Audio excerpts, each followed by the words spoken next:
Get my regular, my brother, to spoon. You got a small TV, you got a small radio, to spoon. Yeah, yeah, tutos. Okay, you're in Grand Cape Mount County. You're in Maryland. You're in Sino County. Maybe you're in Bong. Across the 15 counties of Liberia. Just tune to Spoon. You definitely know what's happening in Liberia, what the policymakers are doing, what the issues are that are confronting Liberians, what Liberians are talking about, what are they interested in. This is Spoon Talk. We'll bring you all in one full package. The news, the views, the analysis. And of course, we afford you the opportunity to have your say on the critical national issues as they unfold. So welcome, my name is Nelson Colette. We're here live tonight on this edition of Spoon Talk, live across the Spoon Network, Spoon FM 107.5. We are live on Fabric Radio 101.1 and on several other frequencies across Liberia. Thanks to Voice of Liberia 104.1 for always relaying the program Spoon Talk, and many thanks to all the community radio stations that will most times relay even without telling us. We appreciate you. And I want to say thanks to Liberians, thousands of you who will troop in here every single day at about this time to know what the issues are, to share your thoughts, your views, to get the latest updates of the happiness in Liberia. So my name is Nelson Colette, and we, as we always do, we're going to go to the phone lines, take your calls on this segment of Spoon Talk, hear from you, what's on your minds, what is it you want to talk about. Is it about health, education? Is it about the economic issues in the country? With the most trending conversation in the country now being around the anticipated State of the Nation address. Is it about the SONA? Do you have some expectations about the SONA? With the whole conversation about the UP administration being 2 years now of active leadership, 2 years in power since the 22nd of January in 2024 when the government took office. Now we're in 2026. What is about those issues? We always give you the time to share your thoughts, but I see the CEO has joined us. So we're going to be going over now to welcome the CEO. Welcome to the show, sir. You see, you started the show late. We can't take questions. You can see how you doing? Nelson, yo. Oh, okay. So you recognize yourself. I got you. You recognize yourself. I call you can see intentionally. Yeah, I'm doing good. I'm doing good. It's very cool over here. I can tell from the outfit that it's very, very cool. We gotta keep warm. We gotta keep warm. Whew. Wow. Right now, I can tell you. Right now, it's kind of like I believe maybe it's about 7 inches. Wow. And it's still pouring though. I mean, I can take this out. You see, it's still coming down. Wow. Yeah. But it's okay. We indoor. We're home. It's all right. That's the best thing we can do, and we're here to have a great show. I mean, you're just 4 minutes in the show, my man. You just started the program. But you can see, brother Nelson. I'll call you can see the rest of the show. I should be calling you Don myself because he put you in the trouble. He called you very late to call out for him.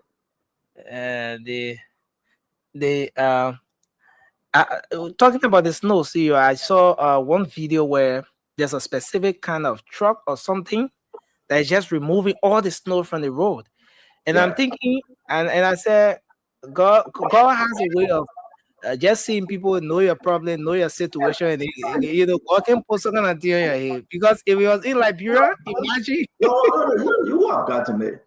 Liberia who have gotten it. I mean, if we can get over 300 yellow machine pieces, But they wouldn't do it again, trust me. They probably just die because all the Zim house and over there, no Yeah. heat. No heater. How, Yeah. how you manage? So now you touch a Zim, it's cold, no heat, nothing, so. But God, God would not give you something that you cannot handle. Yeah. That's how it is. God must give you something that you can handle. Anything you cannot handle, He won't give it to you. But we're gonna have a great show today. I came out early though, but I see snow. The season of snow is coming, and we're speaking to other folks. As we begin to talk about the President's State of the Nation address tomorrow. I see that Emmanuel George, Dr. George, is in the back. I'm seeing how they get all of them coming on. Winfred Russell, Kef Hassan, I said, though, I'm Mame, I know whether he in or he out, but he will show face where he can. So all of you out there want to say welcome to another edition of Spoon Talk. Sorry, we starting late. I guess he can tell you why are we starting late, but it is why it is. We're on now. Share the show, Beatrice Tipla Pupu, Francis Glazulu. It's good to see you. Angeline Smith, Balu Sako. Yeah, that's the name. Francis Umudi, Aris Lato. And I see something we missed yesterday, and because it was my wife's birthday, and people sharing this thing around. Do we have it, Nelson? Sure. The CDC party headquarters video. They put on black down. They put on lay black. Oh yeah. That's in the lay black. Now That's we're it. going to speak. That's it. I'm surprised that they lay black quietly. So that half black, how much the half black can take? How much would the half black take? George Gongwe. They put black down, they put on lay black. Hey man. So imagine they put lay black. The people saying they're ready. But I give it to CDC though. I want to talk my own tonight. I think CDC pushing, CDC trying. But it should always be about the opposition unity, right? We also see today that Jeremiah Cohn paid a visit to the former Vice President, Joel Howard Taylor, for the passing of a son. And also, guess who also paid a visit for a very long time? The man himself of ALP, Bernard Ure. Bernard Ure paid a visit also today. We'll be playing you those videos. And we got some of the achievements President Barker will be talking about tomorrow, Minister of Finance, their achievement, agriculture, their achievement. We spoke briefly about the public work achievement. And achievement. The budget is an achievement, $1.2 billion, though they have not, gotten the money yet, but it's saying an achievement. So I will put it up for everybody to see. Francis Yuma. I think I know Francis Yuma. Francis Yuma. Okay. Say Dagon, George Cole, George G. Cole, Ernest Andrew. Ladies and gentlemen, welcome to the 101 with the CEO, but there's a 110 with the CEO, and everybody will be coming on, by the way, to share their own thoughts. What say you? Imagine CDC now let it sing up. Do we have the video? Before we even get to the show, I want you to see. I think this is very, very unique. CDC is building their own party headquarters from scratch. This is something, though. I don't know. I don't know about you. I don't know why you do me like this. And I think I'm trying to upload this. I'm trying to upload this, Nelson. I hope I can upload it. But to tell you the truth, Nelson, something that is, do you have it, Nelson? Can you upload it from your end? Yeah. I'm on it now. And I did. Nelson say only I can leave and we'll go. Oh no. That's gonna be on it till the show over. No, Hey, that what happened when you okay. So Nelson say you're on it, right? And I'm gonna say I'm on it. So let's see who will get it first. Let's see the Liberian internet and the American internet. Yeah, Nelson say you're on it, and I say I'm on it. So ladies and gentlemen, let's see who will get it first now. Who on it first? Who will upload? So who will upload before their friend? Let's see. That American internet, the Liberian internet, though. 3G cannot compete with 5G. So so let's see who will put it up first. Nelson started before me. the Liberian internet, right? On the Liberian LTA, fiber cable, wire underground, all that lies they tell them. And I'm just here. Let's see. Oh, let's see. I put my own one first. So you got it before me. Let's see. I've been there. Is this copyright, son? I think.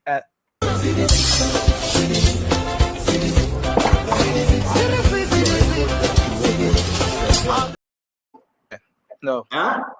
No, it's not copyrighted. It's an AI song. Okay, so it's not copyright song. Let's play, but something amazing about the video, right? I want you guys to take a look at Michael Jackson's dead. I really want to know this guy. Is that his real name, Michael Jackson? But anyway, we'll ask questions. Let's watch the video.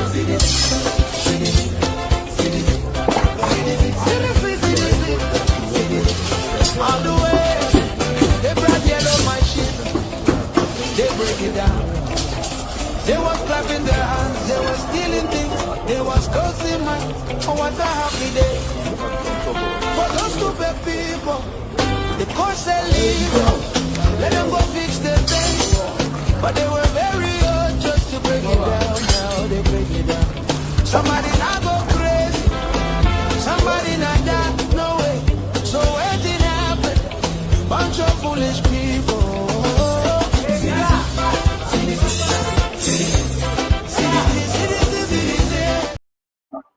You know, we're going to play the entire video, right? I'm not too sure of the song, so I will remove this song. I want to enjoy the video. I'm afraid of the copyright. But I want to say this to you, though. Emmanuel, welcome to the show. Something strange is happening, right? CDC is building the party headquarters from scratch. It's not like, listen, we can go back. I really want to talk about this. I really want to ask Liberians what they think, though. I don't know. It's something. Well, welcome to the show, Dr. George. But I'm looking at this thing. I kept on, since I received the video and I spoke to some people. I said, man, but this is something amazing, Emmanuel. What do you think?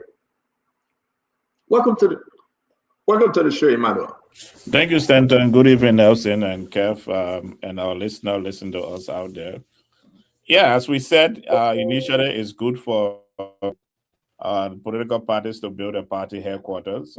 CDC building it from scratch, that from the ground. That's nice. That's great. I don't know. The guy you were showing, is he the contractor, Kev? Is that the person building the? No, we're bringing Kev in yet. Let you myself talk because I think Kev, we're Kev yet. We're bringing him in here. Yeah, okay. The guy you were showing, is he the contractor? Who, the Michael Jackson guy? Yeah. I don't know. We're gonna ask somebody. But just say, is real name Michael Jackson? Is that his real name, Michael Jackson? I don't know. You gotta ask Nelson. He's close to that. But yeah.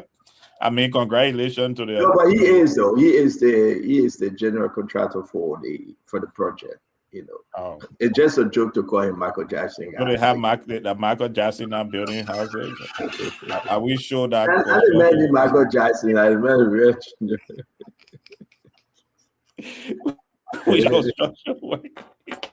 Remember, let's talk about the building, right? Something amazing is happening though.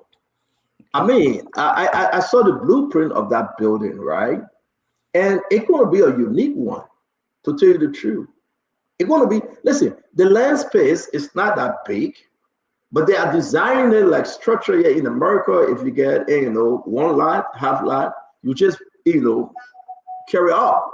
Instead of covering the entire space, you use the air. You use the air space. And if this is what CDC is building, with 2, 3, 4, 5, 6 different levels, I think this is huge. Emmanuel, I mean, you're going to argue that, well, CDC were in government, and we'll talk about it because the snow is coming on, right? But I'm saying something happening. And I think that building, when it is done, and as soon as possible when it is done, it will reunify CDC. What do you think? I mean, this the opportunity they are using to rebrand themselves. Again, congratulations to Congress of Democratic Change or the Coalition of Democratic Change. I don't know which group building the building, but That's a positive. They now have a party headquarters. Um, that investment will be the second of its kind in the history of its kind. Because the TUI party had the EJ Raw building, and then the MPP has their own building, and now we have the CDC. So, and then the Unity Party seems to be following suit from the CDC. So I think it's a great thing to go forward. I wish we had a blueprint so that we can. Yeah, I have it, right? But they asked me not to share it. And Okay. maybe I think I need to share it because the structural design is so unique. And I think Sedition should be happy to even share it though. I hear when people say no, yeah, it's it, but don't share it. I don't like that. With this kind of information, don't trust me. Maybe I'm a slave, Emmanuel. But I welcome all of you joining us. Kev Hassan, it's good to see you on, my friend. A happy snow in day. We are snow in. We're not going anywhere for the next 2 days. Do everything you can do, stay in and call it a day. But Kev, though, I mean, that's amazing from CDC. That's very unique. Yeah, let me say hi to everybody. Emmanuel, Spencer, let me say hi. Yeah, you know, we say thanks to those who want to break our spirit, but they cannot break our spirit. Be taught they were going to break down CDC, and that's why they push to take CDC out of that compound. But building our own structure shows to the world that CDC is here to live forever. Beyond President George Weah, beyond that building, our own building is a bona fide building for CDC, and it will wake up more people who are on the fence because CDC as a party spirit can never be broken. But other people who are on the fence, thought that this government would just demolish CDC as they plan to do. It can happen. Wait until you see the opening of that headquarters. The entire country, not the city, the entire country will be shut down.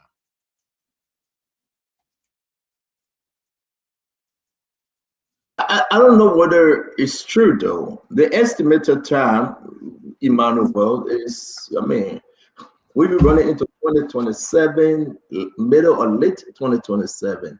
Do you think politically it's a gain? What do you think they should make some adjustment in the time?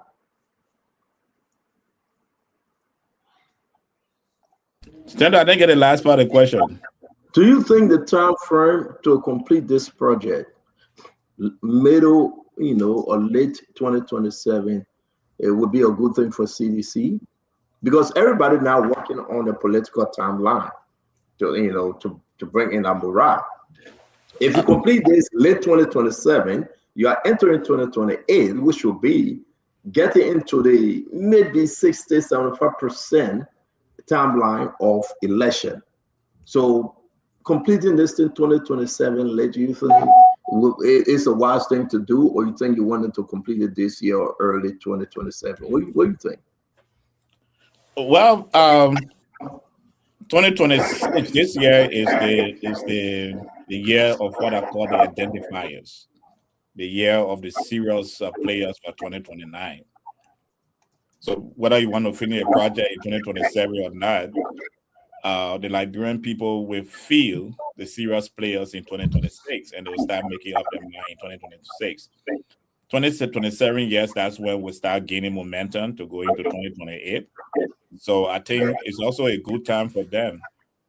But yes, they can complete that project. I sure Kev is working very hard and sending his own contribution to the party. So hopefully they complete it in 2029. But I think this year, 2026, is the year of the identifiers. So if you come out of 2026 hurt or brutally beaten, 2027 will just be massaging your scalp. So we're gonna. You know, let me ask you a question though. ANC, you guys have a party headquarters that you own, right? You are not renting space, right? No, we don't own. We are leasing. Oh, you are leasing, so you don't own a party headquarters. No, we don't. I thought you just said that you guys have your own party headquarters. No, I said only 3 political parties in the history of Liberia. The TWP, the True Party, had the EJ Raw building. The NPP have that house, that president, the former President Taylor, and then the NPP. So CDC is going to be the third, rather. No. Well, Ben Nigeria has his own though. Why you leaving him out? Ben Nigeria, the ALP.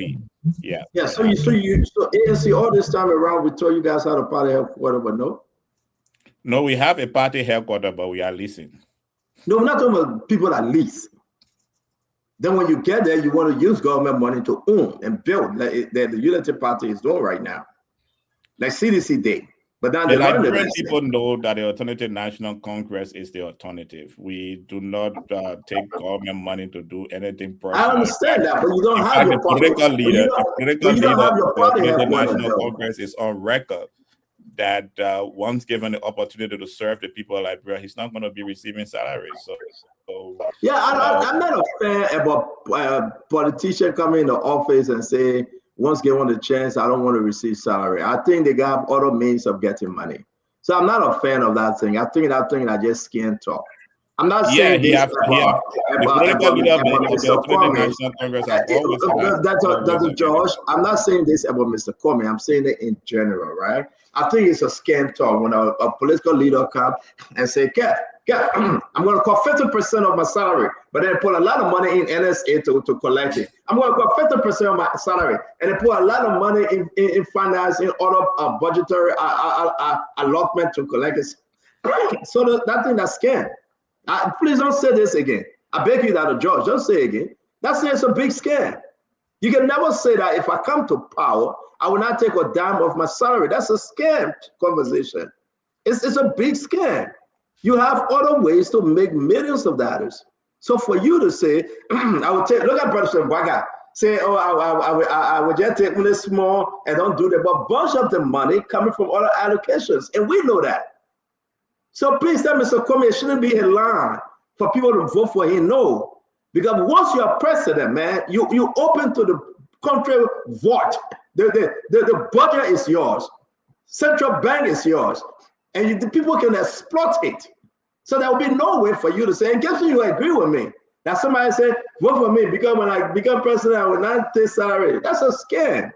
I'm not talking about Mr. Comey. I'm just talking about all across here. All right, Joe, we have said the same thing. Vote for me, I will not take 5 cents. And the man become the rich. I don't want to go there with these guys. Today is a beautiful Sunday. But Emmanuel, I'm not saying, okay, let me buy my business. Very good to see you. No, Stena, it's good to have an opinion on any topic. We are very sure of what we say, and we are very sure of how we're going to transform Liberia to make it Liberia better than what it is right now. So, yeah, everyone has an opinion. Because others have said it and they did not do it. Rather, doesn't mean that those of us who are sincere in leading the Liberian people are not sincere in our thoughts towards the process. And Kev, you push Gibson contribute to what I'm building. Every night he can't get promoted for being press secretary. Make sure he said his contribution. Status say I should now audition for the job because the time they were in power, I didn't audition for it. So, but no, Joshua did not promise anything like that. He never made any promises. In fact, during Joshua campaign time, he said, I will create hope for you. Hope for peace. He didn't promise nothing. And that's why it's difficult to hold Joshua on items that people like roll like this. It can't hold him because he didn't say when I become president, I will build roads. Say hope for peace. So, you can't hold him for anything. So that you know what, I want to leave that alone because it's a beautiful Sunday. If only Kev can stop watching football or stay on or get off and watching football, that would be good. I want to leave that alone, Dr. George, right? We got to be fair with the Liberian people. If only we are, we can make things better. There will be no way for someone to come and make false promises to the Liberian people. And I think Mr. Cummings will do a better job if Mr. Cummings become president. But to come up with the narrative and say, well, don't count on me. And, I will not take fast, and I don't even want to agree with that. But guess what? I'm also surprised. Before I start showing the CDC video, I can announce that Senator Snow will be coming on today, our guest for today, to have a long conversation with us. Gibson, I'm surprised that ANC have no party headquarters, though. Comey is broke right now. Yeah, well, man, why you say that? Comey is broke right now. Let's face the fact. Comey is broke right now. I don't think so. I don't think Comey is broke. I Comey think doesn't have money, my brother. I'm talking to a lot of Comey people. They don't have money. Comey becoming to be a wise politician. That's what I think. But he doesn't have money. You think you get 10,000, you're going to put in election. The man get money. The man is broke. The man is trying to hustle right now. Broke, what are you saying? Broke like how? I don't have money. Broke like how? Money Comey has 5,000 to live. Money. Comey has 5,000 to live by the day, but he does not have money the way he had money to support his campaign in the first election. Stanton, let's face the fact. He spent too much money in the first campaign that did not yield what he wanted to yield. When he got a 7%, he spent a lot. When he got a 1%, he spent even more. Now, right now, what he's doing now is to galvanize financial support and reorganize his financial base to see who can contribute, who can make donations so that he can be able to refuel his campaign. And I can tell you, how can Comey build a headquarters when you don't have money? He ain't got money right now. I like Comey, but he doesn't have money right now. Yeah, let me give you a chance to respond. We're bringing care, but I disagree with you. I know Cummings has money. Probably he doesn't want to spend his money right now on another campaign that he's not too sure of. But once all the T's are crossed and I's are dotted, I think Cummings will definitely, come in bigly. And his team, he got a lot of millionaires hanging around him. So I don't want to say Cummings is broke. I don't think so. I would not believe so. But Cummings, to me, he been very, very smart and wise at this time. But why gives him definition of broke? And that's how, okay, brother Josh, I'll answer you. That's how we're going to ride a willing donkey to death.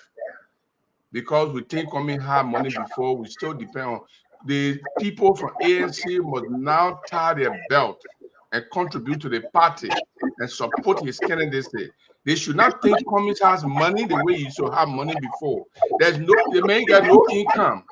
That board money he's waiting for. As a former board member as a former official of Coca-Cola, he still got his remuneration that comes. That's what he depends on. He ain't got no other income. How you think the man going to get money? So the ANC now, sometimes somebody can get very angry with you. You don't know Mr. Cummings, do you? Do you know all of Mr. Cummings' operations and businesses in and out of the country? So Stanton, you believe that I don't talk to no ANC person? No, I'm just asking you. You want first of all, you gotta know. You gotta remember. Believe that Mr. Cummings is like that living on $5,000 of book income. You want us to believe that, though? Stanton, Cummings cannot tell you he got more than $200,000 in your bank account right now. Man, stop joking, man. Stop. I'm not for that, man. I said the man cannot. If anybody, the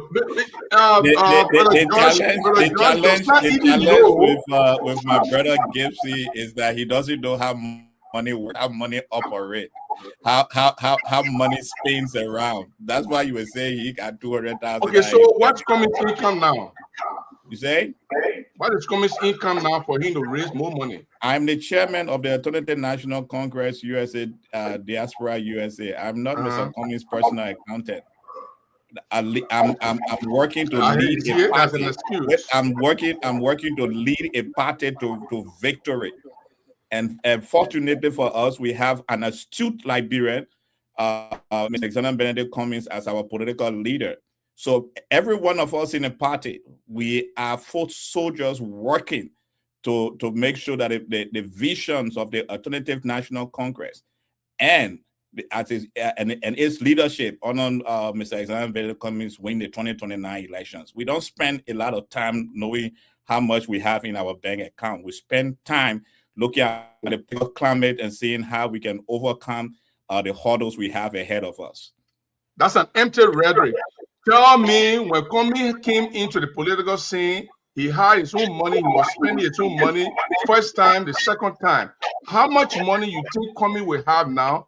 How is he getting that money? Apart from they raising the money from members. I'm telling you. Why are you so interested in Mr. Cummings' personal income? We're trying to because all of you were sucking on Mr. Cummings. All of you were nursing on Mr. Cummings. What's your personal income? Me? Your bank account. Yeah. 1.2 million.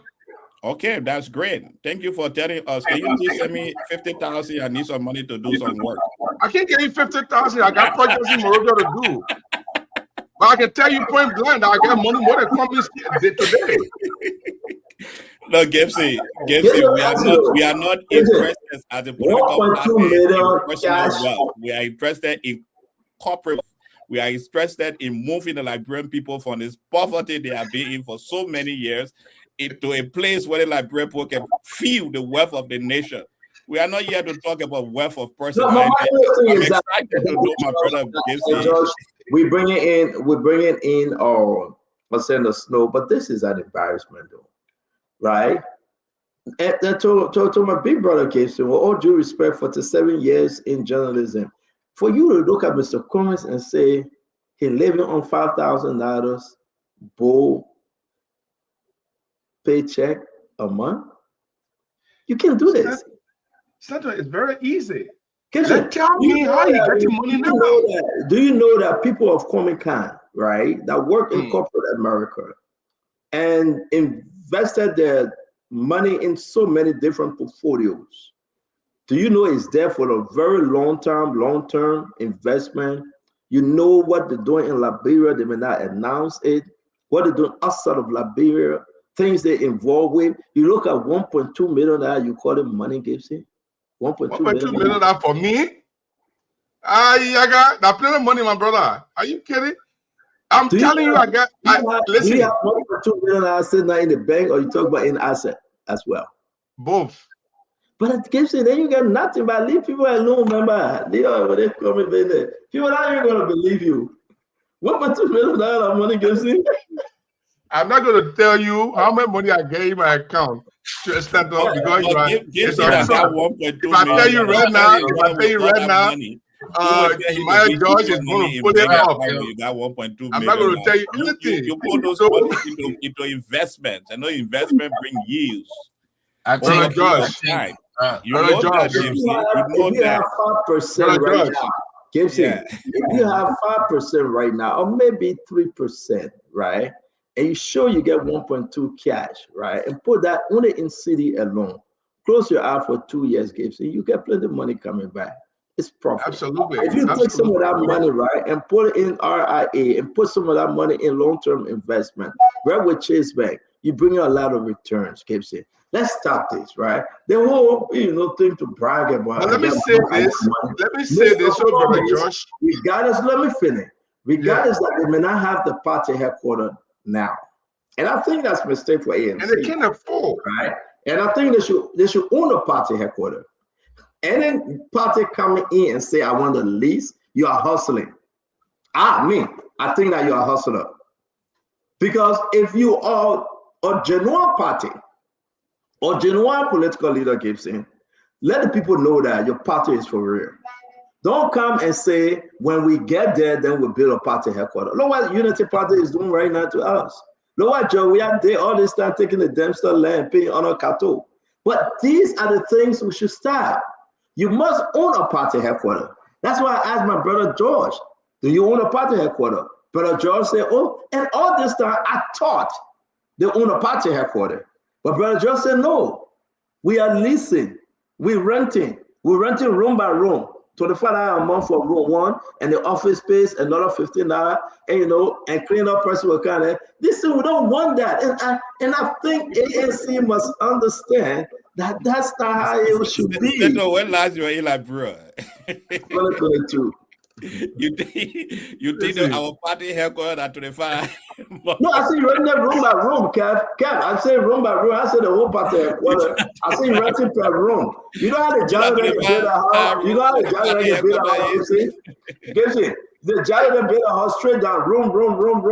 They will get 20 room. Just straight down. You pay $25 for one room, $25 for who first go in the kitchen or cook.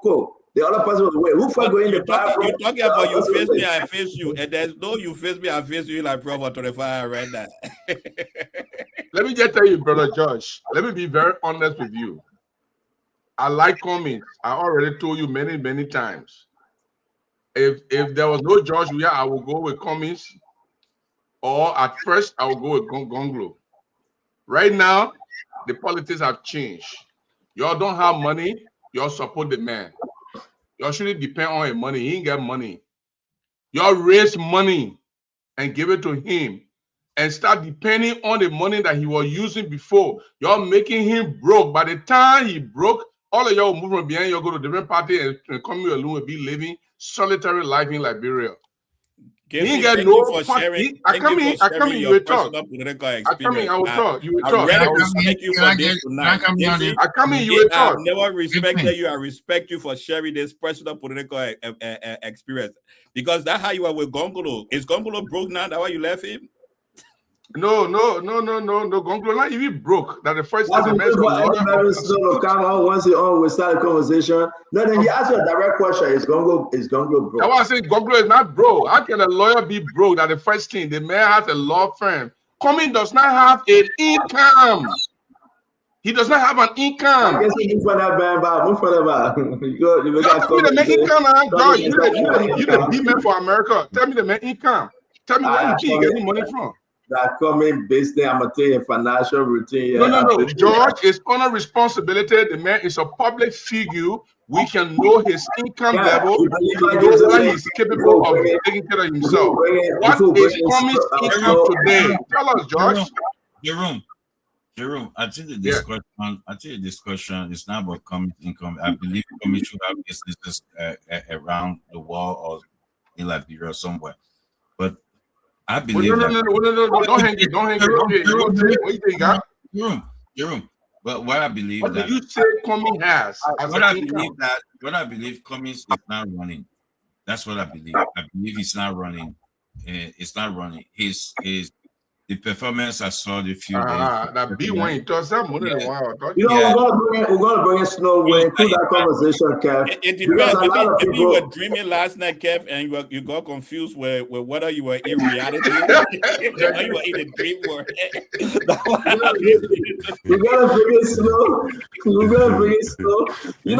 But it's not only Kev though. People are concerned whether Cummings is actually running. I mean, you from ANC. You can tell us something. They make us go and take some loan. They make us go and take some loan from Snow. And I think Snow. Somebody came to you for opening and told you that he was borrowing loan for the bank. You voted him to be president. Yeah, but at least Baka was honest. No. At least Baka was honest. Baka said, "I don't get money. I credit you to late." He told the Liberian people. Liberian people say, even though you broke like a church ox rat, will still elect you. But Cummings is under the impression, or you people put yourself under the impression that Cummings still got money. I'm advising you today. Y'all collect money and support the campaign instead of depending on your money. The man get money, he get income right now. Y'all support the man campaign. Why you being? The Alternative National Congress have always raised. Why you being, Gibson? That's why I ask you whether because Gonglo is broke, that's why you have left to CDC right now. Maybe that is reality. I thought it was Gonglo did yesterday. No, I think Casey is coming from a place. But before we bring in Senator Snow from Bombing County, I'm ready to take a session, and I really want to know though. Kev is not delusional. Kev got so many ANC friends. Kev is speaking to what he's hearing. from some member of your camp, Emmanuel George. Why do you think one may think that Kwame is not running? Why do you think so? Don't Kwame came out and say he's running. But why now the narrative is changing and people believe that Kwame is not running? Why do you think so?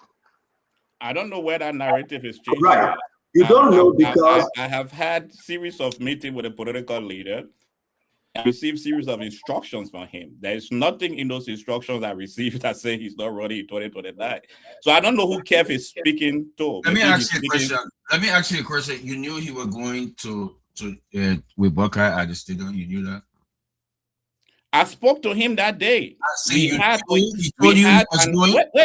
You asked question, I answer it. We had a all hands meeting. Stanton can tell you on that day. The political leader myself spoke. We spoke when he was at that stadium. He shared with us what that's not my question. That day. He told you he was going with Buckeye at that stadium. He told you that. You guys have meeting. He explained to you guys that he was going. The political leader of the ANC did not go on the stadium with the president. He went on the stadium as a private citizen to enjoy a Sunday evening of sports.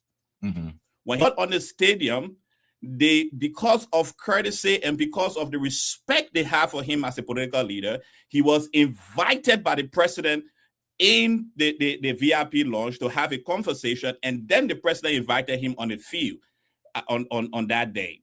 So he went as a private citizen, and he had to respect the presidency. He was sitting. Remember, the presidency invited the political leader. Have you seen the pictures? I still not had the pictures the last time.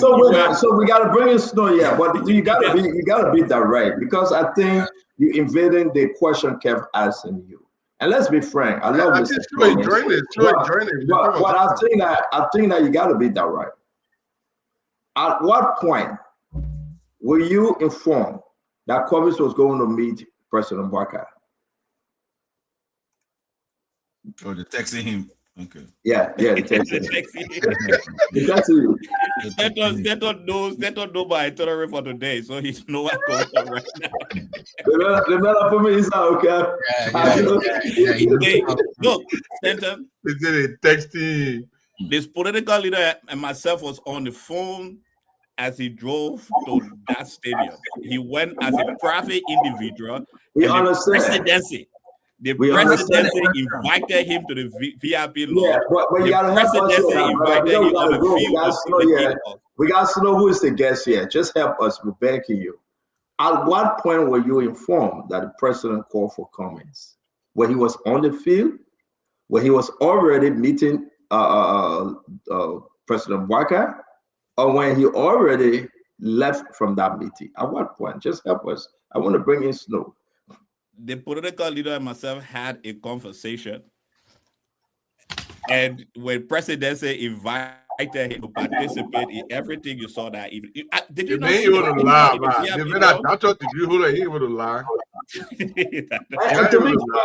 To be frank, we're gonna bring in Adam Evans Snow. Before we do that, though, I think Kev's question is unique. Do you think that meeting was a good meeting? The optic of the meeting, as an opposition political leader, Mr. Cummings went on the field. When Mr. Cummings went on the field, guess what happened?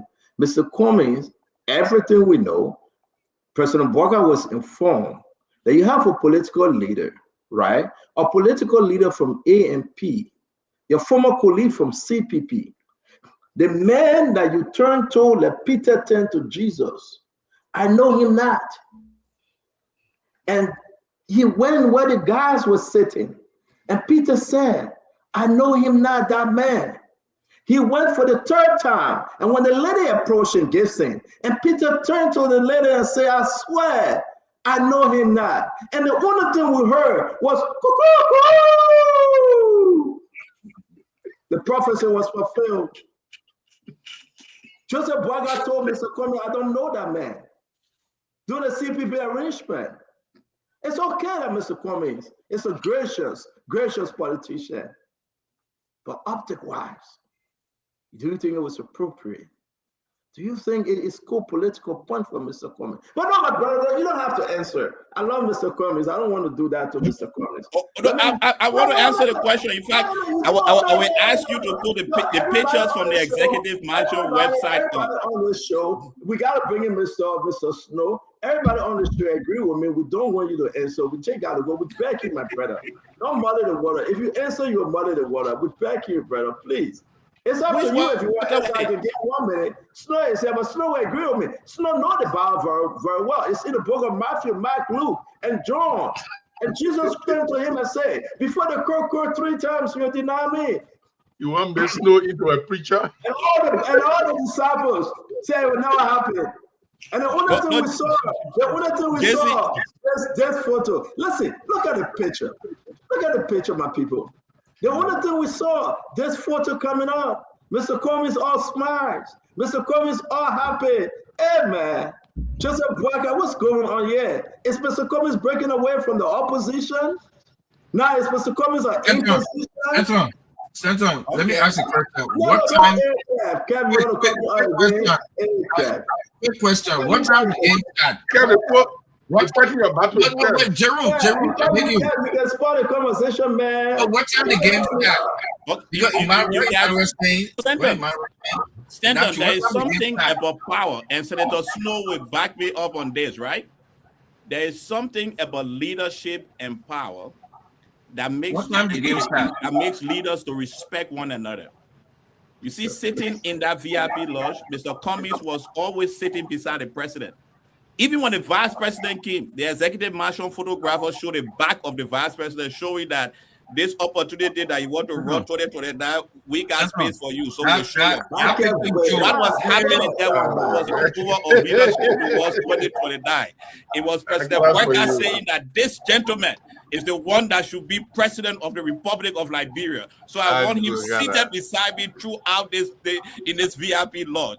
And I want him to walk with me on the stage. I know it's shocking, Kev, but it's the issue when you see power transferring to another person. That's exactly what was happening that day.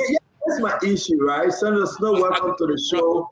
A great one of welcoming all. But I want to say to Emmanuel George, I believe you wouldn't have given Mr. Cummings I advice.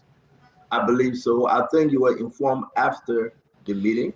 You know, I support Joseph Yema Boakai for the election, right? And he won.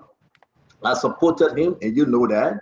But if I were on the other side, and I can express it now, like I said before, I would have advised Mr. Cummings to go for that meeting, right? Because now people turn Mr. Cummings to be in position, but not opposition.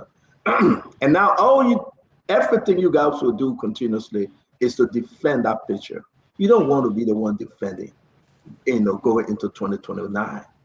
And that's you don't have to defend the respect of the presidency. That picture. One thing, Mr. Cummings, when I say Snow, welcome to the show, is that Mr. Joseph Boakai, it's not a goal, it's not a uniter. People will not say that. So this thing about Joseph Boakai, I've never called anybody. ANC people can say that now. It's done. No. It's done. Joseph Boakai hate Cummings, they will not say no more. No. Joseph Boakai lie on comment, they will not say no more. So, and they may defending it. No, what the Liberian people saw, Stanton, they saw a wonderful leader, someone who respects the presidency, someone who is willing to weigh his personal pride to make sure that the continuation of the presidency is respected by all Liberians. And at all times, we should respect the presidency. That's the reason why they call you gracious opposition. You think listen, let me just say this. Let me just say this to you, Brother George. No, I gotta run, please. Cummings, I want you to listen to it before you go. Cummings is the man run for ANC meeting. The man gotta run. They gotta raise. It's great to see you. Cummings is an oxygenated, deflected politician right now. All right, my man. Hey, you don't have any water, man. Okay. We want to bring in Senator Snow. Senator Snow, welcome to the show, my friend. How you doing today?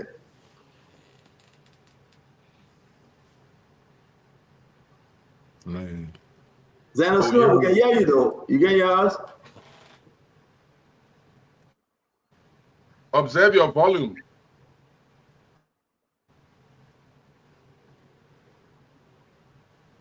We can hear you. Say something. Speak. Your volume. Check your volume if it is loud enough. All right, go out and come back. Yeah, go come back. Yep. I said, how you doing? I said, look, you just woke up, my man. What's going on with you? You're not off. You got to go off completely and come back. No, you can't. The man get it back. Hey, Jim, you got problem. The man get it, my man. I said, what's going on with you? Look, stand up before you start your show. And I won't interfere with your show. But let's be honest, Cummings is in a bad spot right now. And I like Cummings, or he's in a bad spot right now. Let me try Snow again. Snow, can you hear us? I can hear you. Can you hear me? Okay. Oh yes, you're good. You're good. You're good, Snow. You're good. Yeah. No, but you know, we're talking about Mr. Cummings. Welcome to the show, Senator Snow. How are you doing today?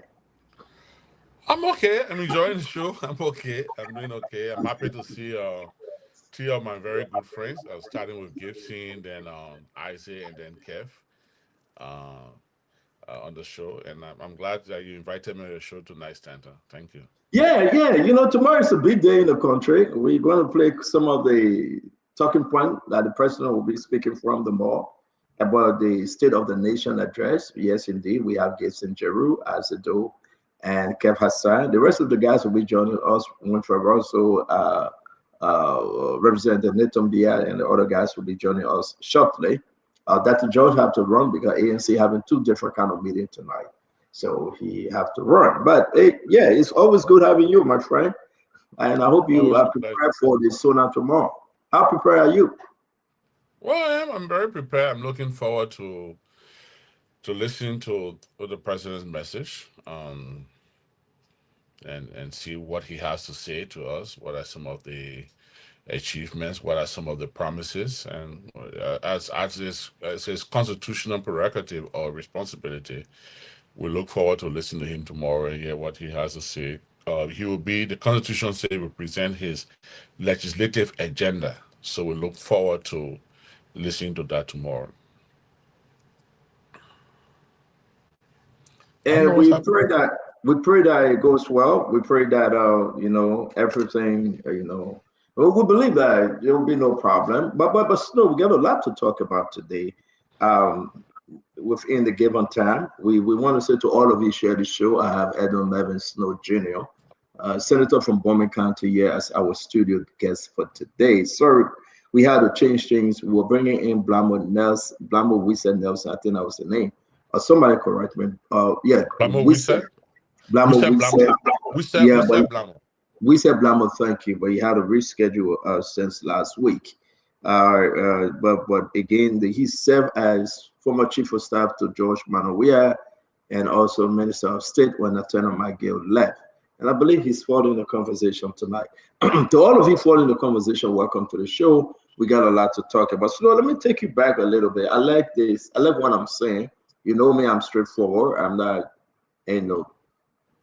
for anyone but the Liberian people. I want to play this video from CDC party headquarters, right? The foundation, the layout of the foundation.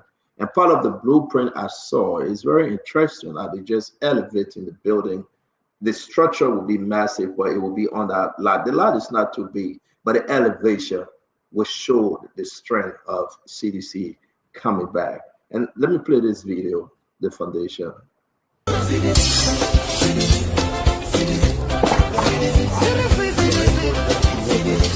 On the way, they brought yellow machine, they break it down. They was clapping their hands, they was stealing things, they was cursing my, oh what a happy day.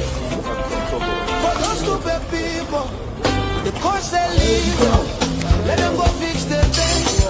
But they were very old just to break it down, now they break it down. Somebody now go crazy, somebody not die, no way, so waiting happen. Okay, so these are some pictures, I think pictures from the location. Also, talk to us while I go through these photos, right? What was running through your mind, the strength of CDC to come back and that elevation, we understand maybe it will be completed late 2027. As is on our committee, maybe he will speak more about it. But talk to us. Well, what's running through you now that CDC say, okay, we will not pay attention to the noise, but putting down this big, massive foundation, building their own. Talk to me, Snow. So, Stanton, in most functioning democracy, be it in Africa or be it in America, you have two major political parties. In Nigeria, you have the PDP, the APC. Sierra Leone, you have the APC, the SLPP. You know, in Gambia, you have the NPP and the UDR. In Liberia, you definitely have the CDC and the Unity Party, like you have the Republican and the Democrats in America. So, whatever it is, all factor constant, you definitely going to see a CDC or Unity Party CDC or CDC Unity Party coming up in 2029. So the fact that CDC as a major opposition party has embarked on the construction of the new headquarters means a lot. And I think I think the PR, I mean, if that was a 10, that the former president, the standard bearer of the CDC, the former chairman, Senator McGill, my friend Eugene Nangwe and others did a tour and made it public. I think that in itself is a good PR because it gives hope to the partisans to know that, it's not just a blue zinc, because as you pass on the main road, you just see the blue zinc around. You don't know what exactly is happening there. So I think that gives hope to the partisans, and I think it was a very good strategy that they visited it. And even if they did that once every 6 months or once every quarter, I think it's going to rejuvenate the spirit of the sedition, and I think it's a good sign. So I think CDC and Unity Party, definitely, I believe that they will go up for it all in come 2029. Do you think? And that I will move you away, right? Because we'll get to the president of SONA and give chance to the guys to ask their question on this project. But what you just said, though, do you think it will have to be CDC and Unity Party, or we have any other, a three-way street out there for 2029? Senator, as I speak to you today, if today was election, it would be a CDC Unity Party. In politics, everything is possible. Anything is possible. Maybe 2 months down the road, 3 months down the road, election year, you may have a shift. But as it is today, it will be a Unity Party CDC, and there will be other parties. There will be, you still have the CMC that have come very strong in the last few months. The CMC could either, join one of the parties, or it could be a spoiler, but you can't overlook the CMC. In the last few months, other than the CMC,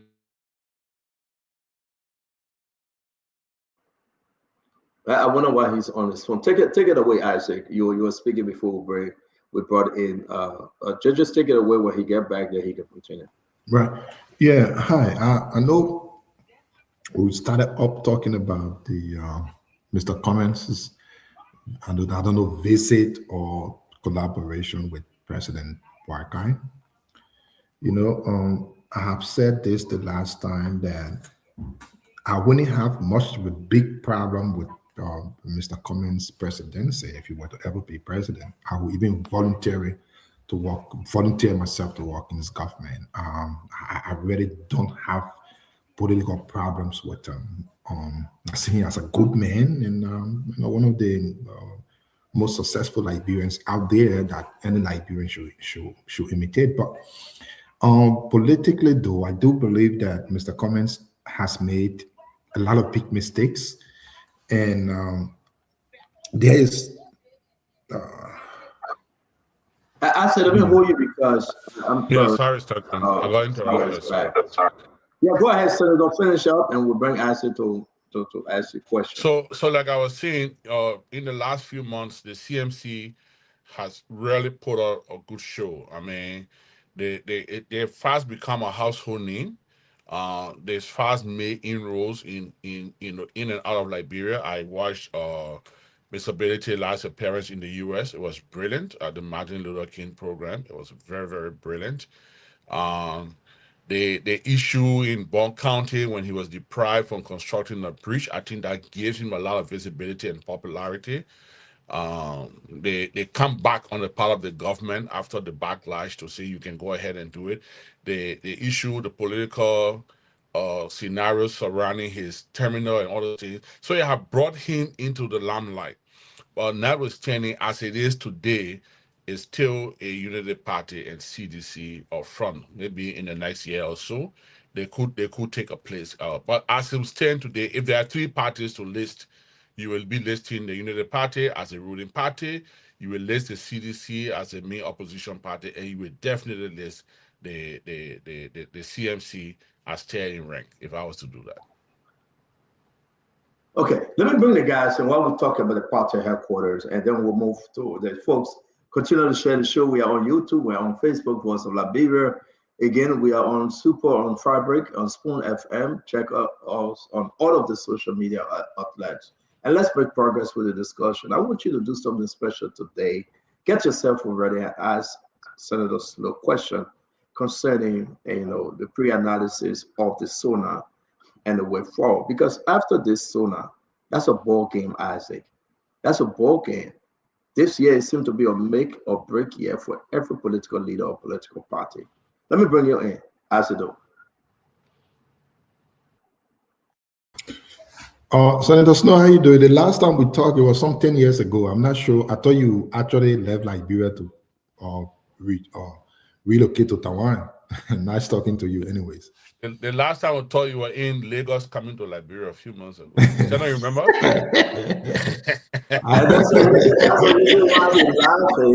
I don't know what I want you talking about.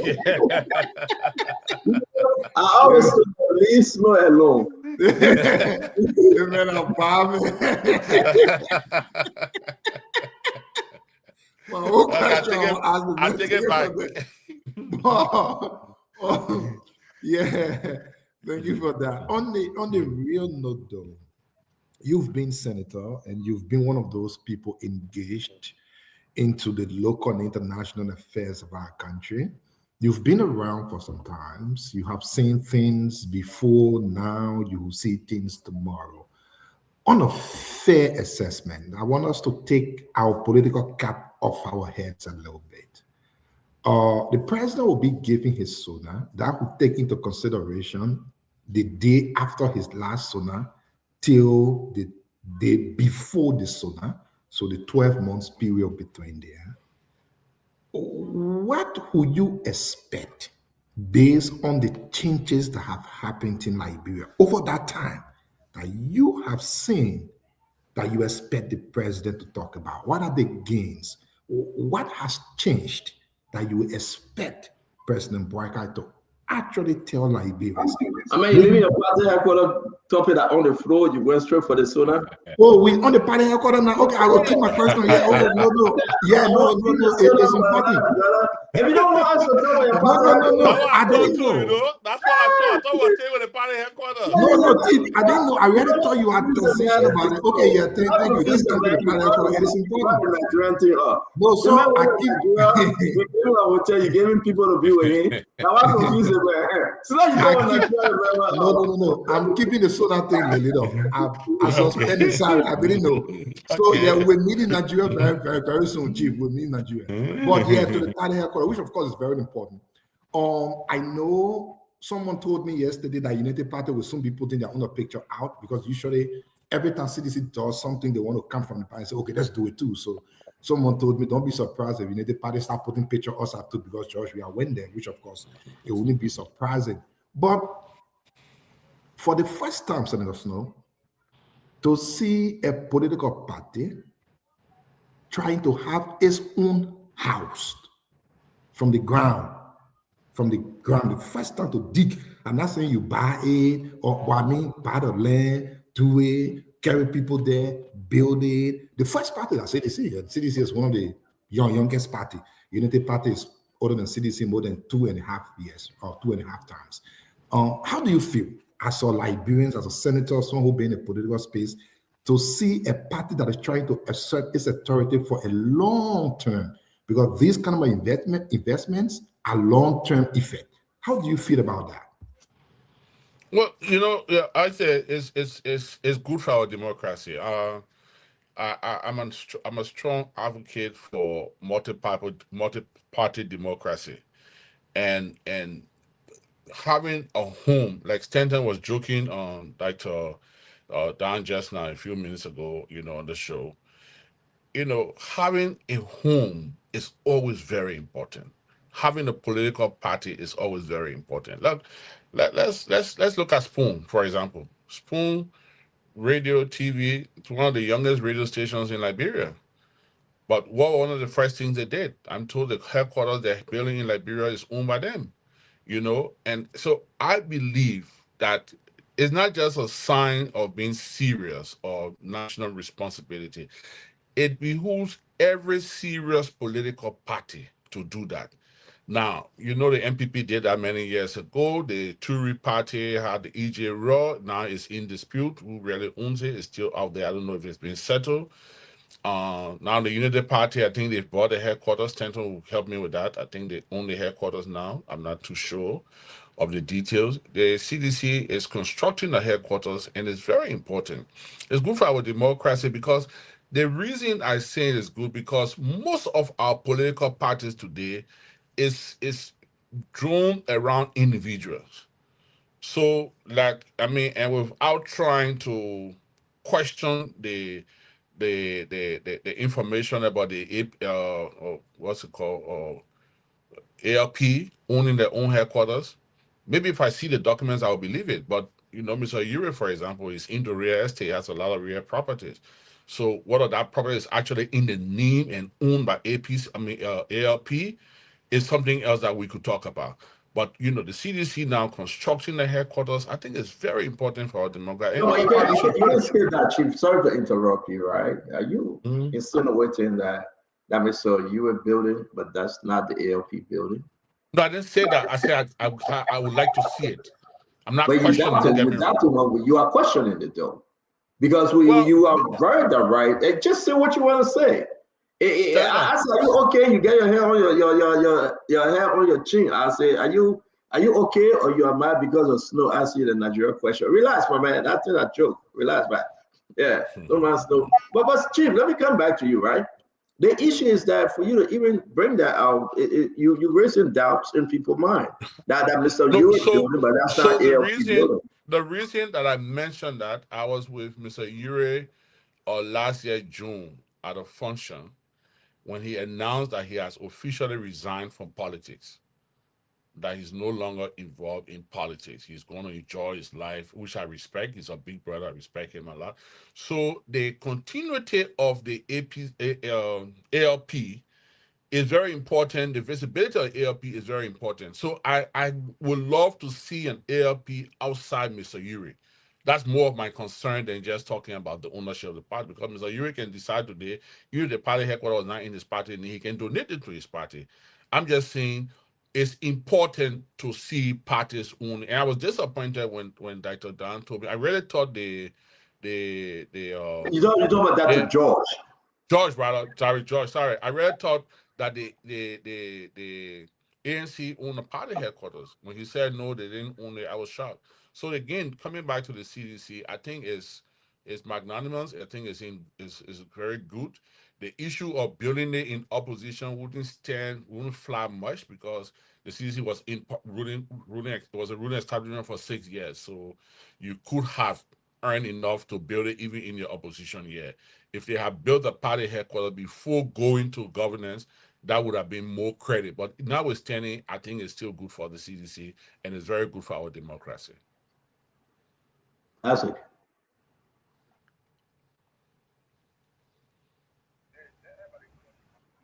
I'm on a call trying to make this call here. And since we are still on the issue of the party headquarters, we have to be sincere to the discussion, Senator Snow. While it is true, we've always talked about moving on, we cannot erase history. History is something that reminds us to prepare for the future and current. You were around when the CDC was in power. Unity Party was then the opposition of party. Unity Party has accused everyone besides President Walker, accused Maggie of being house, accused George Weah, accused everybody. Their only single evidence of all of those accusations was only because these people were in government. By their definition, you are inherently corrupt once you are in government. CDC did not build a party headquarters when they were in government. Today, we are seeing a Unity Party trying to build party headquarters in government. I know you don't want to be political, and I don't want us to be. But do you want the Liberian people to believe that Unity Party actually worked, got money outside of government to build party headquarters now that they are in power? Not before they came in power, not after they left power the last time, but only when they are in government. Do you want the Liberian people to have any belief on that? I think Standard has set an ambush for me tonight, and I'm trying not to get into it. He told me, "Come, let's talk about the president's message tomorrow." I'm trying not to take the airwaves and take away from the Sona tomorrow, because every time I come up with hard political stand, then the whole Unity Party army got to come outside, and tomorrow they need to come out to critique or to praise the president's message.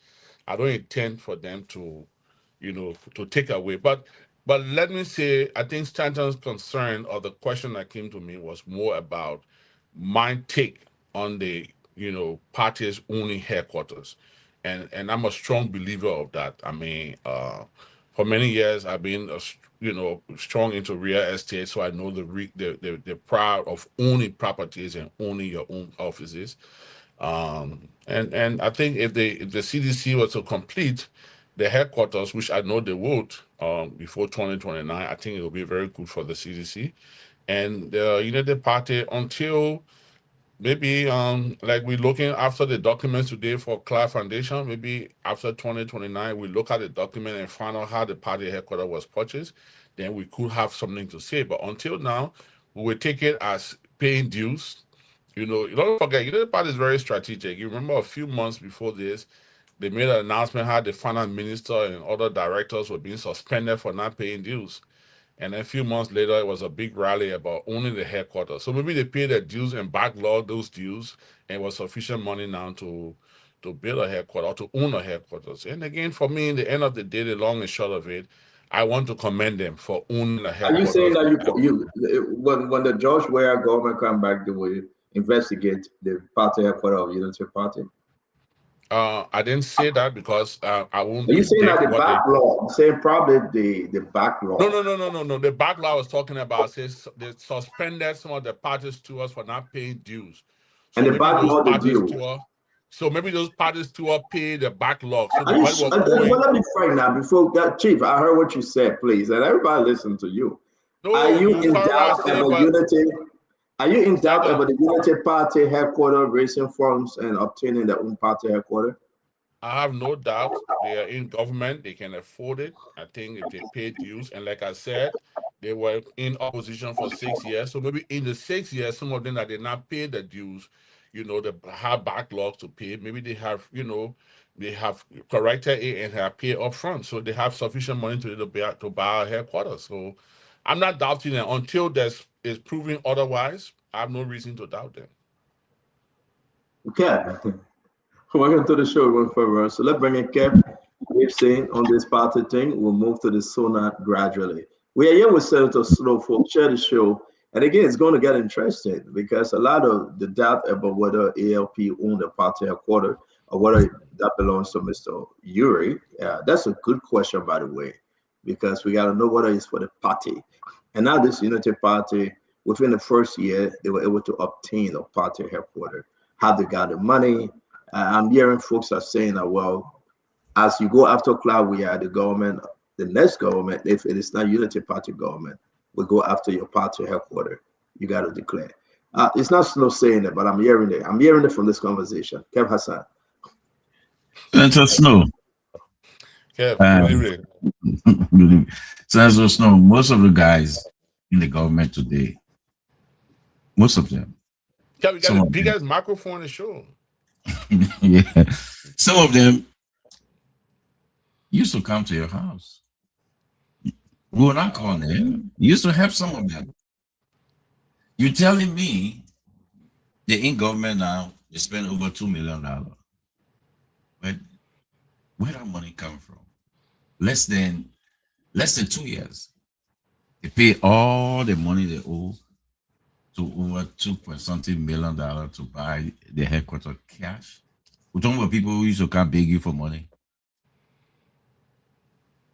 Let it make sense. Well, Kev, I don't know of a story of the people you're talking about. There have been times in my life when I have begged people for money, so I've never tried to break over someone asking me. Life is of such that today Yeah, you're I there, understand tomorrow that. you're not Yeah, there. I understand that. So I wouldn't go into that because I myself have begged people. Even today, there are people I will say beg. But the issue of, because I'm a senator and I was invited here not just as a political activist but as a senator, we have the anti-corruption, we have the GAC, and those are bodies that we've legislated to check if there's corruption, if there's foul play. Outside any findings for them, I think it would be premature, or that wouldn't be fair if I were to accuse people. Because look, don't forget, I'm happy my friend Russell on the show. I hope you won the election. I was watching you last night. I was very excited about what you were doing last night. I hope you won. Um, for example, there was a day Russell on the air when he doesn't know me, we don't know each other, and then Stanton says something, he said, "Oh, he's up us know he's corrupt." I mean, I don't blame him. I can get upset because we don't know each other. Sometimes perception is not a very good way to judge people.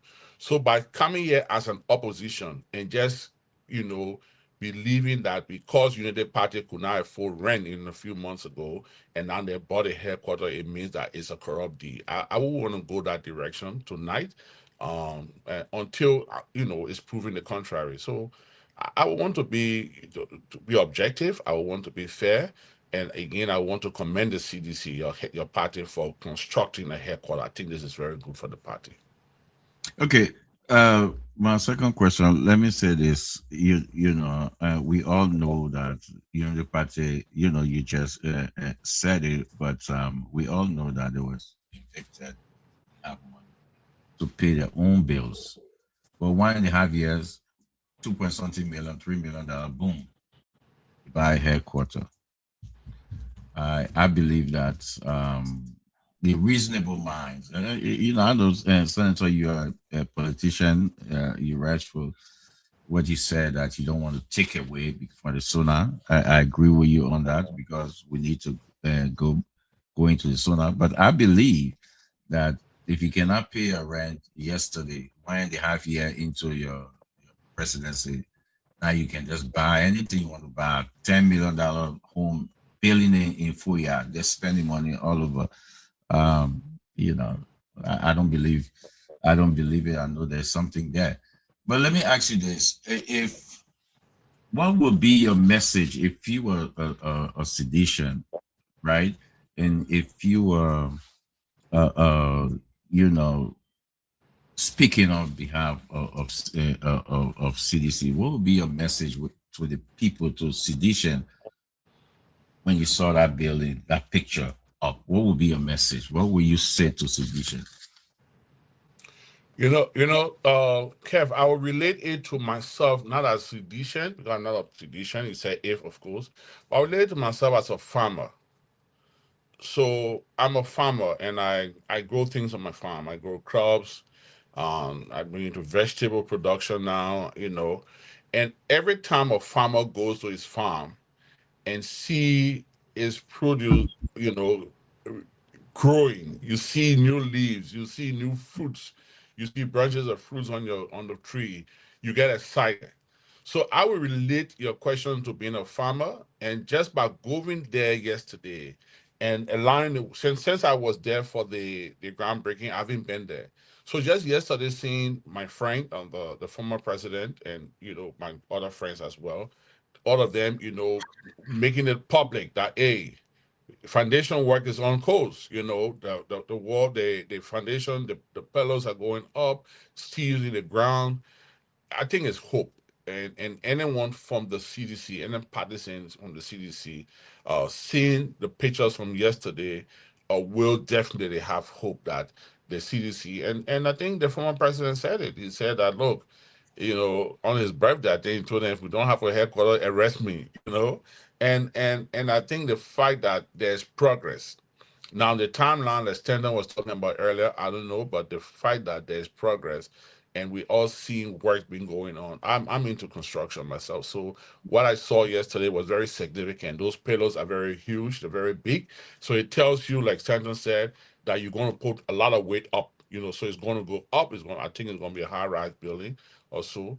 But I think it's a very, very positive sign. And anybody from the CDC, be it home or abroad, on the social media or on Spoon, that have been privileged to see those footage from the construction, should be very excited that the party, the hope of the CDC, is still alive. Thank you. All right, so let me bring it. Gibson, Jerry, let's hear you. Bring him, Mr. Russell. Then we're jumping on stuff. Folks, again, like I said, you are seeing Snow, yeah? You know, whenever we bring him, we got to bring him on a cover. If you tell Senator Snow everything you are saying, he will not come. So we got to call it in. Can you hear us? I don't know what happened. We can hear you. We are hearing you. All right, maybe somebody calling him.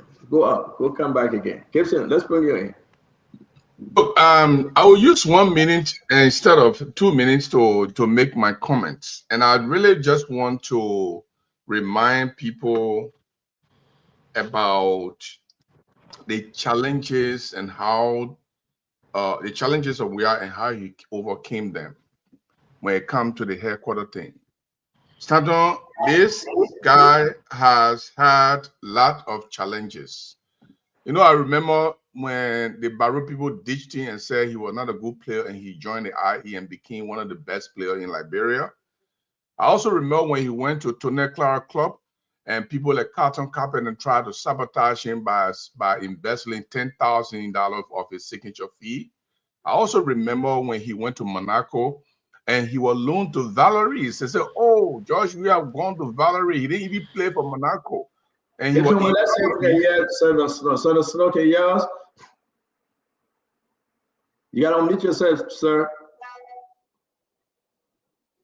Unmute yourself. He can't hear you. I mean, he can't hear you. No, wait. Can you unmute yourself?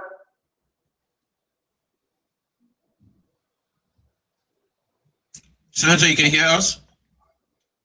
No, he can. Yeah, but he got to unmute himself. All right, Gibson, go ahead. We'll work with you in the back. So I also remember when he went to AC Milan and they say, "Oh, George, we on the phone, you texting Gibson?" Yes. No, I said Winfred Russell texting you.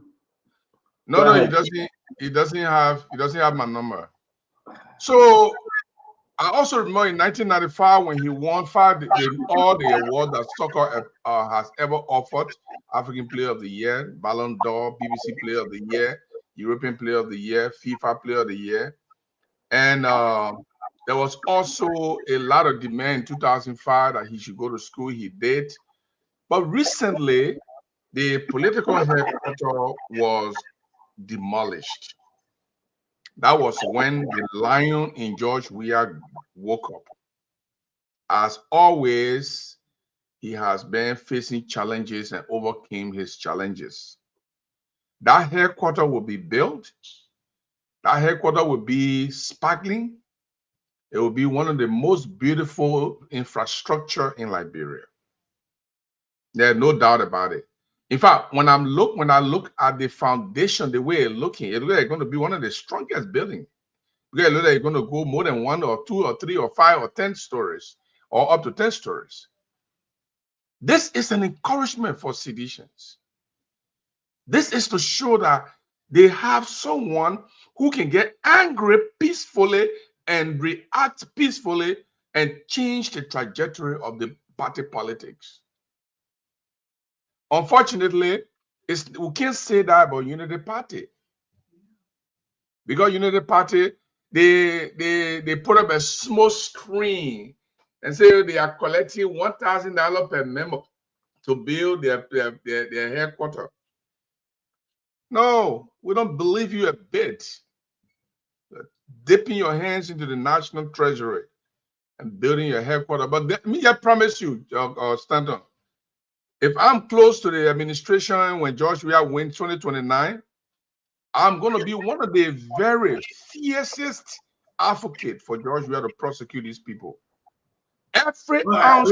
We have Oliver Snow back. Let's focus on him. So you're saying this over and over. You're very confusing whether you are speaking for Tewon Gonglo or you're speaking. Well, I said I'm a prospective sedition. I'm a prospective sedition. Why bring Tewon Gonglo? I already profess it.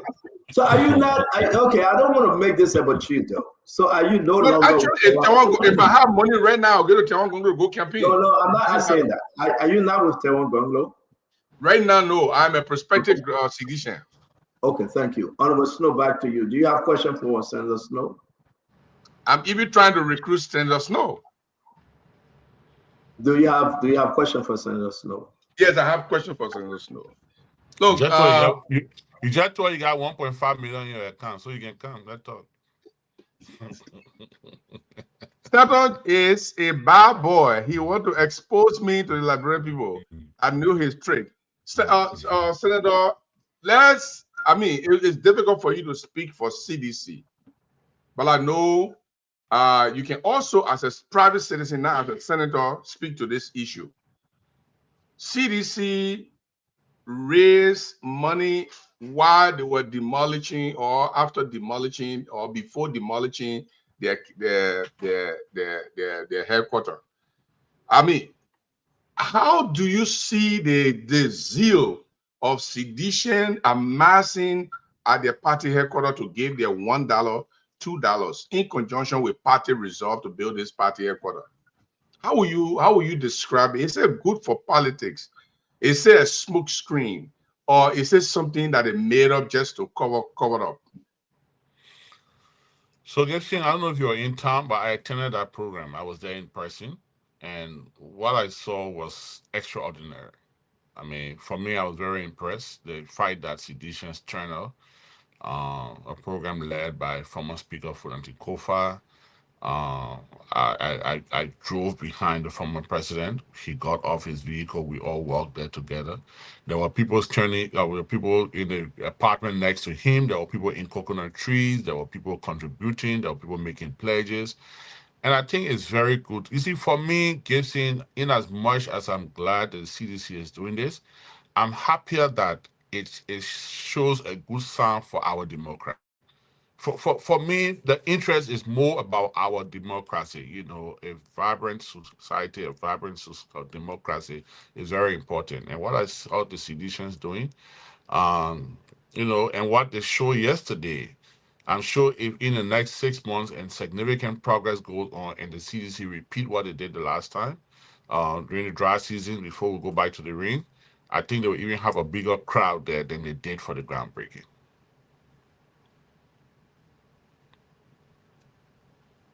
Okay, brother, welcome to the show, Russell. Let's hear you. The CDC did a thing. They have laid a foundation. It's still working. I'm hearing in 2 to 3 weeks, that layout will be completed and then the elevation will begin. Let's hear you. Well, with your questions or your comment on CDC foundation issue. Thank you, Stanton. And it's great being here with you too, Senator Snow. Great seeing you. Happy Sunday to everyone who's watching and listening to us, and to Brother Isaac Doe and Brother Gibson Giroux. I'd like to say welcome and hi to you all. No, Senator, I think it's a beautiful thing. Once any of these political party can decide to have their own home and they can invest in that. I think that's a wonderful thing. I think all political parties should aspire to that if they have the resources to build their own property and build a place where they call home, where they can go to congregate. You know, a couple of years ago, I mean, you know, here in this country, we do that. I mean, all of the political parties have a place of their own, the place of their own. So a couple of years ago, when I was on the city council, the electrical union, we gave them land, we gave them a space here in the city, and they built a beautiful edifice for the union. So that's just, you know, where they go and they meet. They have their, you know, support services, and you know, members of that union can, you know, go all the time for you know, for a full range of services. Political party here too as well. I mean, we have a beautiful space in St. Paul. You go there, I mean, creating jobs, you know, for people locally that the party, you know, pays them. So I mean, I see that too coming out of the buildings, you know, the headquarters that are being built by the various political parties in Liberia. I think that's a good thing. I think we now need to, you know, to elevate our politics and you know, to a different level, and I see what these parties are doing now. I commend them. I welcome that. I think that's a good thing. Thank you very much. Senator Snow, one last question before we move to other conversation here. And just I need to be. You think the argument on Mr. Cummings meeting President Bouakai, well, what was your own perspective on that? So, Senator, just give me a few minutes before. I know Mr. Russell didn't ask a question, but I just have a short comment regarding him. I said it in passing, and I will say it again. Every time I see a Liberian or a son of Liberia out in the international space and projecting our image, projecting our flag, I always find it amazing, and I always make it my responsibility to support that person. Mr. Russell, I think the public listening to this show know that you and I didn't start on a good footing. You know, there was a night you threw it at me and I threw it at you. But I follow you, and I think you love Liberia. And what I saw you doing yesterday, I was very impressed, and I hope that you become successful. The matter of fact, I have a niece who is a strong supporter of yours in Minnesota, Miss Capper, and she speaks very well of you. So I really hope that, you know, and I want to say thanks to Stanton, because, you know, his network was carrying, you know, what you were doing yesterday. And I think it's good for Liberia, and I really wish you well. I also want to say out there to our people, our Liberians in Minnesota and around Americas, we're seeing some very troubling videos and footage and all of that. I wish them well, and I hope that they can stay out of harm's way, and I pray that God will continue to bless not just the Liberian community, but all of the non-Americans that live in America, be it legally or, you know, whatever means. Like the lady who preached the last time when President Trump was first elected, you know, who asked him to have pardon on, you know, people. So I just want to close by just saying again, congratulations. I think you did a great job yesterday, and I really pray that you come up in shining colors. Whatever. Thank you. Yeah, thank you, Senator Snow. I didn't acknowledge it when I was giving my comment because I was hoping to do that. I see Russell smiling for the first time, big man. What? I always smiling, but no, I mean, that's true. Thanks to the Spoon Network, to Stanton personally, not because he's on here, but he's been behind the scene pushing this, helping us to galvanize the community and encourage the community to come out. And Diamond was producing in the background, so was Nelson. So I'd like to say thanks to them, and to all of the Spoon family. Conor Gray stopped by to fellowship with us, and a good number of people, stopped by.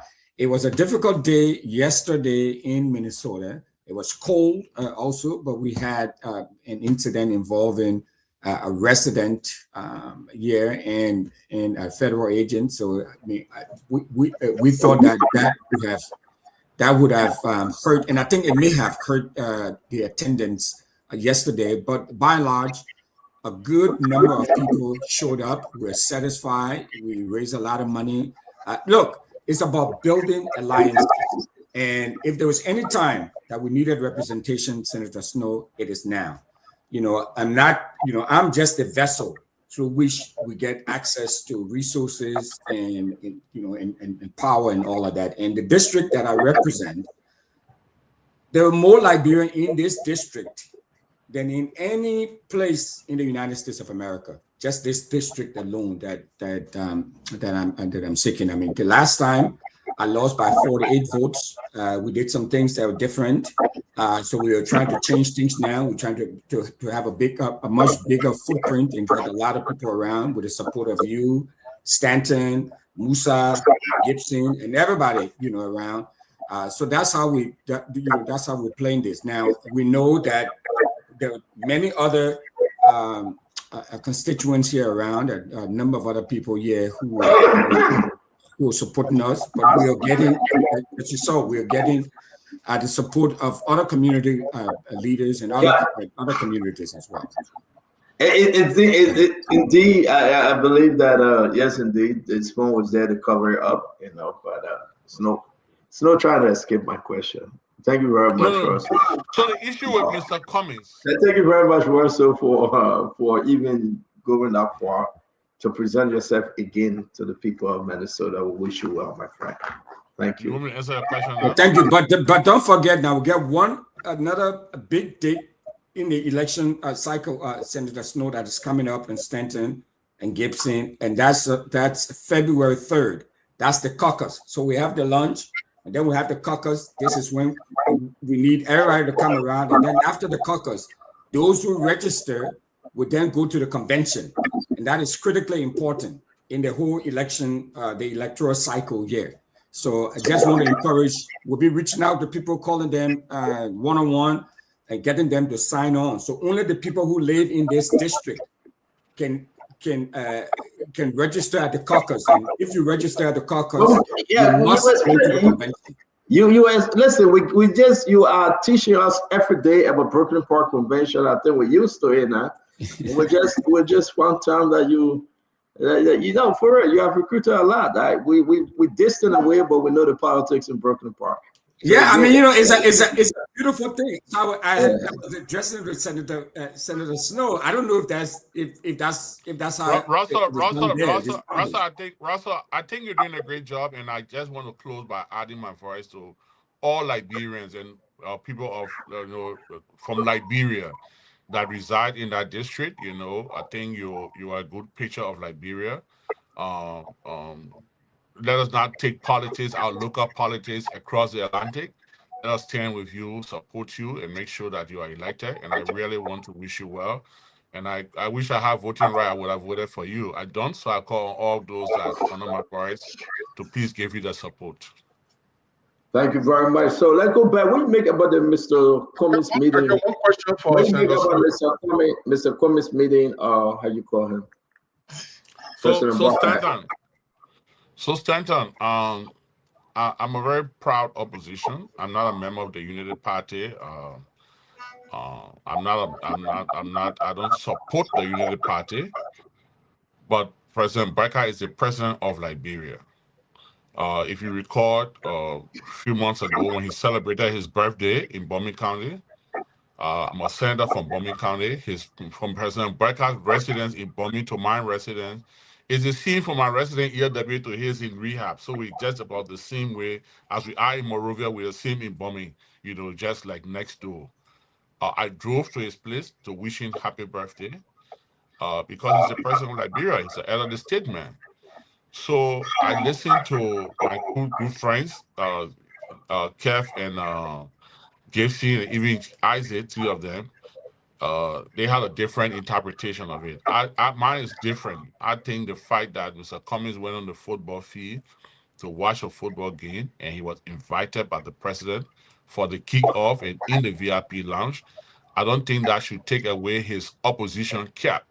I mean, being opposition should never stop you from respecting the authority. So I think going to sit with the president, take the kickoff, I wouldn't say it has not been an opposition. Until Mr. Cummings can tell the world that he's not an opposition, I still want to respect him as an opposition leader. And I think what he did was magnanimous. You who have done the same, right? Oh, yeah, definitely.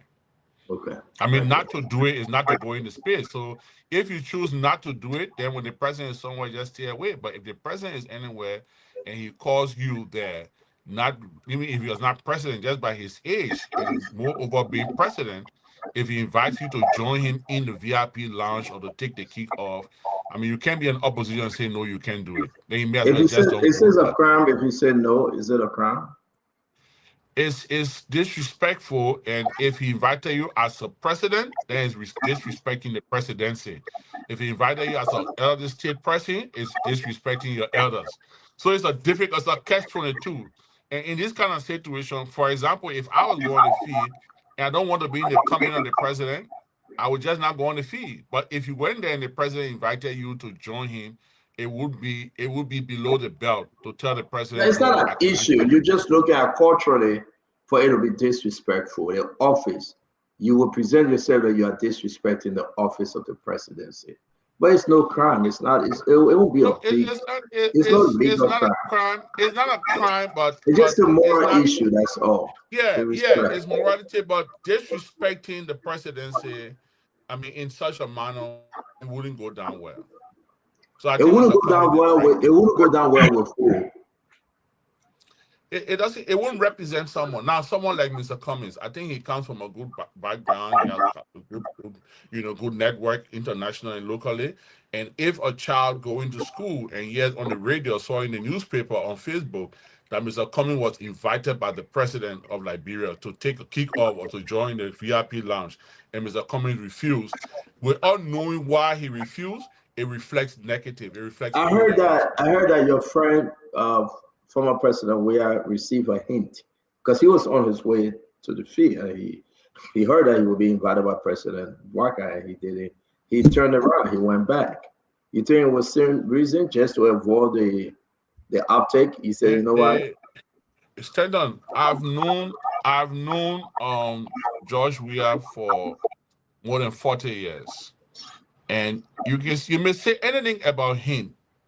He's a very trained person. He respects authority. So do you think George Weah will have gone to sit with President Walker? If former President Weah had gone on the field and was invited by the president of Liberia, former President Weah would not disrespect the president of Liberia. Look, even when President Weah was elected, we're not talking about disrespect. So you have gone there to have that kick out with the president. Is that what you're saying? If he was invited in good shape. What do you mean good shape? Why are you adding good shape now? What good shape got to do with it? Why the president invited? Why are you coming, Snow? Why are you adding good shape? No, why you add good shape? What a good shape in there that coming saw that went there and George Weah will not see? What's the good shape? Stand on. Why the president invited George Weah? George Weah full head to him as the president. So that coming on a full can be heading. So that coming on a full can be heading. So you're a bad guy. You're a very bad guy. So let me ask you this. Wait, I beg you, will come in next. I beg you. When it comes to comments, that disrespect, that culture, that the presidency, but when it comes to Joe, well, maybe a fool will be heading, so he might be in good shape. No, I didn't say maybe a fool heading. No, it's not what you. Come on, man. You know very well, Joe. Wouldn't have gone there. You know very well the former president wouldn't have gone there. You know that. Forget me now. You put that good shit. Stand on. Okay, stand on. I can let me get 10 bet you if Mr. Weah, former President Weah is in the same space with the current president, he would never disrespect him. The worst that he would do was to stay away from that space. Once he's in that space, the George Weah that I know will never be disrespectful to the presidency. I can bet on that. Okay, thank you. Okay, so you Let me ask my last question. Let me ask my last question on this issue. Okay. Yeah, Jerome, Senator Snow, I have this question. President Boakai described George Weah in an interesting way. I want to ask your opinion on it. He defined George Weah in a very interesting way. And I'm very, very concerned. He said, there was a question you were responding to, that George Weah is loved by the people. He is very popular and has international connections. How do you think President Boakai is actually describing George Weah correctly, in your opinion? So I didn't listen to that, but if that actually what he said, I think it's only fair. I mean, Mr. Weah is Where did he say that? Where did he say that? Can you cut the video and send it? Don't believe it, Jerome. Be very careful. Well, I said that you listen to me. I said I You didn't know you hear have the that. video, Stanton. Stanton, You know I you said I have the didn't hear video. that. But if that's what President Boakai said about former President Weah, it's only fair. I've been around the world with President Weah, former President Weah. You know, when you say President Salif, you people don't get fair. But when you say President Weah, they say you put former that you can get in trouble. So I don't want to get in trouble tonight. The president gave you a message tomorrow. So when I've been around the world with former President Weah, and he's very well respected. He's loved by his people in Liberia and out of Liberia, and he's very well respected. So if that was what President Boakai said, then I think President Boakai was correct, and it's only fair to say that. Thank you. Okay, Senator. I think you're correct if you're in the space of the president, or if the president and invite you, to either function, other things, and then you kind of like declined without giving any reason for decline. The opening of the PHP Park, President Boakai was invited, Madam Ellen. President Boakai declined. And we saw Samuka went to church. He was invited, he went to church. The Unity Party people went ballistic. He said, no, you can't do it. Is the Unity Party people and President Boakai being disrespectful? So, I will speak first of President Weah. Now, in 2018 January, in 2017 December, when President Weah got elected as president of Liberia, two things happened. President Weah drove to the former vice president's residence along with his wife and paid him a courtesy visit out of respect, not because he defeated him, only because he defeated him, but because he saw him as an elderly state person. He drove there. The former vice president, Jewel Howard Taylor, when she was elected also on the same ticket of President Weah, she drove to former Vice President Boakai House and went down as tradition dictates and paid that respect to the former vice president. So history has shown you that President Weah would not disrespect an elderly person, more to say a president, the head of state. Now, when former President Weah opened the PHP Park, I'm told that President Boakai was invited, but he did not show up. I don't know if he sent an excuse. I did not follow up on it because I think the program was colorful enough that, dwelling on the absentee of anybody was not as important or as, colorful as it was with that program, with the mass turnout of Liberians. Former President Salif was there, other dignitaries. I wasn't there. I was out of the country. Others were there. I think it shows, and, like someone said yesterday, that park yesterday was showcased, for Liberia, on the international scene. So again, one may elect not to, for example, my friend Darius DeLong, we always laugh about it. When President Weah was president of Liberia, DeLong was referred to as public enemy. So every time the Senate or the official of government were invited to the executive mansion, Senator Dillon will say, I will stay away because I don't want to be, go into harm's way or be molested by the security. I think he won the football field one time, something happened in that. So sometimes even do the same thing. Sometimes I see senators are going, somewhere, and I say, well, let me stay away. I don't want trouble. I was invited, for example, to the prayer breakfast, the national prayer breakfast. I was on my farm. I didn't make much effort because, you don't want any misunderstanding or misinterpretation. So sometimes you just want to be careful. So again, if you stay away, even though what Stanton said about Guinea was not true, I did not go Guinea for other reasons, but not to stay away from the president. But, sometimes you decide that you don't want to be in the, for example, Spoon. If Senator called me this evening and invited me on the show, if I felt there was anything that I didn't want to talk about or I'm not comfortable, I would have simply said to Stanton, I'm sorry I cannot appear on the show. But the fact that I came on the show means I've availed myself to public scrutiny or to a public conversation. So again, if you decided not to go, I don't think we should hold anyone liable for not attending a program. But if you go to a program and be condescending or disrespectful, then it shows something else. And President Weah is not that kind of person. Senator, thank you very much for joining us. We're going to move on. We're going to say thanks a lot. Again, ladies and gentlemen, let's get to the SONA. The reason why Senator Snow is here. To all of you out there, continue to share the show. Let's make progress. Senator, this will be the president, I believe, second. Third, if you add the inauguration. If you add the inauguration, I would be third, right? No, third. After inauguration, he addressed us. So today is the third. Okay, thank you very much. So that will be the third coming up tomorrow. So the third in the third year. That's how you count the years also.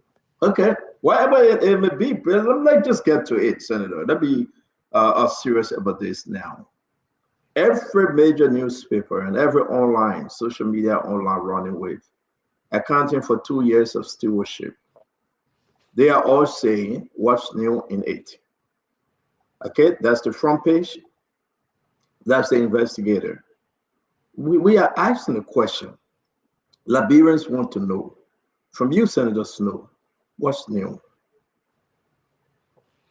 Well, I don't know if there will be much to give account of tomorrow. I know that I believe strongly the president will be informing us of the Liberia seat at the United Nations Security Council.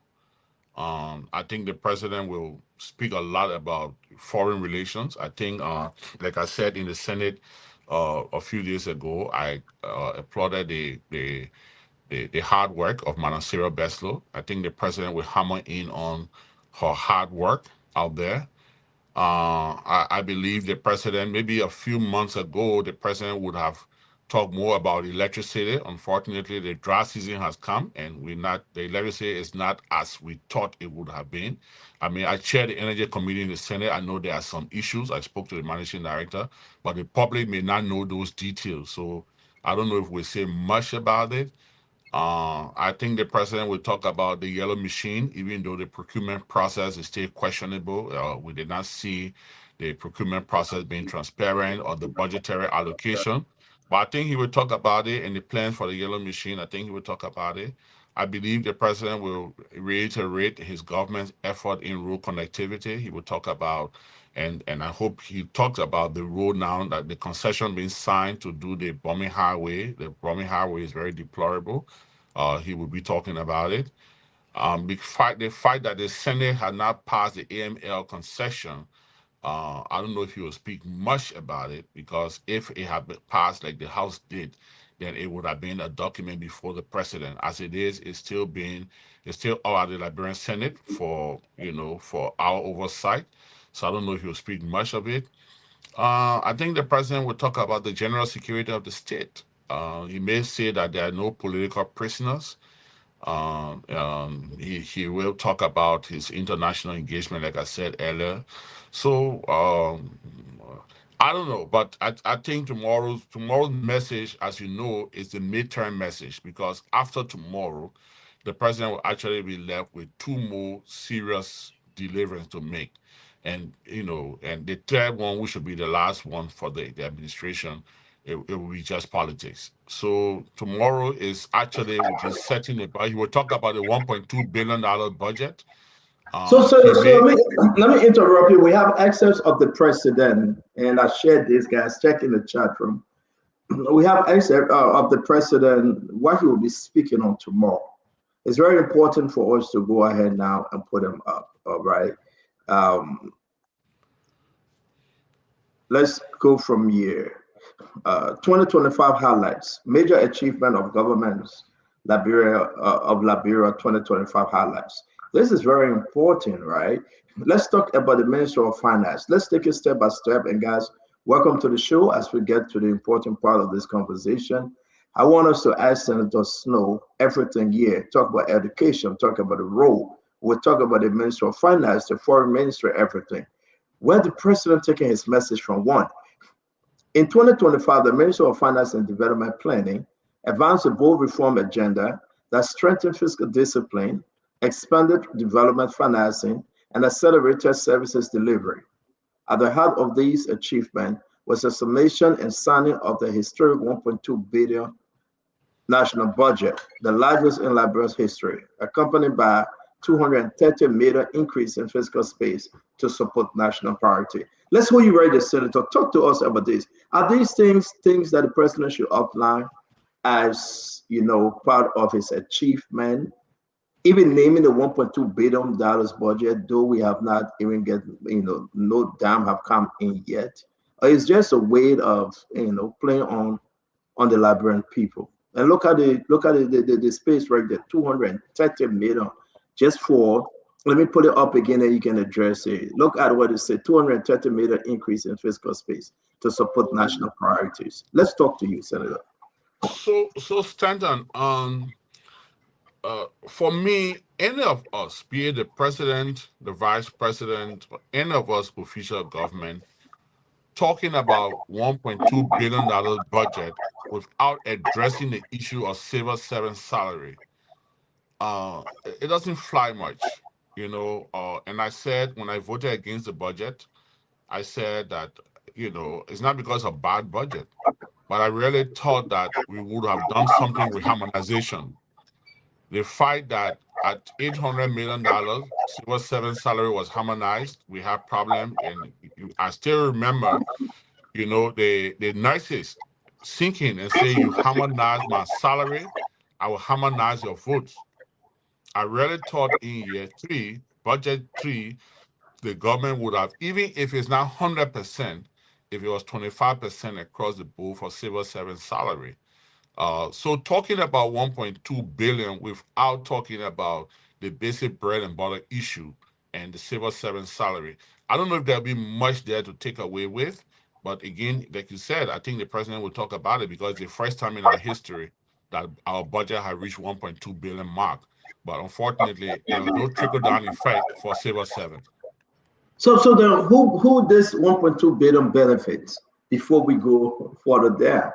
Again, we can say this to the Liberian people. We receive some of these things. It would be in the President National Address, State of the Nation Address, but you got to understand, you are right. The argument is you didn't put a down there for Manwata. You didn't put a down there for the civil servant. The first 5 highest office in the country, working over $95-something million or more, right? It's a huge spending budget.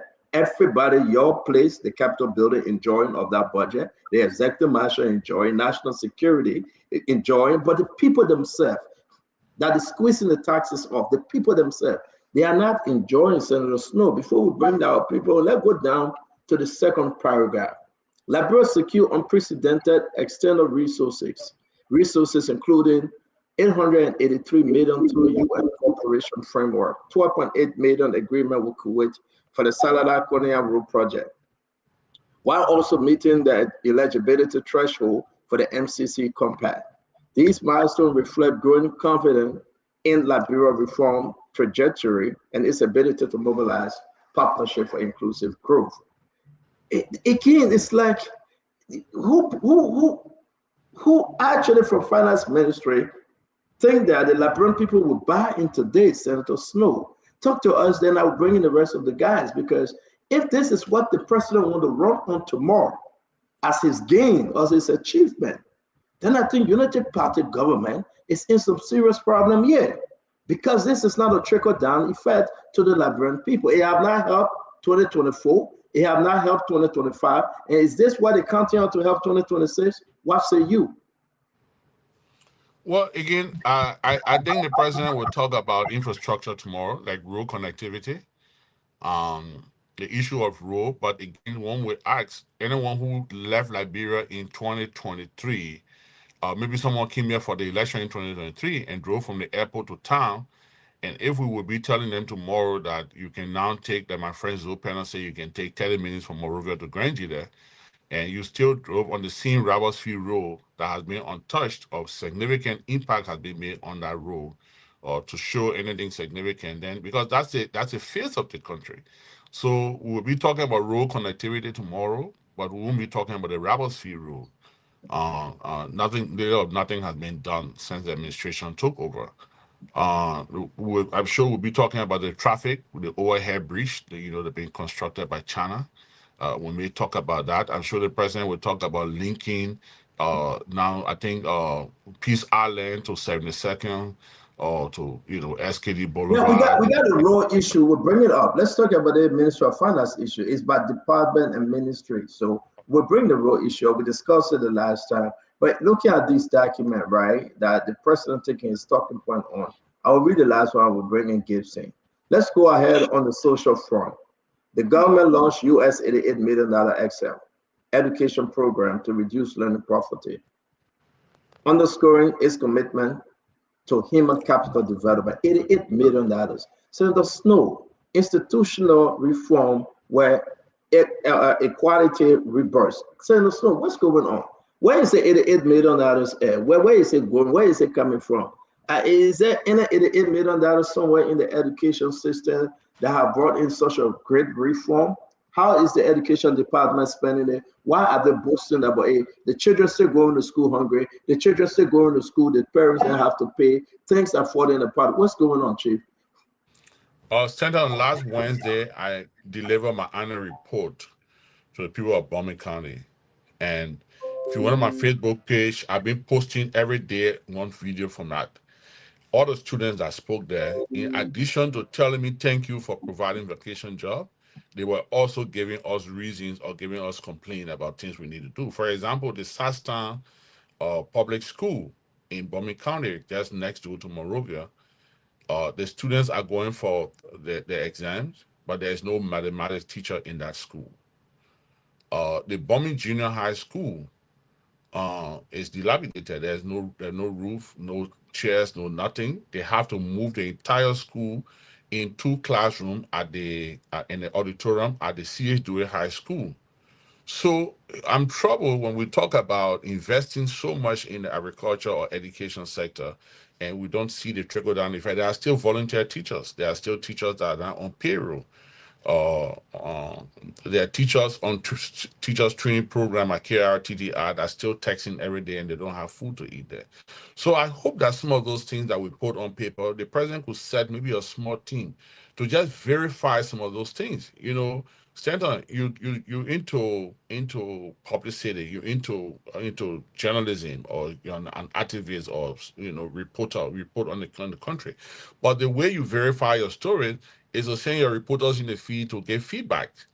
Now, if the president would just read on what he's given to read without verifying some of those things, because tomorrow, if the president is speaking tomorrow and talk about investing over $800 million in education, and a student at the Sasstown school listening to the president's speech, and there's no mathematics teacher in that school, or a student from the Bowman Junior High School in Bowman County says that how can we spend $88 million and our entire school, don't say one student or 5 students, the entire school have relocated to C.H. Dewey, and because they don't have classrooms. So we are now working with policymakers. We are trying to find our own money and work with other people to see how we can rehabilitate or renovate the school so that the students can go there. But we also made representation to government. So I'm just talking about Bowman because I'm the senator from there. But when I said it in the Senate on Thursday, there were at least 10 other senators that could share the same sentiments in the county. So maybe the president just need to get a little team, a quiet team that would just, go around the country and verify some of those things that he's given on paper so that we'll be able to verify the information. But we still have schools with all teachers. We still have volunteer teachers that are not on payroll. $8 million, $88 million, the president launched that, and we are not seeing no outcome. It's not, where is the $8 million? Let me bring in Gibson, then we'll go to our brother Isaac, to Kev Hassan, and brother Russell. Gibson, something is confusing here, going through the different, except from the president, scheduled address. It's shocking to know that money is flying around, but we're not seeing it. Where's the money, Gibson? Gibson, let me bring you Russell. Russell, talk to us a little. Gibson not hearing us. Russell, I mean, what's going on? We have gone through all over. We are not seeing what's going on. Talk to us, Russell. Okay, thank you. Before responding, I just have a quick question for Senator Snowe. Is it not a practice, or why isn't it a practice, or is it illegal for the government to release, say, for example, the SONA to the public before it is official, or at least to the press, to the media, before it is formally delivered? Why is that not done, or why is it not something that we? But Stedon is like inside. He just showed his copy. No. I didn't know you only spoon on it. Yeah. No. I mean, I know we've seen Stedon copy, but I'm just asking you formally. I mean, like, why isn't that done? My answer to that would be that the SONA is a president addressing the legislature. I know that, yeah. Mm-hmm. So that document belongs to it first has to be presented to the legislature before the public. It's not a nationwide address. President not just going to address the nation. It's a document. No, we're not asking for the full address. We asking for, but anyway, we got the ISAP. You're an insider, so you can have it. But the public. Yeah, that's what I'm talking about. I mean, if you're not Stanton, yeah. Yeah, so I wouldn't agree with anybody saying that this document should be public before it's presented to the legislature. It's a document for the president is making that report to the legislature. That's why the legislature had to convene in an extraordinary session for the sole purpose of the president delivering his legislative agenda to the legislature. And that's why even most time when you in session, most time when you're addressing in that session, you only address the speaker, the president of the Senate, the pro tem, the deputy speaker, and members of the legislature. Sometimes people make mistakes. Even the presidents will do it. They will address the first lady, this person, that. Once we convene in that session, it's a legislative session. So you're only addressing the legislature. But again, for our protocol and our tradition and culture, we add other people to it, like the Chief Justice, the Associate Justices, the First Lady, First Family, all of that. But because it's a legislative function, it should be to the legislature, and then thereafter, copies should be made available to the legislature, where the opposition and other people can take that and critique the president's report. Yeah, but I think what I'm asking, I think outside of Stanton with his extensive contacts and all of that, I mean, even here, I mean, we model after whether we like it or not. I mean, the implementation is slightly different, but we'll model after the U.S. system of government. I mean, that's what it is. And so when the president is giving his State of the Union, he's not going to give the entire thing out to the public, but excerpt will be given to CNN, to MSNBC, to all of these folks. Actually, Russell is actually leaked. It's not official. Now, if you notice the U.S. system, when the president mounts the podium, he always have 2 extra copies of his address. He will hand one to the vice president, who's the president of the Senate, and one to the speaker. Yeah. You remember one time Nancy Pelosi told her copy all of that kind of thing. So the president will present those 2 copies. In Liberia, normally the president don't do it, but it's also right that the president will give 2 copies, one to the vice president, who's the president of the Senate, and the Speaker of the House, who's the presiding officer. And then after that message, the document is given to members of the legislature and also becomes a public document. Sometimes it could even release the document as the president is delivering his address. But prior to the president delivering the address to make it a public document, I don't think it's professionally done. Yeah. You know, again, Russell then go through this technical, you know, question as to what. No. We passed that. Let's talk about the substance of what we have in our hand, right? Insider, you gotta get in your hand. You gotta admit. No, it's not because insider. It's right there on Broad Street. You can pick it up. Let's talk about what we have in our hand. This for us to read, right? And I'll bring in Brother Gibson before we go to Acid too, right? For us to see, we talk about $88 million for education. Education, you can jump around and say what you want to say. That's not small money. Let's look at strengthening accountability. Ministry of Finance Development Plan to deliver the 2022-2023 annual economic review completed in 2026 budget framework paper and conducted a public expenditure tracking survey, PETS, across all 15 counties. Now, you said something though, Honorable Snow. Does the president have folks going around to verify all these sweet talks? You know, $88 million for education, children will not be hungry in school.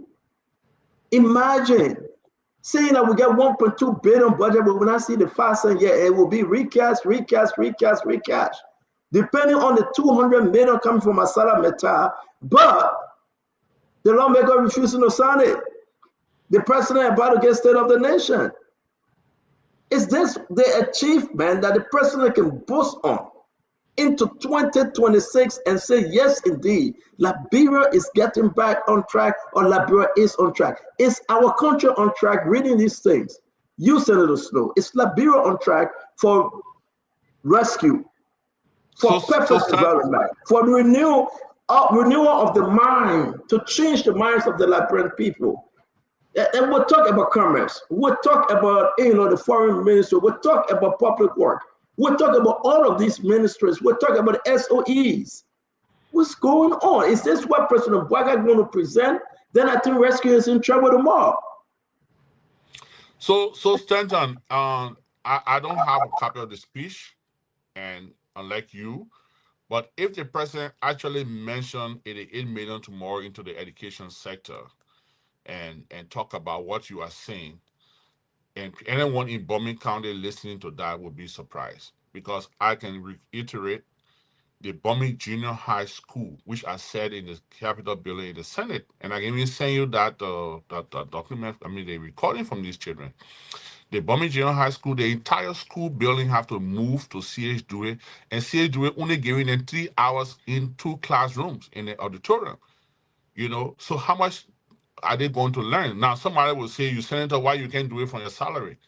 I could do it from my salary, but if we are claiming to be spending $88 million and we can't do $100,000 to re-roof the Bowman Junior High School, and we can't pay for a math teacher at the Sastan school, then we have problem. And sometimes, someone told me the other day, and I will share this with you, and they said, look, every time you go on the radio or on Spoon and you say something, everybody come after you, they attack you, they say this about you. Don't say anything. Just when election time comes, the Liberian people will speak. But I don't think it should just be about election. So sometimes people are actually afraid. There are even civil servants that have send me text messages as I talk about the harmonization issue, and say, Chief, we are not happy that this has happened, but we're scared to talk. So when you get in a situation where people are afraid to talk, then it's wearing the Empire new suit. So again, I would be shocked tomorrow if the president actually talk about $88 million in the education sector, and I name only 2 of several schools in Bowman County that are not giving that. If that is the case, before Asa come in and gives them my last question here with the Minister of Finance, Asa is got working with Bank of America, making at least $13,000 every 2 weeks. Okay, you can count that. But before we get to that, Senator Snow, right? So you're making more money than coming then, as Gibson? I mean, probably like Jerry Gibson said. But on a serious note, I'm waiting for the senator not to say my small deal. Senator, if we believe that Mr. they will Nara. put in, how can they put in the $1.2 billion budget and exclude the $200 million from ArcelorMittal that have not yet passed? How can the president boast about this great achievement of $1.2 billion budget because ArcelorMittal is in it too? How talk to me? ArcelorMittal is in the $1.2 billion budget. Am I correct? Yeah, so the way the budget process is, you have the core budget. So those monies that are added from direct revenue collection or that are within range of the revenue authority to raise, and you have the projection. So instead of going for recast budget, because if, for example, if the legislature have passed the budget, now you are making projection that all things constant, the 200 million will come.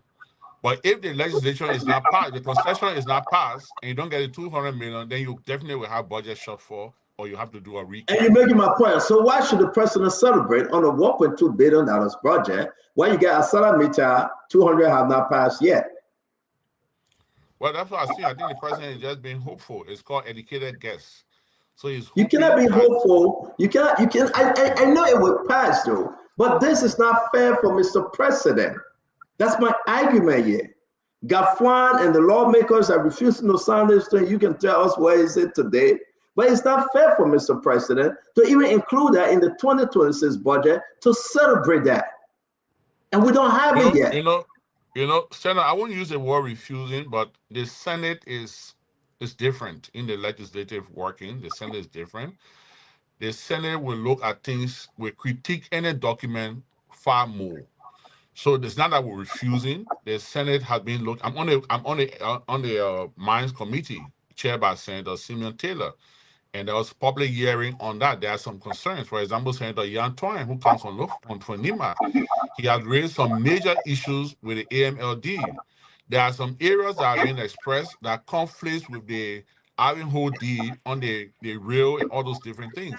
So until those things are clear and we have a clear understanding, the Senate will make a determination to pass it or not to pass it. We don't do 4G or 5G in the Senate. No, we don't do that. So we're not refusing, but we are performing our constitutional duty to critique document and look at it thoroughly before we vote for or against it. My question is, it is not completed yet, Senator. I got to bring in Gibson Jeru. Why would this government include that in the SONA of the 1.2 billion? And that what make the money 1.2 billion is because I set up with that $200 million.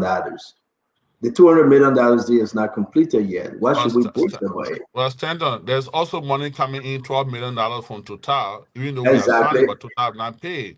There's money coming in for Ranto that have not paid.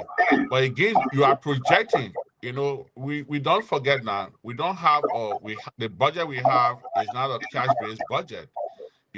So we will. And that's why we a doubt that we will be running into a recast before the first 6 months of this budget government. And I think that it's fair to say, though, I think we got a lot of problems. We'll wait for the president to speak tomorrow. And again, the opposition and imposition, we have an argument on it because I think that will be a trouble speech tomorrow if the president should include everything we have seen. Let me bring in Gibson Jeru. I said, though, I'm going to bring in T1. I'm sorry, T, you just joined us, Kev Hassan, and the rest of the team. Gibson, we are talking about Minister of Finance, man. They are not being bold. They are not showing anything of boldness to say, yes, it's about rescuing the people.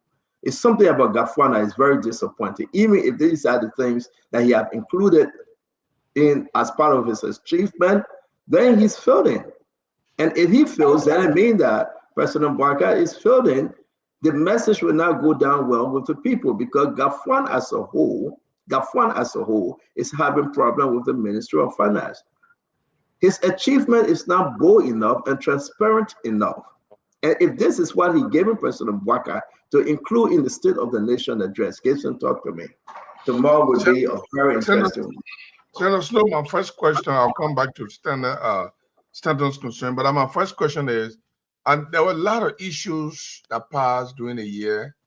What will the senator of Momi County expect to be addressed by the SONA? Well, like I said, I think the president will talk about. I think LPRC brought in one shipment of petroleum product. He may talk about LPRC now importing petroleum product. I don't know if the president will talk much about unity, about unifying the country. He may talk about it. I doubt that the president will talk about the project in FOIA. I don't think the president will talk about the FOIA project. I don't think the president will talk about the usage of private jets. But there are things the president will talk about, so we listen to it. But again, I'm sure the president will talk about rural connectivity. And again, if the president talk about $88 million into the education sector without the school in Sasstown, Bombing County, you got two Sasstown, one in Grand Crew, one in Bombing. I told about the one in Bombing County. Sasstown having a math teacher, and Bombing Junior High School is domiciled at the C.H. Dewey. And we talk about putting $88 million in the education sector, and we saw the students from the University of Liberia painting their own building, and and trying to get toilets clean and all of that. And we talk about $88 million tomorrow. I'll be surprised. So I think there are other things. I think the president will do more tomorrow on the international front. Sarah Beslow, like her, hate her, love her. I think she's done well. I think he will talk about our seat at the United Nations. He will talk about the international connections. He will talk about maybe his visit to President Donald Trump, where he was noted for speaking good English. Maybe we'll hear those kind of things. But on the local front, LEC, maybe the president would have talked about it. But I'm sure he will talk about the future of LEC, that would look forward to a more vibrant LEC. The security of the state. We don't hear about armed robbers anymore. I think the president will talk about the security of the state. I don't know if he'll talk. I'm sure he will talk about the overhead bridge. I mean, I'm sure there are things the president will talk about tomorrow. So we'll listen to him, and I think, like Stanton said, I think it'll be a good show after listening to the president to really critique. Right. And particularly with the $88 million in the education area, you're talking about reducing poverty by allocating. He said the government launched an $88 million extra education program. So that means they already have the money. They didn't say project, to reduce learning poverty, underscoring commitment to human capital development. Is it impacting your county? Well, I say you want me to speak crown now, but I just told you that No, I know you saw. I know you talk about the high school. I know you talk about the zinking of the high school CHW. Well, that's not the only. Even if we were to talk about the salary of civil servants, I will send you the video, Stanton. One of our commissioners and our chiefs, there are still chiefs in rural area that are still not on government payroll. A lot of our chiefs are still not on payroll. A lot of our people are still making less than $150 when the Minister of Finance said the least pay was $150. One of the commissioners told me, he said, Senator, I make less than $100 as commissioner.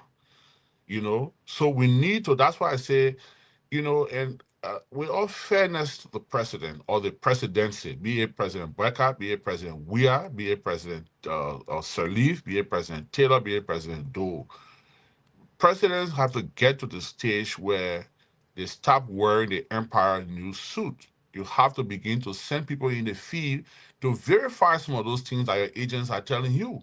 Take, for example, the yellow machine we're talking about today. The first report that came up, we're going to pay $80 million for the yellow machine. You had a cabinet minister on top of the car celebrating, and everybody came outside clapping for the cabinet minister that we're getting yellow machine in the country for almost $80 million. A few months later, we're talking about $20 million, and it's like nothing happened with 80 million. It's like there was no conversation on 80 million and nothing has been talked about it anymore. It's like, okay, now we're getting it. So if the president, for example, had not asked his vice president to follow up, to verify, to check on it, the country wouldn't have been talking about saving $60 million today.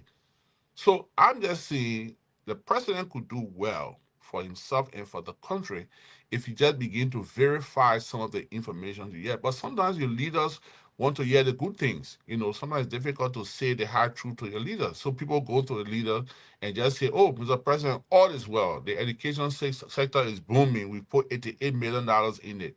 All the schools have teachers. They're going to do well this year.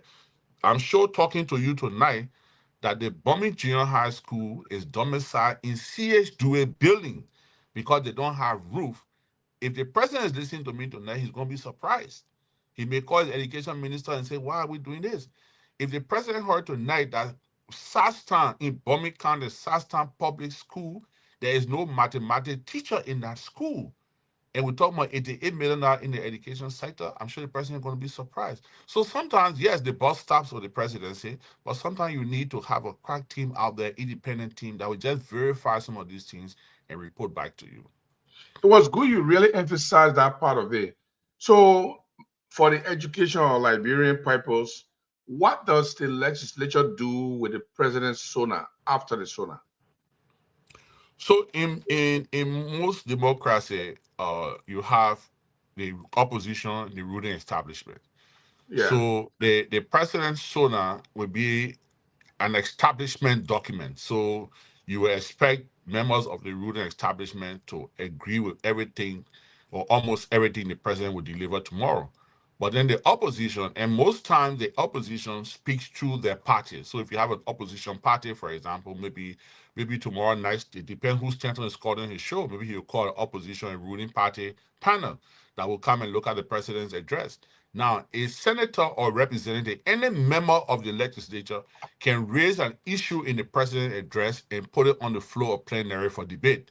But most times you'll have the opposition that will critique the president's address and critique it wisely. I think the last time the CDC came up with critique, and the ANC did the same thing. I'm sure this year the CMC, Musa Belete loves to write. He writes from Sacré-Pierre or from Maryland. I'm sure we get a critique from the president's message from the CMC. So these are things that we need to do. We can occupy our democratic space without animosity, without fighting each other.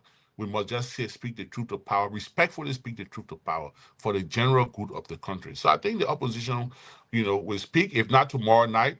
I'm sure Stanton like to break the news, so I'm sure you're going to get a panel tomorrow here that will critique the president's speech. And in the coming days, I'm sure the opposition may issue a formal statement in response to the president's address.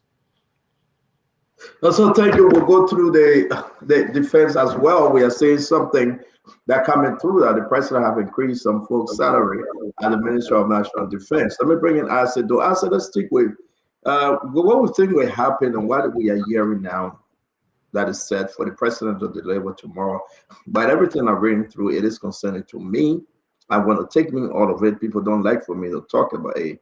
But if this is what the rescue government want to run with tomorrow, that would be a beautiful conversation, a very, very heartwarming conversation tomorrow. Because then there will be another Pandora box opening. How's it do? Yeah, no, just pardon my little joke. We are on very serious conversation that concerns the country, but my eyes going just past at it. Why is Brother T always putting UP/ to his name? But we will talk about that later. So, Senator Snow, I want to start off from something you said, that President Boakai could talk about the petroleum product that LPRC brought. There's something in governance they call price of government. It's a form of budget formulation. It's not like the price to run government, no. But it says government invests in programs that the people are willing to buy into. Not because they have the money, but because they see more benefit today than yesterday. So if the government is investing in petroleum product when the petroleum price is going up, and that is a dumb policy, in my mind. That is a dumb policy. You want to invest into what benefits the people better today than yesterday. I'm not sure he should talk about it. And in my mind, I want to ask you if you disagree with me. If I were the president of the United Party, in as much as we disagree with the United Party, if there is one truth, we can say it. I think the president would do good to himself tomorrow to only go over there, talk about the foreign ministry, and leave from there. Though the foreign ministry has had one or two mistakes here and there, but in my mind, the foreign ministry the foreign ministry, I would say, is his single most performing entity. So instead of talking about Ministry of Finance, the country high. You can convince the people say the country ain't high, you're in job. It's not possible. LEC right now, LEC doing bad. You can convince the people say no. The time about rainy season, the people know LEC are doing better. Now the sun can now LEC doing the same thing. So you can convince the people. In my mind, the only thing President Baga should go out there to talk, there may be politics. Talk about the foreign ministry, in as much as I feel she should have given more credit to the former foreign minister, but I thought the foreign minister is President Baga's single most performing minister. Base your whole thing on her, talk about her achievements, and leave from over there. I don't know if you disagree with me, because I don't see anything else that he could possibly say to convince Liberians outside of what they are seeing. That's my first question, if you disagree with me. I think the president will also talk about the NTA buses. Also, NTA buses scheme. I think the president will talk about the pickups that were given to the drug enforcement and the changing of the guards there, to fight against drugs. Maybe the president will talk about that tomorrow. But again, whilst talking on your show, Stanton, some nicest from Bombing just sent me a message. They upset why we're talking about the school, I'm not talking about the healthcare, that they're having the same deficiency in the healthcare. So I hope that maybe in your next paragraph, we will talk about, hi, Dr. Richardson, how are you? And I hope that we can talk about healthcare too. So the president will find something to talk about. He's the president. He's supposed to say something. So I think the president will say something tomorrow. We'll talk about the NTA buses. The president going one of the buses from your house to the mansion. We'll talk about it. The president will talk about the yellow machines that come in with every county name and flag on it. Sure, the president will talk about the drugs, the fight against drugs. The president will talk about the road projects that are coming up. He may tell us why the Roberts Field Road, there's no progress on the Roberts Field Road. I'm sure the president will talk about the electricity. I don't know if he'll say much about it now with the situation we are faced with. But he will say some things. I don't think he will only talk about foreign relations. Again, I'm an opposition, but I'm a big fan of the Ministry of Foreign Affairs because I'm out there in the international space. And when I go out there, the comments that I hear about our foreign minister, the things I see them doing, the minister and her team, I'm very impressed. I mean, they may not be perfect, but they are actually, if you were to give, like you already said, if you were to give this government an A+ in any sector, I strongly believe it will go to the Ministry of Foreign Affairs. Yeah, thank you. And to quickly, just on a second question, Dr. Richardson been very beautiful in a few days, CMC working. To my, I want to give myself credit. I was one of those people from the opposition that supported Sarah Beslow's confirmation. You know about it. And yes. So far, I think she's the only person that I supported. I didn't know, I've never spoken with her, but the work she's done, things I've heard about her, my little research told me why she wouldn't be perfect, but I thought she was the best person to serve at that time. And she has proven that over time. So it will be a good thing for the president to focus on the foreign ministry, only the foreign ministry. But I wanted to, if we talk about foreign ministry before you close on this. There's noise in somebody's background. If you talk about foreign ministry, if we talk about the foreign ministry, for example, at the level of ECOWAS, since that's where I am, the foreign minister at the last ECOWAS Council of Ministers meeting, the foreign minister and her team were able to negotiate the best package for ECOWAS since the founding of ECOWAS. Today, Liberia has that in June, Liberia will be taking over the Commission of Macroeconomics and Agriculture. It's a very big portfolio. That commissioner will be appointed by Liberia. Liberia will also have a seat at the ECOWAS Court of Justice. So one of our qualified lawyers will be at the ECOWAS Court of Justice. Then Liberia again will be hosting the ECOWAS Youth Center in Liberia. I think again, like I said in the Senate the other day, when it's good, let's say it. When it's bad, let's say it. I think the foreign minister, for me, she has broken the glass ceiling, and I think she's done extremely well. and it's only fair to give her the credit. I mean, and the respect when I attend these ECOWAS meetings, the respect that is given our foreign minister. I mean, in a long time, I have not seen it. I mean, she's well respected. People relate to her very well, and she come across as a very strong team player among her peers, among foreign ministers in West Africa. So I think we must give her the flower. And I think if the president will take home anything tomorrow from that speech, I think the flowers for the foreign ministry will come on top of his agenda. Yeah, I don't disagree, but there's now a question that I wanted to say to Sarah. Sorry, before you came in, just for a little bit of information, you were talking about the educational problem in Bomi County, which is very sad. I know you were talking about 88 millions, but just for the record, as Rescue has given us, the government is telling us that as at October 31, they have spent $93.3 million towards the educational sector. Just to let you know. So as of October, not November and December, as of October, they have spent not budgeted, 93.3 million United States dollars towards the education. And that's, thank you for flagging that. I was going to put it up as it's very important for us to remind all Liberians. When you talk about education, it's a system good. On the document coming up with 88.1 million, as it reported 93 point something million just as at October 2025. And we're still talking about a system in our country that everybody have forgotten about, which is the education system in our country, then we're in trouble. Honorable Snow, you're right. Some part of this thing the president will celebrate. If you look at the military, the government is saying that 1,900 and some more military individuals had a salary increase. 11 of those folks have the rank increase. We'll put it up. The president want to celebrate that. But we still want to find a way. We say, yes, the government, 3 years. Will the president talk about the military whipping the police? Well, the president will talk about the military goodness and leave the bad thing out. Let's bring in Kev Hassan. Senator, I beg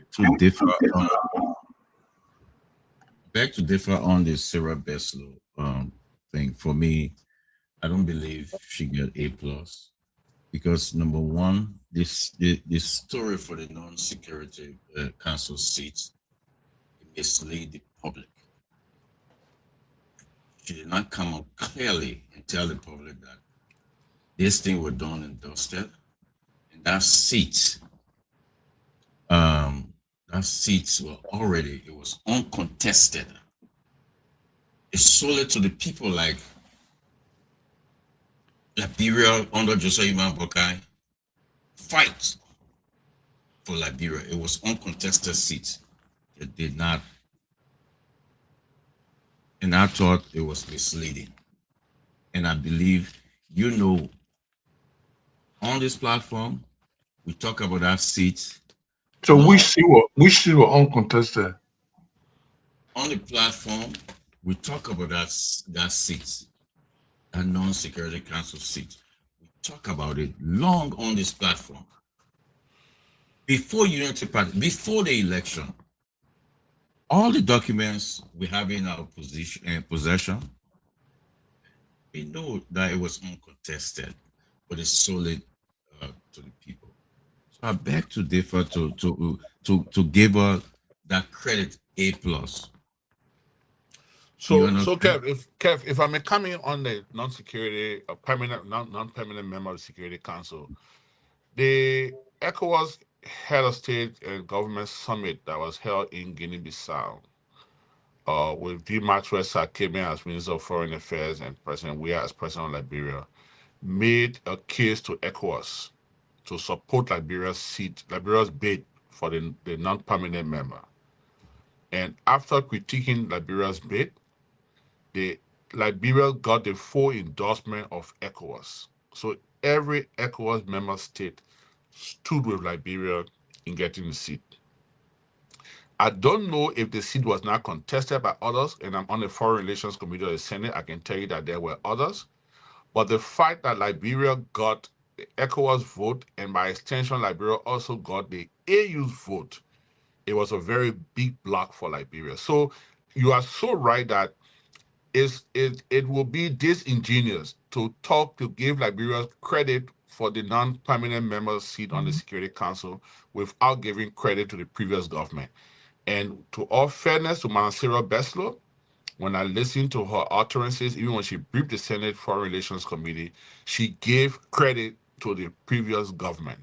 She gave credit to the Weah-led government that they laid the foundation and where we were today. So if it was not as profound as you may have wanted to hear it, I won't know, but I know she gave credit. For me, Kev, don't get me wrong for once. I believe in multi-party democracy. I believe in my space as an opposition senator.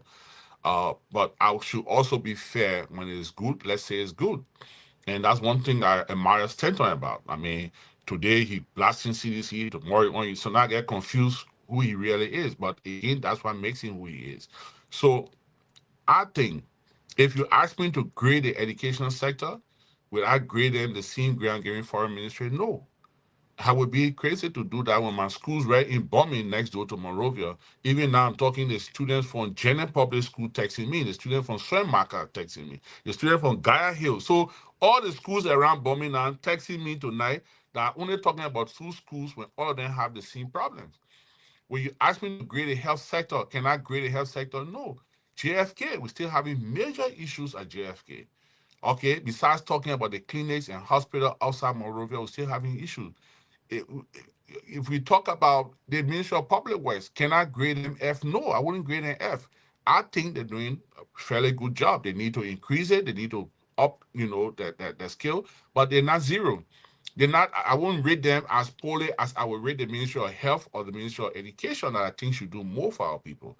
If you ask me to grade the Ministry of Commerce, will I do the same? No. But with the Foreign Ministry, with all fairness, I think Sarah Beslow and her team are doing a very good job at the Ministry of Foreign Affairs. Okay, thank you for making it clear that she did give the previous government the credit when she spoke to you in the Senate. I want the public to know that she, it's the previous government on the non-security seat. Let me ask you this quick. The president signed the budget. Is the budget being signed? The budget was passed by the legislature. I don't have any information on the president has signed the budget. Okay, because if the president, if the budget is not signed, why would the president own that budget and speak about that budget tomorrow if the budget is not signed? Because we're hearing that even the 200 million that Gafwan is refusing to even sign on it, he running away from that 200 $200 million. He running away. And we're hearing that they're going to come back to you guys, to run the government. Because what we hear in the president, we don't know if he's signed it. It just makes it. It's not even.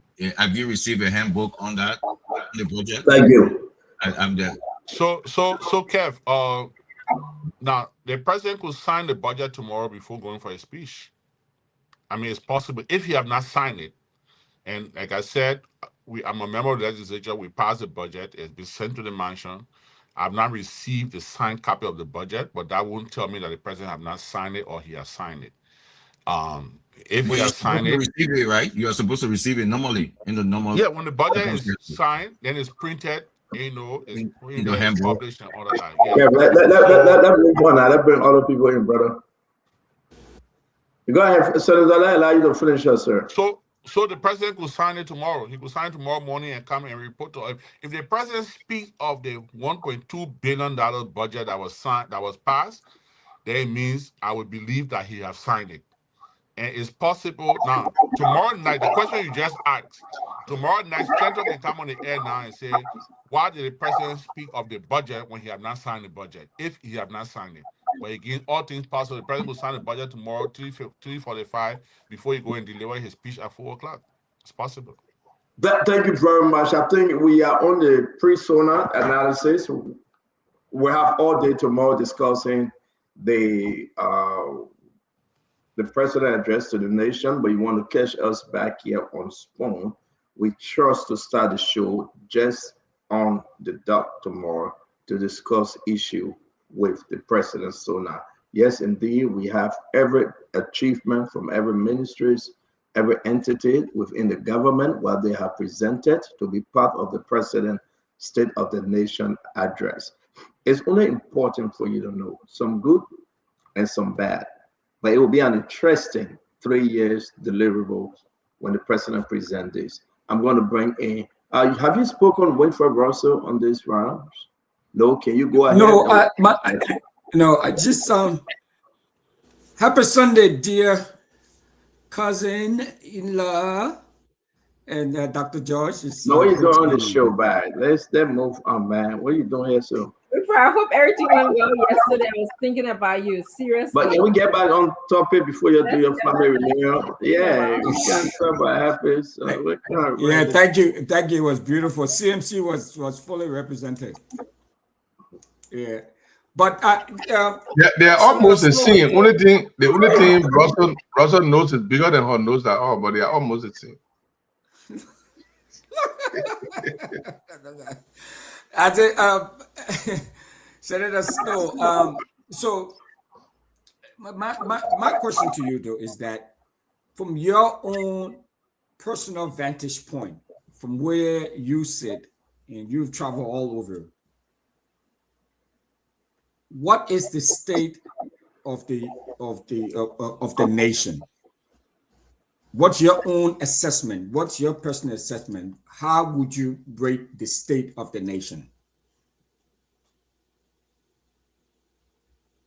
Well, if I'm to grade the state of the nation, I would grade it as being fair.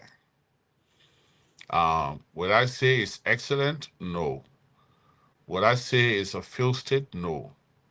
I would grade the state of the nation as being fair. The fact that we have a functioning government, performance will be in a different category. The fact that the security situation is fair, it's not bad. The fact that internationally, foreign relations wise, I think we're doing okay. We're doing relatively kind, and we still, like I agree with Kev and Isaac, we still should give credit to the WIA-led government through former Minister Boyson Finlay and former Minister D. Maxwell Kimia, who were very instrumental in, especially Maxwell Kimia, who was very instrumental in making the case with AU and ECOWAS for Liberia's seat at the United Nations.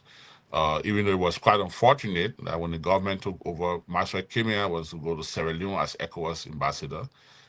It was prevented by the government. But I think he did a good work for Liberia, and that work is being buttressed by Manasira Besto, who I think is doing a phenomenal job. So the state of the nation, I would rate it as being fair. And so okay, so it's not excellent, it's not good, but it's fair. So yeah. Would you be given an opposition a response tomorrow after the State of the Nation address? Would you be making any sort of public comment? And if so, what would be the basis of that? So because I'm a bona fide member of a political party, the National Patriotic Party, I would expect the party would designate someone to issue the formal response. But if there are issues in the president's report that may be alarming to me as a senator, I can proffer a letter communication on the floor of the Senate to have it debated as a senator. Okay. Thank you. Dr. Richardson, welcome to the show. We're glad to have you. We have Senator Snow here as our 101 guest, 108, 110 guest. Welcome. Thank you. I just want to say hello to everybody. Hello, Mr. Jeru. Hello, Winfred, my cousin. Hello, Emmanuel George, my other cousin. Mr. Snow, we both were just laughing that you mentioned Swam Maka district is a part of our ancestral home, both for Emmanuel George and I.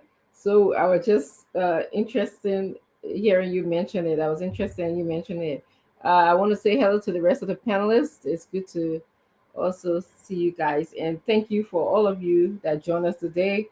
Mr. Snow, my question to you, you spoke lengthily on the foreign minister's job, and yes, indeed, she's doing a good job. There's some stain on our foreign ministry work. For example, the recent vote at the UN, how Liberia voted. Some people had some concerns about it. But I'm looking at the president's speech in economics performance, infrastructure development, good governance, environment and the climate, and social services, or social work issues. How would you say the government is performing in these areas?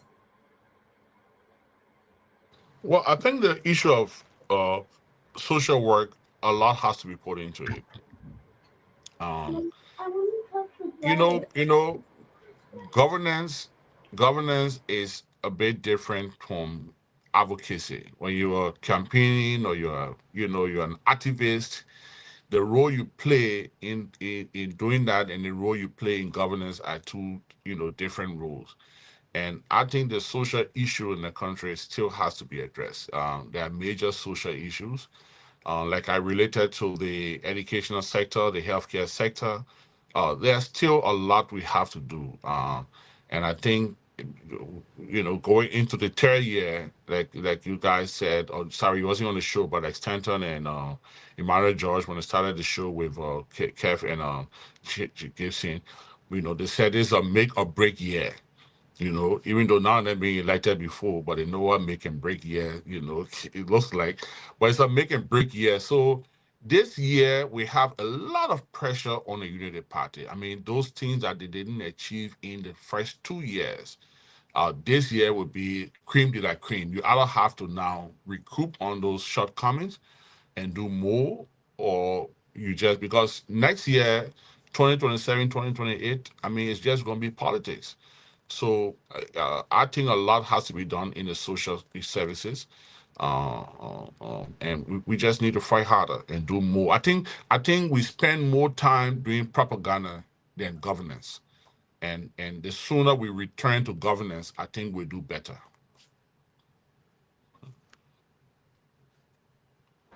Thank you. My second question to you is, infrastructure. People tend to see it as just bringing in the yellow machines that we have had some discrepancy on. I see they are sending some yellow machines back. Some of them are coming. I hear today that they're going to put the county flags for each of them. But I look at it more than just yellow machine. I look at mining. I look at agriculture. I look at the electricity issues that we have in our country. So how would you say we're doing in those areas? The mining issue, agriculture issue, and electricity. How are we doing as a country? So if we start with the mining issue first, we have to revisit our mining laws. I think our mining laws shortchanged Liberia. 3% on returns, and with all the incentives that we gave the mining concessions. For example, if a mining company, as part of the expense, let's say Aston Bitar, part of the expense is putting the iron ore in the train, taking it to Buchanan and shipping it, are all part of their expense for the production, and that comes against the government. Big Mountain taking the gold, flying it wherever it is part of the expense. So we need to revisit our laws. I mean, I think we need to, and I would say it's about time that maybe we go to Botswana, for example. We go to,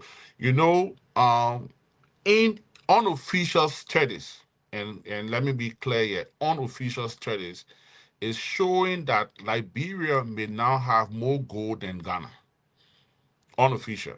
The gold deposit now in the western region and in the southeastern region, unofficially is showing that Liberia could actually be the gold haven of this region. And if we are, or even if with the amount of gold that being exported from Liberia now, the need to revisit our mining and mineral law is very important. Like in Ghana, for example, you have a whole entity for precious jewelry, precious mineral rather, for precious mineral. So the diamonds, the gold, I think in the last few years, the price of gold has gone skyrocket. So gold companies are making so much money, but the trickle down effect. You know, when the president announced that B Mountain is going to build a football stadium in Banga, people were excited. But if our mineral laws were more proactive, you know, and this has nothing to do with a particular government, it's just an age-old problem in Liberia that we all need to look at. Because the days of Lamco, the days of NROC, bond mines where you come from, there were Liberians who had equities in those companies. They may have not been pronounced, but there were Liberian equities. So in some of those laws and some of those negotiations, the government was shortchanged to protect the stake or the interest of those Liberians that had equities in those companies, you know. So they need to revisit our mineral laws, to revisit our mining laws, you know, and which is the mineral law. Is very important, cannot be overemphasized. The issue of energy. Right now we buy a lot of current from Guinea. You know, when I was in Guinea for the elections and I visited some entities, they were showing me that, you know, Guinea selling current to Liberia, Guinea sells current to Senegal, Guinea sells current to Guinea-Bissau, Guinea sells current to Gambia. During the rainy season, Gambia buys 90% of the electricity comes from Guinea. All right. So what can we do about our hydro capacity? Now, in the budget, we've given LEC over $50 million in this new budget. LEC now has to come, and by next week, the Senate intends to invite the management of LEC to come and give us a picture of the energy sector, the electricity sector in the country. Where are we? Where do we intend to go? You know, now we are rationing current because we are in the dry. You know, yesterday it was very hot in Liberia. And if we don't do, you know, complete the turbines at the hydro, you know, in the next dry season could even be worse. So we just need to do more. We need to put more money in infrastructure projects. We need to revisit our laws. And that's why we have the Law Reform Commission. There are times that we just need to revisit our laws. The oil and gas sector has to be revisited. The precious mineral has to be revisited. And I think if we were to do that, where we either have value addition or we have more equity or more royalty coming to our country, we will do far more than we are doing now. So the need to revisit the laws cannot be overemphasized.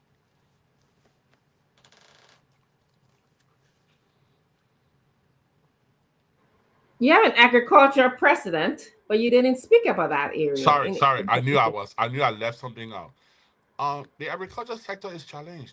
Dr. Richie, agriculture is very expensive. It's very, very expensive. One of the things I heard that was part of the rescue agenda or the president was going to do was to reopen the agriculture bank. In Liberia, agriculture loan is 12% interest rate.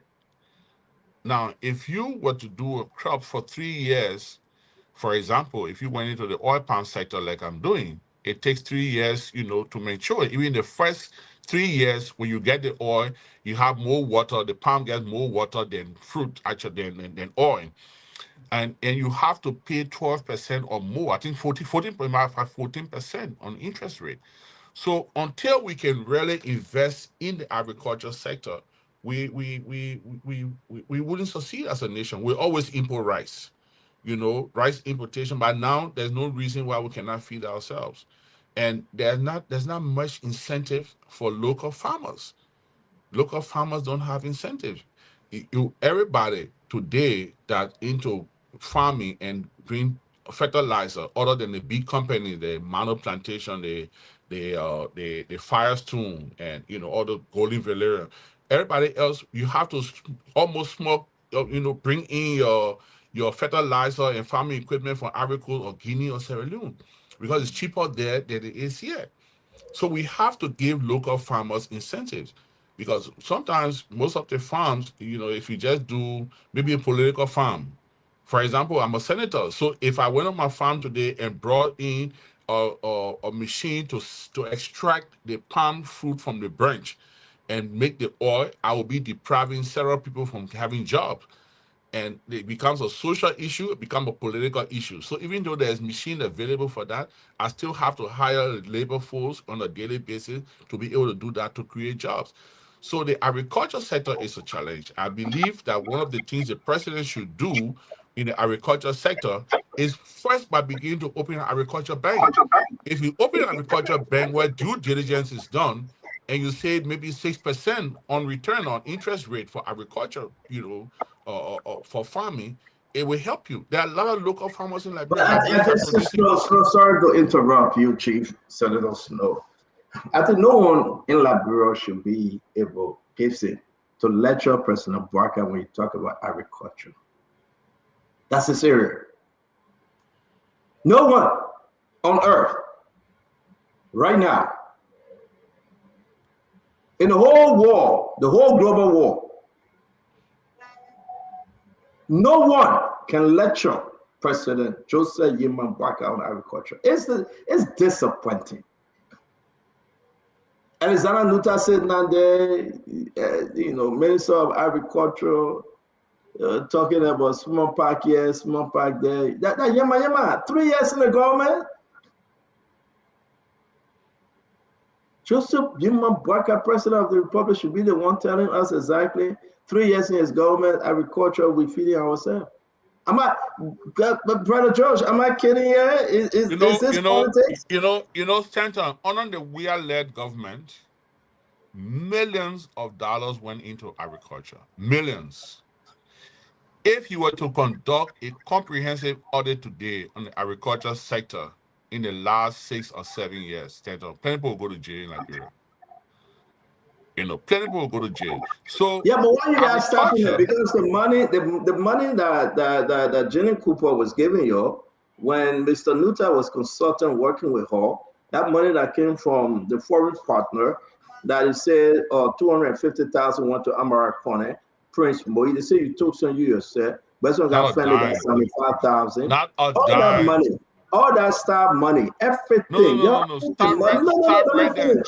Chief, no, I can't stop. I'm inside. No, you will defend yourself, Chief. Let me finish, right? It is bad for us to sit here and President Barker not prosecuting. But you know what President Barker did?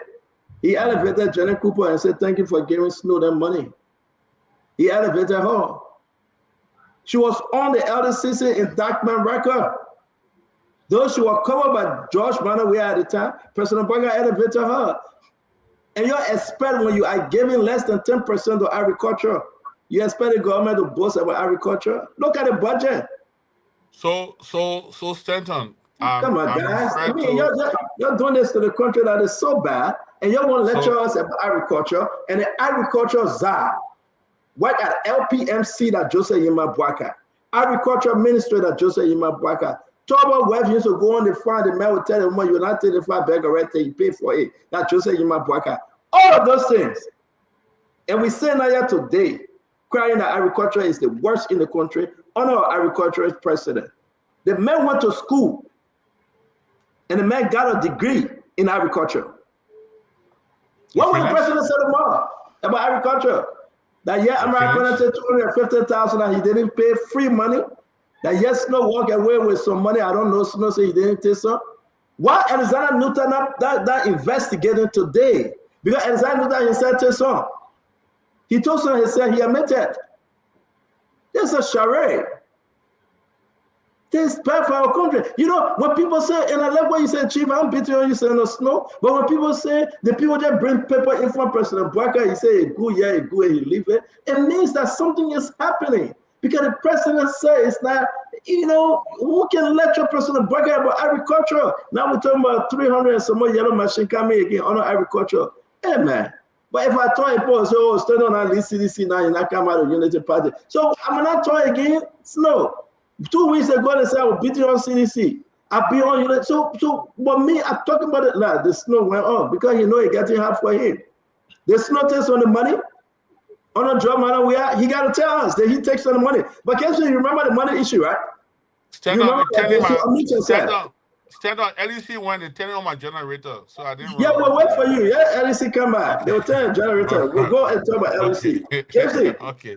So listen now. No, but I can still talk. I can still respond in the dark. Yeah, did you take some of the money, the free money that we are sending around that Joseph Barker is not prosecuting anybody for?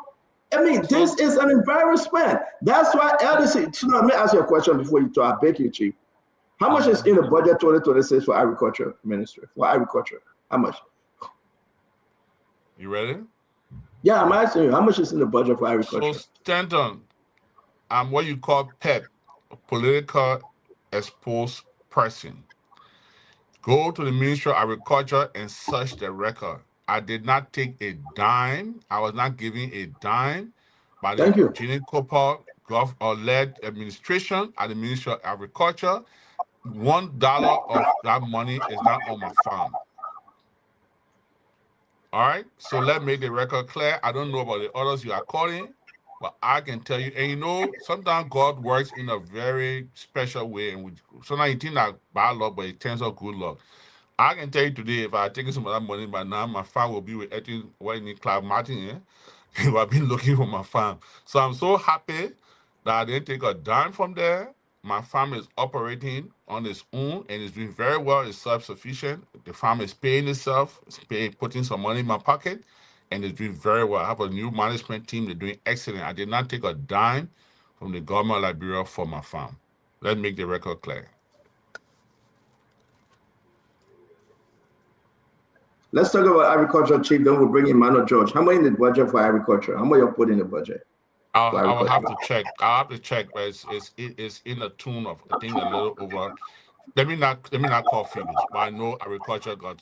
Even when we did when we went back over the budget, we added additional money for agriculture. I wouldn't get an exact figure off my head, like I would do a LEC or something like that, because that's my sector. But I know agriculture was giving substantial amount in the budget, and again, standing for the agriculture for my farm. If I had done so, by now asset recovery will be looking for my farm. Do you know that agriculture actually still have some of the money that was rolled over from Georgia government? As we talk about it on the show, the money that Jenny Cooper then took some, they ate some, they left it. So these allegations that Amarcona received $250,000 and he ran his campaign with it. So is Amarcona not personal, I know, a political exposed person too? He's not PEP, only you. What about Western African that received $75,000 for it? He admitted. These people opened the farm. Are they not PEP? You call them PEP, political exposed person. Are they not PEP? I don't know if Amarcona or. And that's the reason why our country agricultural system has been broken down. I don't know if Amar or President received money, but Amar was not senator. If he received the money, I'm sure at that time he wasn't senator, and President wasn't senator as well. Yeah, but they gave them the money, and they gave Amara money. Joel gave it to him to run his campaign during the election. Yeah, under the PEP, and he admitted that he received the first portion. So the guys, this is Emmanuel George. Let me bring you in if you have questions for Senator Snow.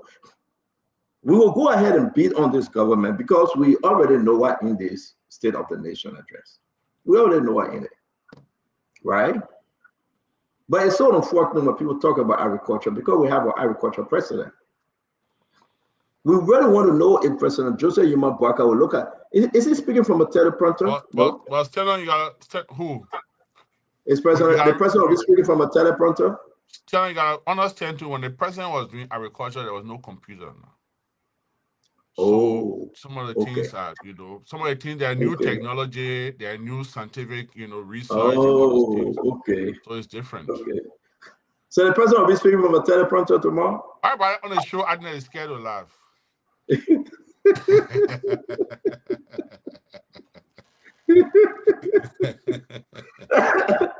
the president be speaking from a teleprompter tomorrow? I don't know. I'm not part of the planning committee. You're not part of the details? Okay. Yeah. But I think it will be a hard speech for the president. I don't think the rescue will come out easy from this one. Because, to tell you the truth, we got to be straight up with the Liberian people, Emmanuel George. I think it will be very difficult for the president. What I'm looking at is that what the president want to run on in 2026, then we got to change course. Because it will be a very hard one. I'm looking at LDC. And after Emmanuel will put the LDC up, and I would change it. I come from agriculture. LDC 2025 achievement update. I'm looking at this, right? And you'll be surprised that LDC said it. They said it. Unfortunately, he said all that past glory was just past glory. Right now, it's wrong. LDC need the amount of money they need to really recalibrate. But what is happening is the major stealing at LDC, the major looting at LDC, and people got facing it.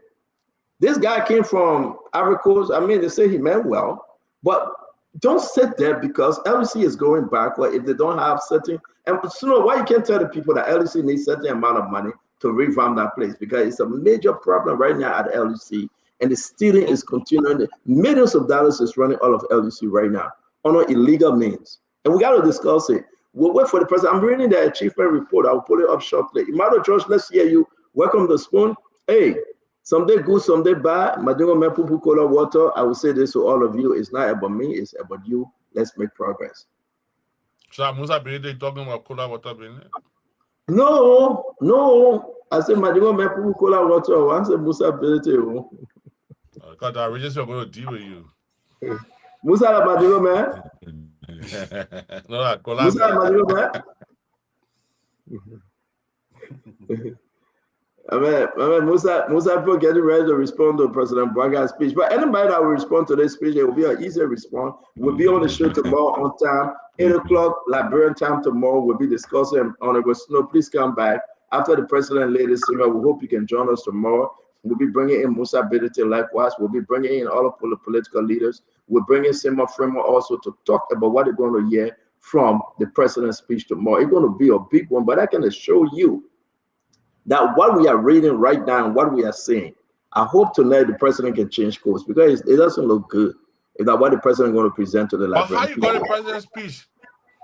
But I ain't get the president's speech, my man. I just look at the achievement, but leave me alone. Emmanuel George, I ain't get the president's speech. The achievement I'm looking at. The achievement are there. The president,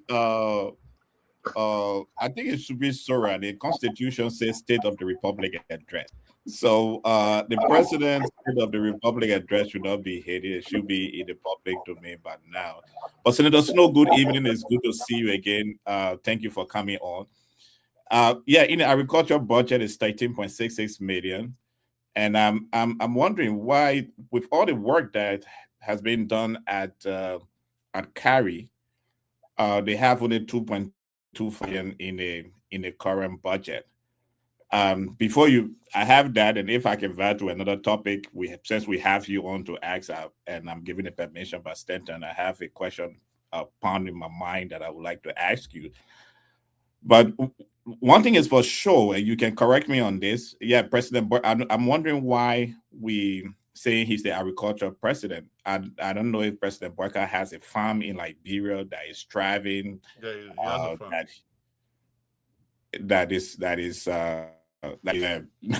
He has been making business with for us to allocate the term to him as an agricultural president.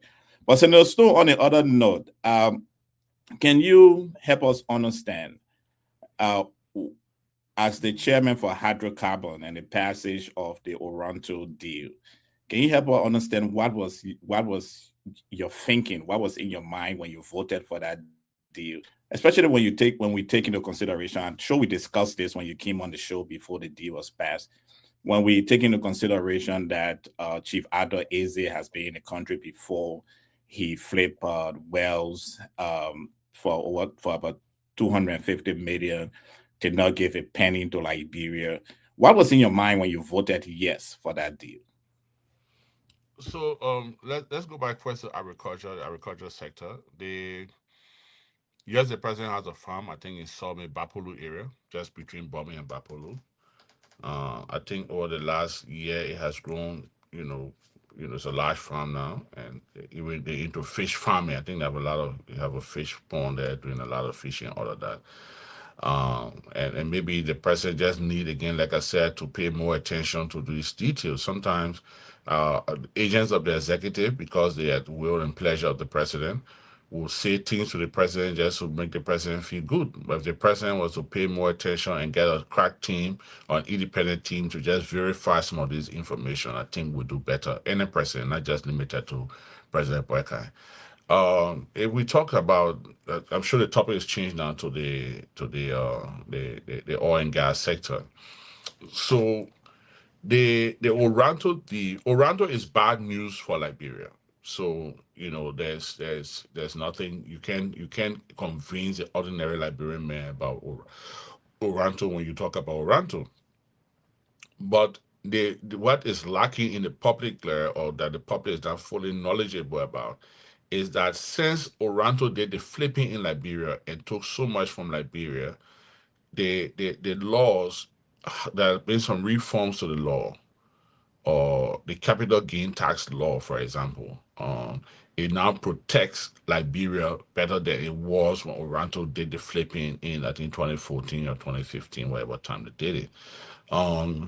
The taxes that comes back to Liberia is better than it was at that point. Is Oranto the best that could come to our basin? No. But let us also agree that we have a frontier basin. There's no discovery has been made in Liberia.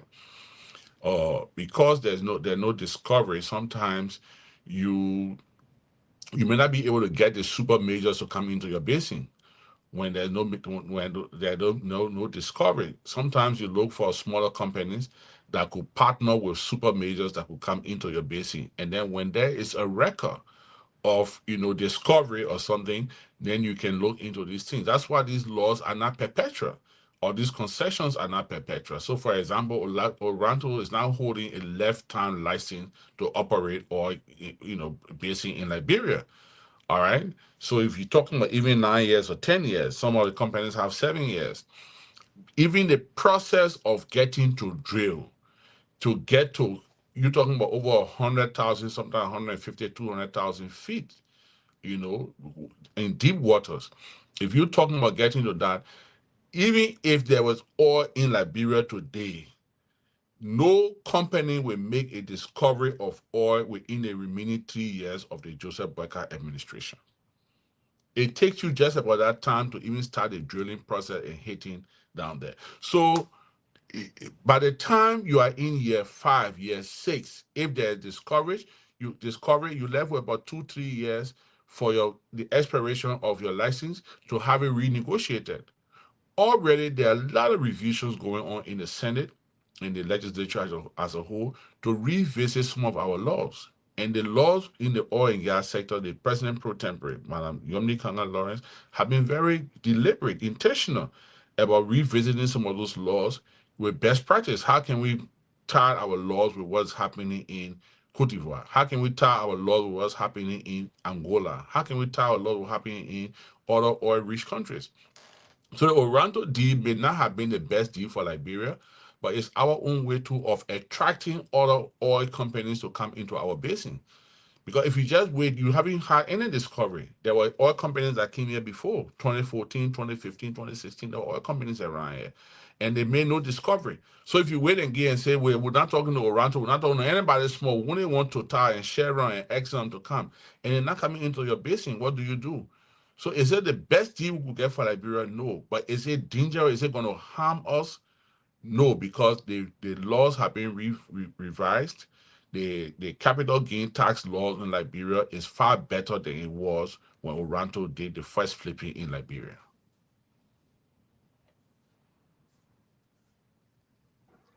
Okay, thank you very much. Let me bring in, let's start with the agriculture.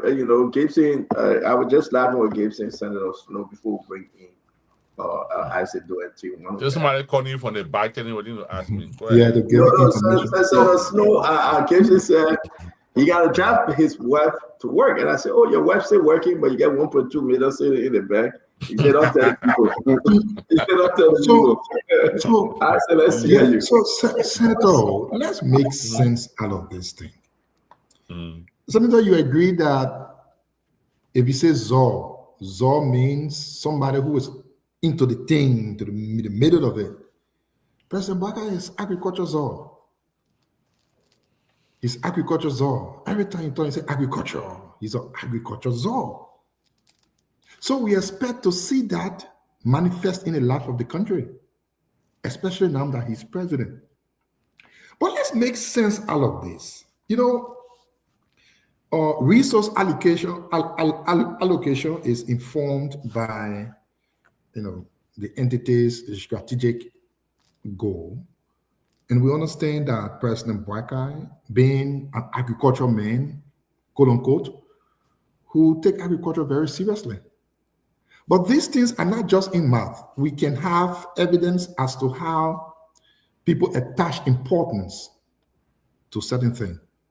So let's go to the national budget. 2025, the agricultural budget in the national budget was 16.7 million. 2025. And let's not forget, the overall budget then was around 900 million. In 2026, the budget went up to 1.2 billion. But surprisingly, though, the agricultural budget has reduced to 13.6 million. I'm here trying to reason. So I don't want to sound as speaking for the government, but I will speak as a senator. So in the budget preparation process, the Ministry of Finance or the Budget Committee also look at projections. So for example, you may have a budget program in agriculture for, let's say, $20 million.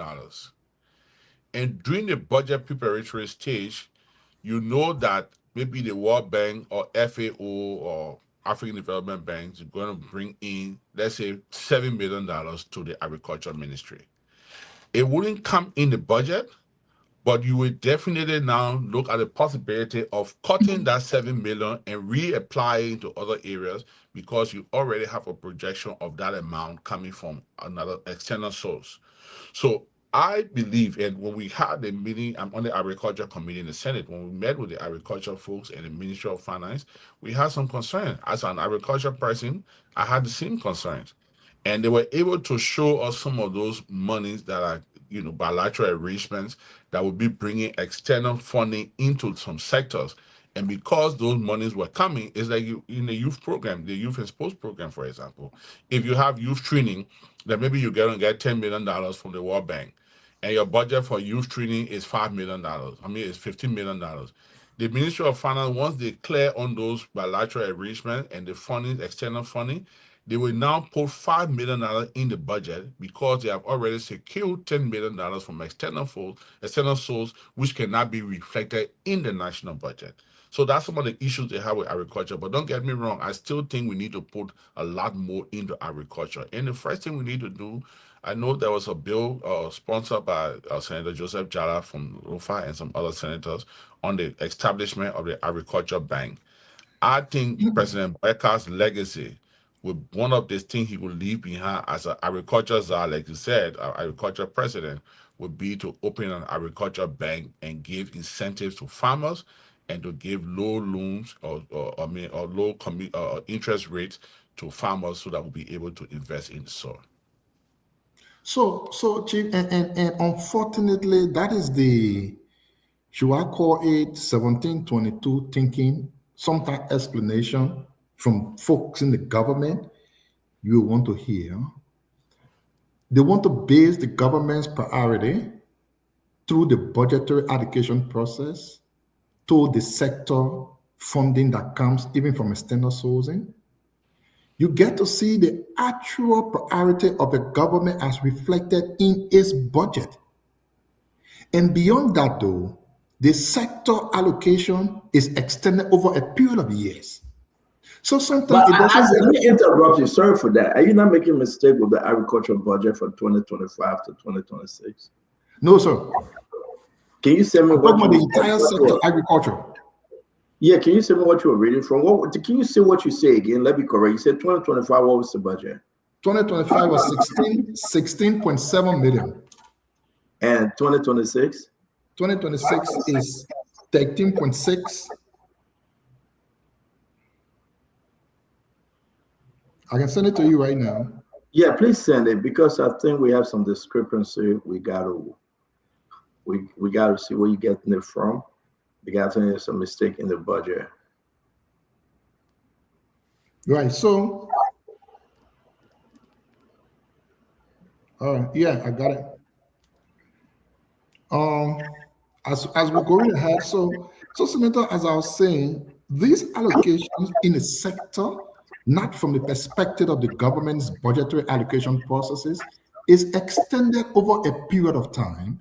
So if African Development Bank, for instance, gives you 10 million for agriculture project, that 10 million is not to be consumed in 2025 or 2026. Sometimes it goes for a period of 6 years. So you will say 10 million divided by 6, and each of that goes to the year.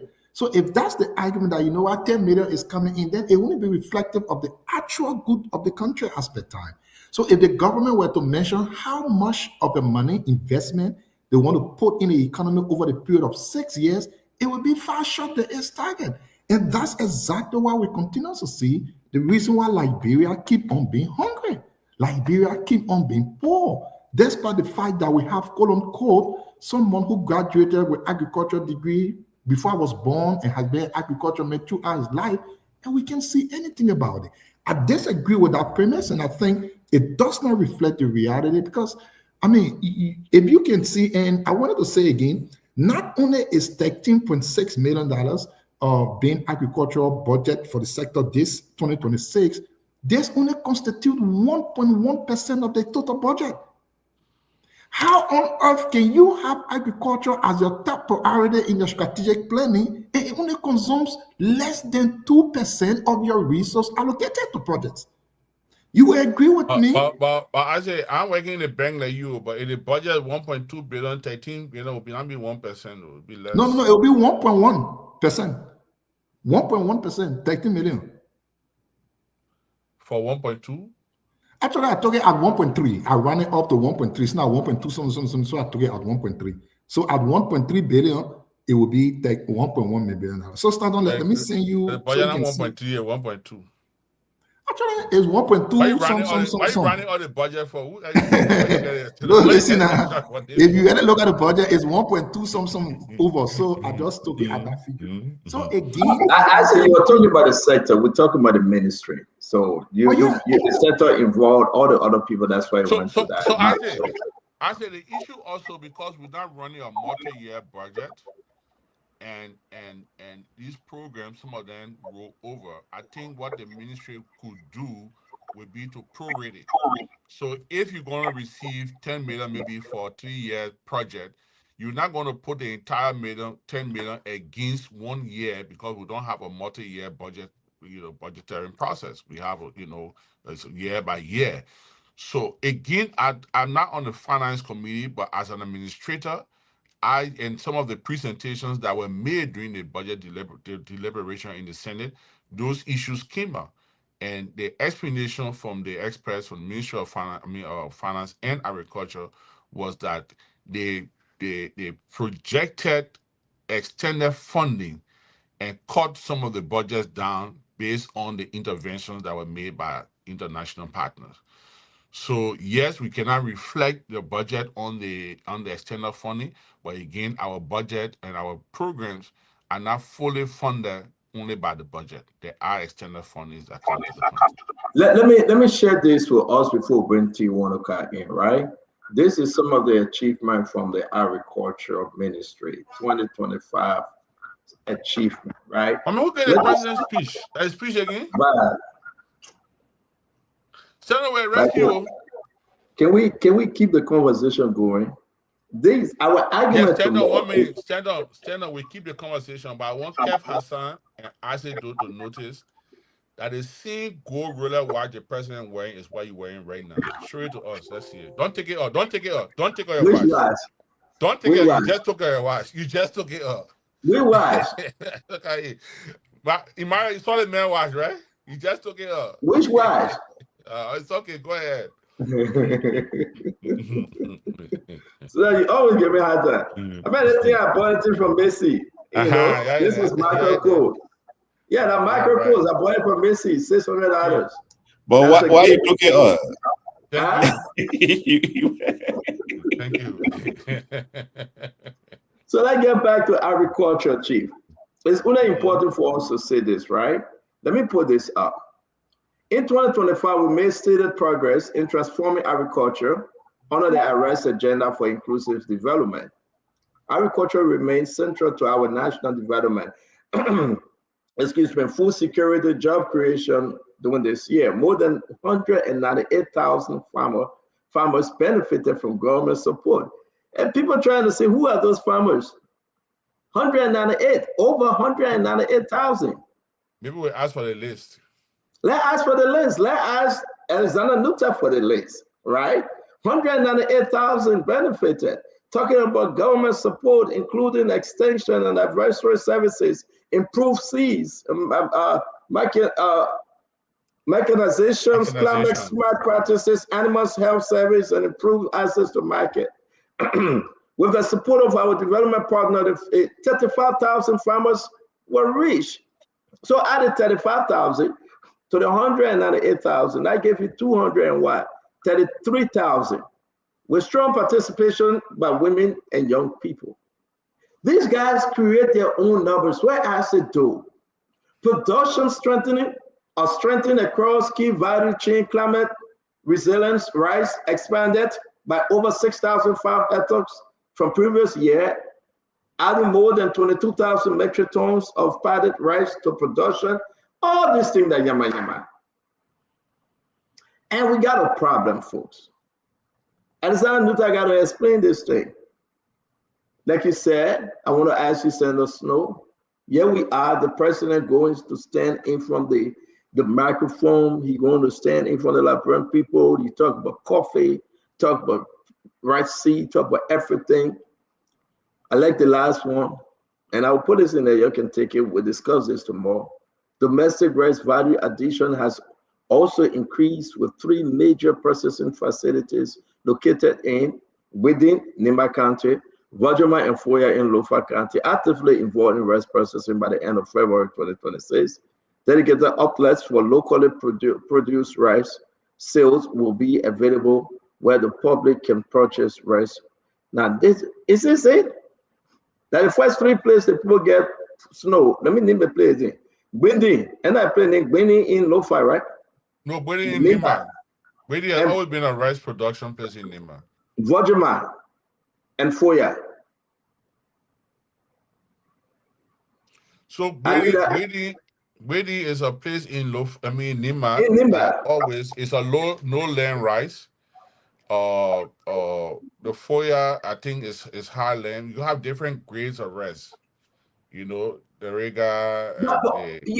We understand, right? You talk about rice facility located in this place. That's fine. But if you read through this document, and I'll put it in there for you to read through it, are these guys creating their own numbers? You're asking for the document, which is unique. Are they guys creating their own numbers? Can we believe that Alexander Nuta is being sincere with the Liberian people? When you talk about 233,000 farmers have received benefit. Let me come to T1OK. We'll go back to Emmanuel George as we try to wrap this thing up with Senator Snow. You got to get ready for the more. T1OK. Thank you, Sam. This is I saw my man Winter County and say you want to wrap it up. And by the way, let me announce to Kev, because you are concerned, the president signed the budget, Kev. The president signed the budget. The president received the budget. The president signed it. It's a bill. We passed that. And again, I can announce to you and those concerned out there that Jose Imabwaka signed the budget. Go ahead, T. It's good to have you on. Yeah, thank you, Stan. Senator, it's good to be on the show with you.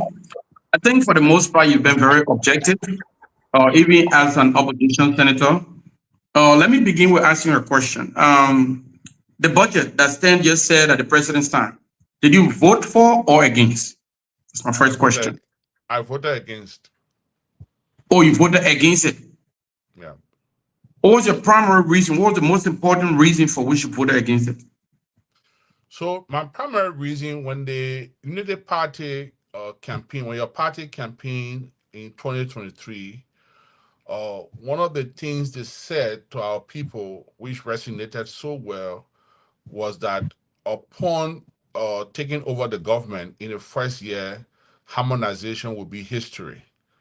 That civil servants' salary was going to be restored, and they were going to get away with the whole harmonization issue. My thing was, there was never a better time to put harmonization at history than now. Now that your budget, when the CDC-led government went through harmonization and reduced salary or brought salary across the board, at the equilibrium, the budget was around $800 million. today we're passing a budget for $1.2 billion. I did not see sufficient justification why civil servant salary was not increased. And even my thing was not it was not ambitious. I was saying, look, even do it, incrementally. With a 1.2 billion budget, even let's work on civil servant salary at 25% across the board. Forget about all of us elected officials. Let's just work on civil servant. But we could not do that for the civil servant, and my conscience did not lead me right to vote for the budget. I think, Senator, I think that's an excellent reason. But as we discuss agriculture tonight, and some of the CDC guys are saying that, agriculture czar and Bouaka could have done better. I think personally that one of the reasons why sufficient money was not allocated for agriculture is because money was emphasized or focused on so many other things that were not necessary. For instance, when you look at the idea that 1.4 million go to the deputy speaker, 1.8 million go to the speaker, only 9.1 million went to JFK.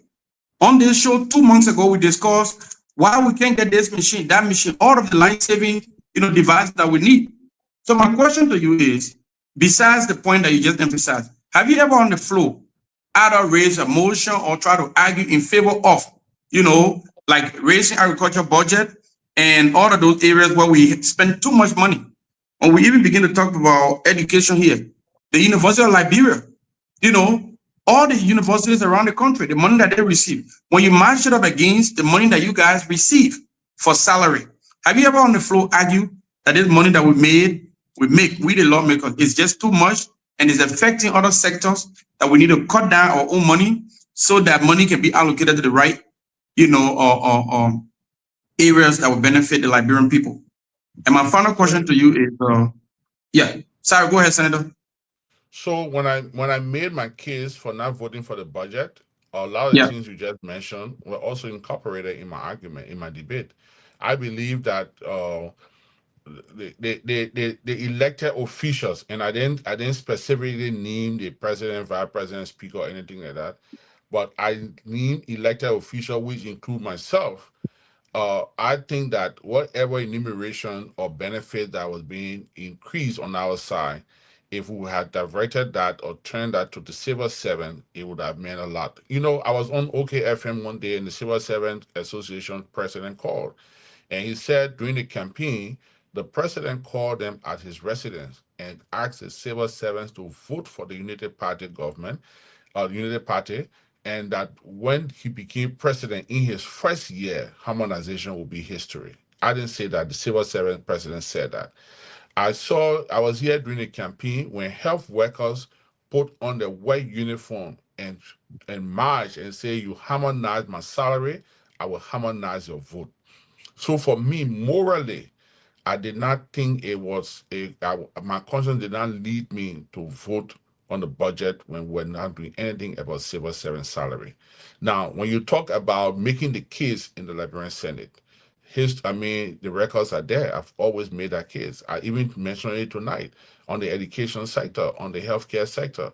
I've always talked about the teachers. We still have volunteer teachers that are not on government payroll. We still have civil servants, our commissioners, our chiefs. When the Ministry of Finance come out and say the least government pay salary is $150 United States dollars, and I go to my county and the district commissioner tells me that the information for the Ministry of Finance is not true, that his salary is less than $100, is of concern to me. So those are things that I think we need to look at. And thank you, Senator. And thank you, Senator. I know that we got to pass on to Wanto, but my final question, you don't have to comment on it much because I've already prepared a letter with a list of questions, but it has to do with the District Development Fund and County Development Fund. I have a letter for your office you'll receive in a couple of days, but if you can just comment briefly on what's that item? What is that money expected to be used for? Can the lawmakers or senators, representatives just go back to the district or the county and say, hey, I'm the lawmaker here or I'm the senator here, give me the money? How is the County Development Fund or District Development Fund supposed to be applied? I've said to most of my colleagues in the Senate, especially those in opposition, that those funds could be trapped, could be boogie trap for lawmakers, especially opposition lawmakers. If you look in take into consideration the manner in which the asset recovery, is shifted, the manner in which corruption cases are being shifted, and all of those things. Any opposition lawmaker receiving those monies should be very careful.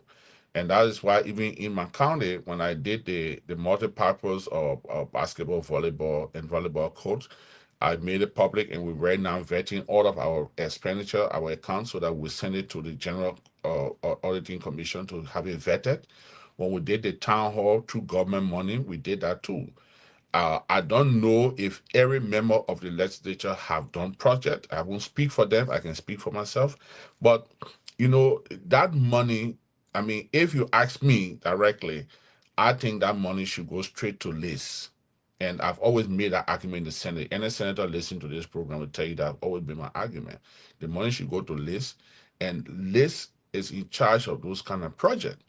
A senator or representative should call a town hall meeting or meet with a particular location where you want to do a project and get the consent of the citizens of your constituents into it, so that they buy into the idea, and then the project is implemented through the proper government agency. Once we begin to receive money directly and implement project, is subject to audit. And if it's subject to audit, it could cause embarrassment for any lawmaker. And because I want to avoid that, that's why I make sure that I always do it the right way, so that tomorrow I'm not capturing any audit report. I appreciate it. So thank you very much. I want to say it's always good having you on Spoon. I'm going to give one chance to ask you his one question, and then I'm going to ask you about Jua Howard Taylor today. VP Jeremiah Cohn went there to sympathize, and while VP was present, here comes Mr. Ben Layure. Folks are going there. You have not been there. That's your mother. That's your sister. That's your friend. You have not been there since she lost her son. You want to ask or you want to make statement? You want to ask or you want to make statement? Have you been there? You want to ask? You want to ask now or you want to do it after winter? After one, because George, by the way, I have not been there. You have not been there. I don't know why you continue to treat Madam Taylor like that. Go ahead, your question. Yeah, it's great to be back. I was preparing for tomorrow, but I said let me just join because tomorrow is gonna be electrifying. Senator, it's a pleasure seeing you again, and thank you for all of the work you've done regionally, especially with ECOWAS. I'm very proud of that. My question is just on the, I'm very interested, and I know it will come tomorrow, and maybe hopefully it will come, maybe it wouldn't come in the presidential speech, the Mano Rural Union project, because you've done a lot of work regionally. I don't know if someone asked this question, but I'm very interested in understanding your opinion on the FOIA project and the connection with Mano Rural Union. Because for me personally, it doesn't make sense, because we know for sure every project that's being funded by Mano Rural Union is published on their website, and it's a public information. But unfortunately, the government says that this is a very secret project, that it don't have to be displayed. It's a security kind of project. And so I'm just interested on your outlook, with the work you've done regionally with different bodies, AU, ECOWAS, and so forth. What do you think? Thank you. Let me start off by first telling you that I'm your fan. I follow you a lot. You're a very, very smart man. I was disappointed the last time you were in like all the country. I didn't get to see you, but I follow you and I really admire you. I mean, you're a very sharp man, very intelligent, and I like your skills, especially when it comes to research. So I want to wish you well. I want to wish you well, and I hope you continue your good work. Your last appearance on OKFM was excellent. Just to say that in passing. Having said that, I can say for the record that the FOIA project has nothing to do with Mano Rural Union. Mano Rural Union is not a part of that project. Mano Rural Union, and I verified that. I'm not speaking off the top of my head. There's not a dime in that project for Mano Rural Union. That project was fully funded through the government and through state-owned entities. that funded that project. And I think it's in the interest of the government, the way everything's happening with asset recovery and everything, that they should come clean to the Liberian people and make it public, make the record public. Let's see who all put money there, how the money, because that's a state-owned, that property is owned by the government of Liberia. There's no international money in that project, but we need to know where the authorizations came from, where the monies came from, which entity gave what, be it LPRC, be it NASCOP, wherever it came from, we should know where it came from, how it got there, and how the project was built. But I can tell you clearly that there's not a dime in that project for Manorewa Nina. Thank you, Chief. I really appreciate that clarity. I don't know the Manorewa something again. Why are you bringing that up? Two. Well, because the senator is an expert. I asked that question specifically because you work, intensively on these bodies. So I think you got a problem. But we know what I'm I asked the senator if he ever visited Madam Taylor since the passing of her. Stanton, I have a very good relationship with the former Vice President, Madam Joa Howard Taylor. Besides being my standard bearer, my party, we have family ties, and her son is actually the uncle of my daughter. And when he passed, my daughter was in the country. She just returned back to the U.S. on yesterday. She was in the country. So let me just give you a short history. On Wednesday evening, I was called by a family member that Madam Taylor's son, sorry, not Wednesday, on Monday evening, I was called by a family member that Madam Taylor's son was admitted at JFK. I drove at JFK. I was there with Madam Taylor. He was in ICU. I was one of the few that were given PPEs, along with his auntie, who's a registered nurse, Noel Howard. And we went there to his bedside, offered him prayers, and he was, the state he was in, which I won't say again, but we offered him prayers. I stood over him. I left the hospital after 1 o'clock in the morning. On Tuesday morning, I made contact with Madam Taylor, and I said to her, I even sent her text messages, and then we spoke on the phone with her security, with other family members. And then I informed her that I was going to session, and on my way from session, I would pass back at the hospital. Matter of fact, when I didn't hear from Madam Taylor up to 10 o'clock that morning, then I sent her a message. I said, I pray that no news is good news. And we are all praying for Philip. Philip is someone I knew personally, someone I admired. So as I was entering the Capitol building, as I was entering the plenary of the Liberian Senate, I got a call that he was pronounced brain dead. So I didn't even go to my seat. I went straight to the pro tem, Madam Yomdi Kanga Lawrence, and I informed her what has happened. Immediately, the pro tem left session. She announced that I was taking her somewhere, and she and I drove together at JFK. The pro tem and I went to JFK together. I rode her in her vehicle. When she came downstairs, her pilot car had gone to take petrol, had gone for fueling and for service or whatever it was. So my car was in front with her staff, and I rode with the pro tem to JFK. We got there. Madam Taylor was in distress along with the other family members. The pro tem led the process in encouraging Madam Taylor to leave the hospital to go home. We saw Philip again. We saw his condition, and he was pronounced brain dead at the time. And we all took Madam Taylor to her house. I was there with her at her house. President Weah, while I was there, former President Weah called me. Someone informed me I was there, and I confirmed that I was there. And he said he was on his way there. As President Weah was entering Madam Taylor's house, where you refused to say on your radio the other night, as President Weah was entering Madam Taylor's house, the pro tem had to go back because we're having a debate on ML, on ArcelorMittal. And I rode with the pro tem, so I couldn't stay out of respect, out of courtesy to my boss. I couldn't stay behind. I left with her while President Weah was entering. We were leaving.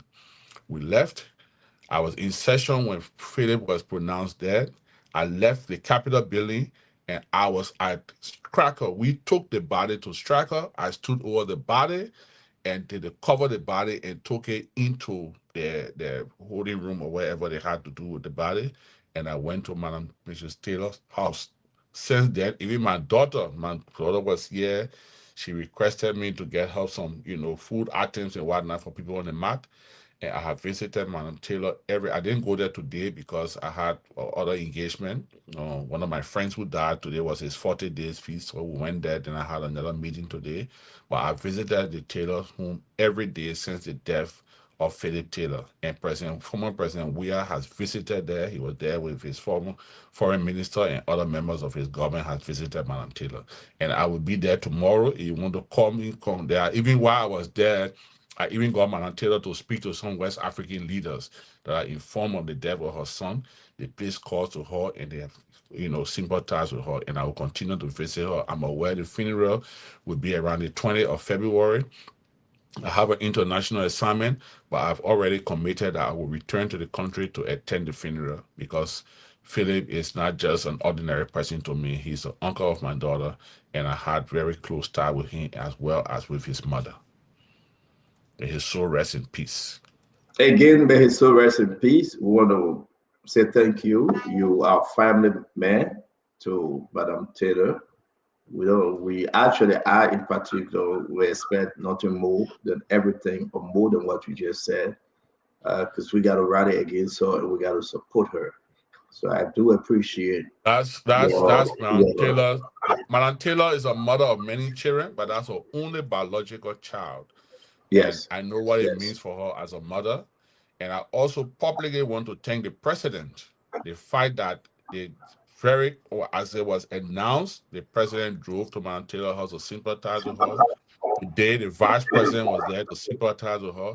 I think it shows strength in unity. It shows strength, and this is the vice president. He went there today, and he sat down with her, and I see some smile on her face.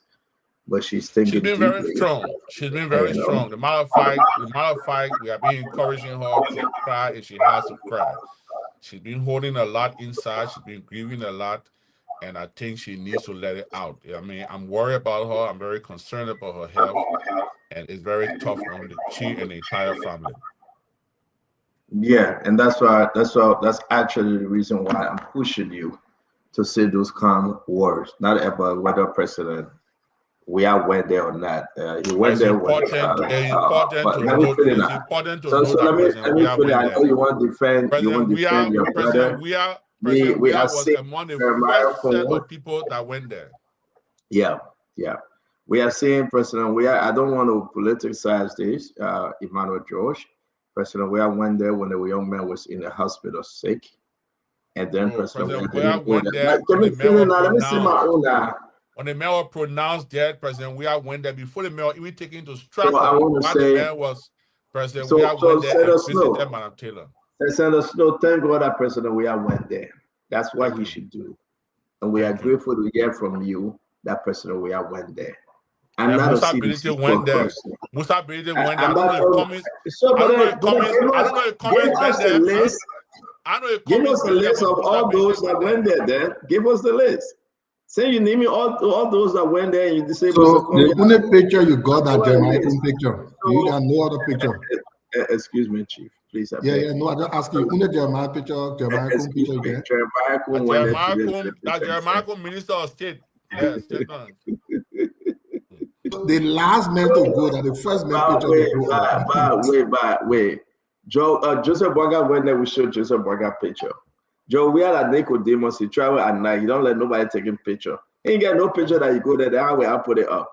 But I want to say, listen, Chief, it's not about Joe. We are now. Let's go back to end this show, boss man. No, Joe is genuine. He go there to excuse me, I said though. I know Joe, we have to gain your feeling, but please, Chief. Yeah, Chief Snow, right? Joe, we are went there. Thank God. Okay. Now you're not trying to pay for some Mr. Cummings. I say Emmanuel Joe, when will Mr. Cummings go there? That competition, yeah? But you ask competition. Okay. I am just talking about the vice president and his beautiful wife pay the woman a visit. And that's the unique thing. That's the good thing, right? Even Bernard Ure was there today. I'm announcing it.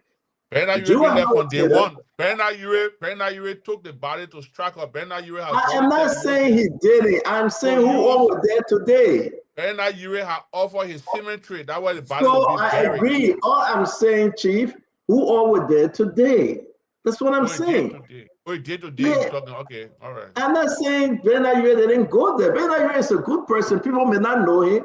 He got a good heart. Trust me. He does. I agree with Yeah. you. I agree He can do all the thing and cause people here and there, but he's a good man. So let me say that, right?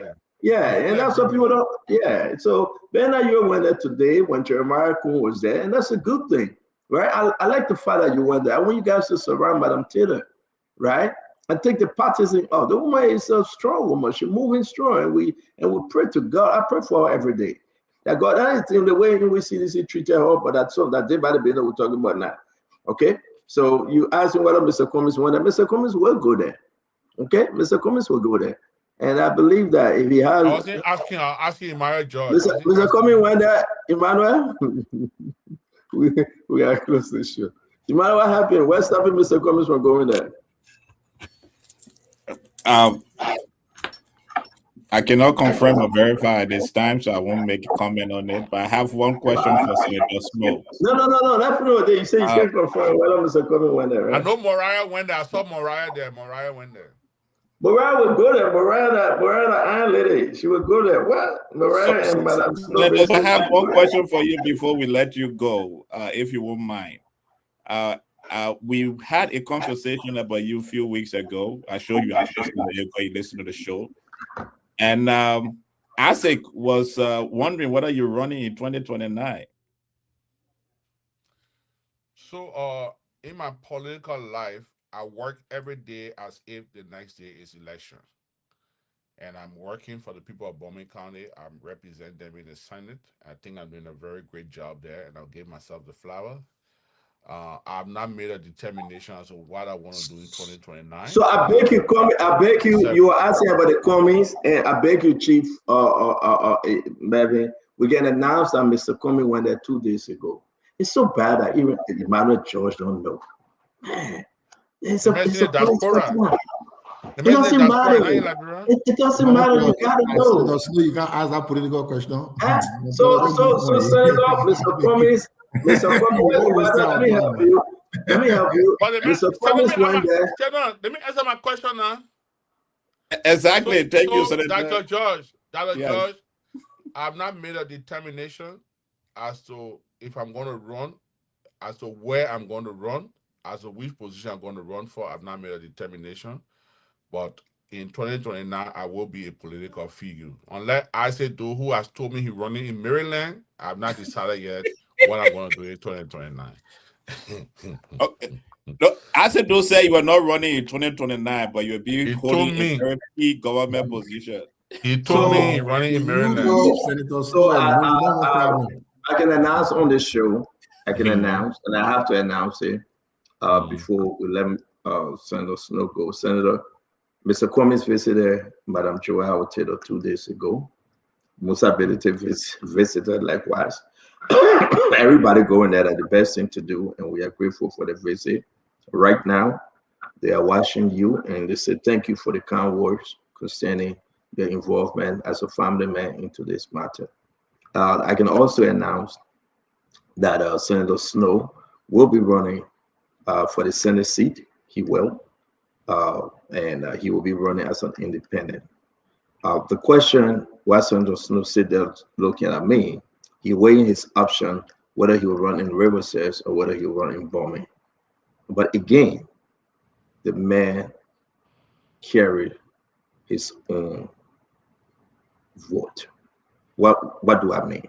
Senator Snow run in Riverside is a win. Senator Snow remain in Bowman, nobody can beat him. And if you carry your own vote, you call the shot.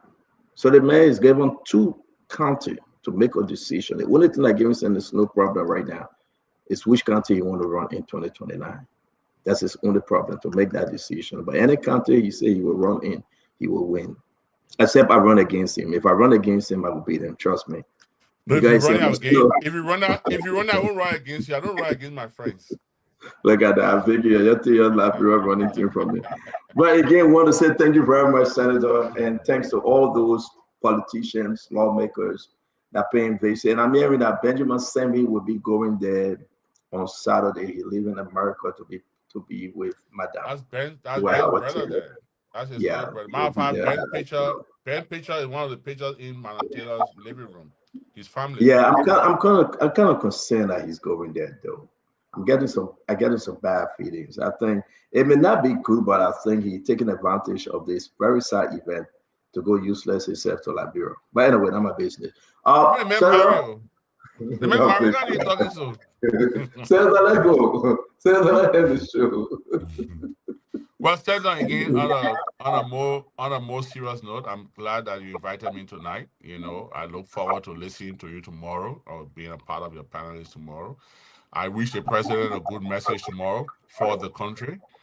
And we'll all be listening to the president. We hope that will be a message of truth-telling, you know, say it as it is, like the Liberian people process it. We shouldn't say what is not real. And we all look forward to listening to the president tomorrow. Now, Richardson, you get the last word for Senator Snow. He leaving. We'll get him back tomorrow. You want to mute yourself, Dr. Richardson? All right, let's wait for you if you do that. I can't do it because you muted yourself. Yeah, she's trying to unmute herself. And I want to just announce tomorrow we have Senator Snow back. By God's grace, we'll bring in Simon Freeman. He will be speaking. I just spoke to Mr. Wisset. Yes, indeed, Wisset Blamo. He will be on our show for post-analysis tomorrow. We're going to be having a jam-packed house. Everybody will be given the 30 minutes to do a takeaway as to what they learned and which topic they would like to talk on tomorrow. We start the show 8 p.m. Liberian time. We should be 4 p.m. Musa Belete will also be here. Yes, indeed. We'll be having a full blast show tomorrow. We want to invite each and every one of you. Again, the Sona. Some will be true, folks.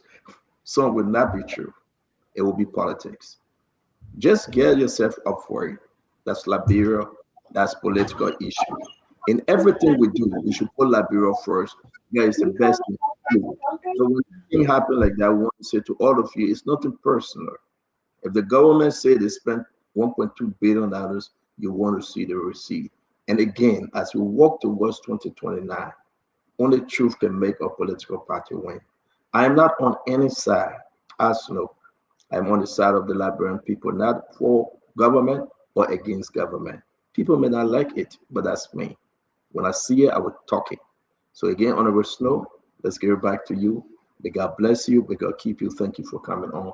Dr. Richard Singh, are you okay now? The young man left you. I just wanted to add, Honorable Snow, thank you for joining us today. I want to just tell you that I observed one thing about you. You're very patient in making sure that questions are completed before you answer, and you listen very well. So I've been observing that of you, and I just wanted you to know that tonight. So thank you very much. All right, that's what I want. Thank you, Dr. Yeah, I feel bad tonight that in New England, I feel so bad tonight. This is Musa Belete. The CMC will issue the formal response to Sona to live the labor life by the political leader within business. There you have it. The man already. I trust him. I trust him. Yes. Wow. The man myself. Musa and I were fortunate this morning, and you in all our way, just President Tobo. Up, west suit, everything well on him in the morning. Dr. Richardson, tell us a little bit about the Valentine CMC party, please. Is it? I think Wanto told me you were looking for love. Can you come there as well? I don't want to. Wanto was asking me if there will be flowers, roses. Yeah, the CMC organization, particularly the Pennsylvania, Delaware, South Jersey chapter, will be hosting a Valentine's Day party. And Wanto, you're welcome to come and bring some flowers. So you're also welcome. I said, so you can come all the way from Minnesota. I would love to have you. I'm tired down here. Yeah, you can bring the flowers. The thing I don't understand, right? You guys charging $5 on the snow. They're charging $5 per person. Love is expensive. ANC, love is not expensive. Love is expensive. It will not be $5. I will not take my wife. Yeah, but I would not take my wife over there. $5 is a disgrace. When I tell babe, let's go for CMC program, but we gotta pay $5. No, I took my wife out yesterday, right? The entire family for a birthday, man. I was so listen, I never wanted to go on a snow, but I was so glad that my daughter set her up. Man, it was unique. It was wonderful. And, you know, but to go pay $5 to CMC place because they want to raise money, $5? No, man. I can't do that. You know, and look at ANC collecting, they're trying to collect $1 million. They're going to Minnesota to collect $1 million. Of more than $5 because you guys discouraged me when I saw the flyer $5. So I mean, if you can send us 5,000 or more, you know, that'd be great. $5, man. Let me just tell you, it is a fundraising event. However, it is an event that would encourage network. We're trying to gather CMC members within this region together. But I tell you, you want to commit on a couple of stations so we can hold you to what about the ANC that looking for $1 million? You know, ANC raising money, $1 million. So you think that would have an impact? ANC should carry from Gessie Cherum. Yeah, he get 1.5. But that Richardson is Kev Hassan invited? Can he come? Everyone is welcome. Okay, to the program. Stand up. Can I say something? Stand up. That trouble you want to start. Can I say something? Can I say something? Stand up. I'm sorry, money. I intend to do, but I got stand on. Yes, sir. Stand on. I want to thank you, Stanton, and thank Dr. Richardson and Kev Hassan. The first day I saw both of them on the show, it spoke very well of who you are, and it spoke very well of who Dr. Richardson is. Dr. Richardson, I want to join the rest of the world to apologize to you for what happened during that period. And I'm happy that you and Kev can sit on the same show, and then you may not be the best of friends, but at least you are on the show and you have made significant progress. This is what the kind of Liberia we look for, and I really want to thank you and your entire family, your husband, your family, you know, for allowing you to come back on the show to sit with Kev. And I think Kev is a gentleman, and I think he has conscience, and I think he has moved forward from it. We want to apologize to your extent. I really want to thank you for bringing Dr. Richardson and Kev back on the network together. Thank you, Dr. Richardson. We just thank God. Thank you for the Richardson family, especially our husband. You know. Yeah. And he accepted it. We want to be grateful. We want to be grateful to God for. But but man, let's feel what they want about. Let's feel what they want to beg him back. We want to be grateful to God for the intervention. Dr. Richardson, yes, indeed. I mean, I'm gonna say it in the back, but thank you very much, and thanks to Mr. Richardson for his patience and you allowing, and thanks to your party, the CMC party. I think that's maturity. So we move forward. No, wait, help me on ANC. That ANC getting credit out. ANC town, not CNC town. Whatever. We could use small Senator Snow. You can. Senator Snow, you are a senator. I wanted to ask you this quickly before you leave, please. I'm not sure if I listened to you talked about it, or maybe it crossed my ear, maybe. So if I ask you something, you already spoken to them side. Of recent, there was a public outcry on social media from something that we may have never witnessed in Liberia. At the Ministry of Finance, they removed the former finance minister's portrait. Did you guys care to really, because these things are serious issues in the country. It shows the level of division. It shows the level of hate in the government towards another. You do not have to agree with a person, but for the fact that the person served a position, you are bound to give them that honor and respect.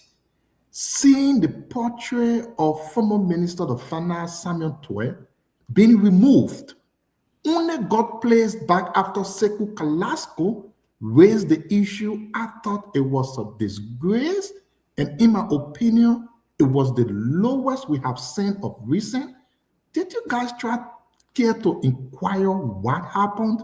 Why did they do so? Because these things are national security issues, and they got far-reaching implications, not just because of the person involved, but because of the position the person held. Has there been any concern at the level of the Senate on this at all? Can I cut you off? Was that true though? Because when I inquired, somebody told me a senator photo on the other side, and because of the noise they had to bring it up. What was the main story here? Can somebody help us? Was that true? Did they remove Samuel Twerp picture among the former ministers? Isaac, was it true? Or I mean, they denied it. Yes, it was true. Even right now, Stanton, if you were to go there right now, the frame Minister Twerp's picture in is a little different from the rest of it.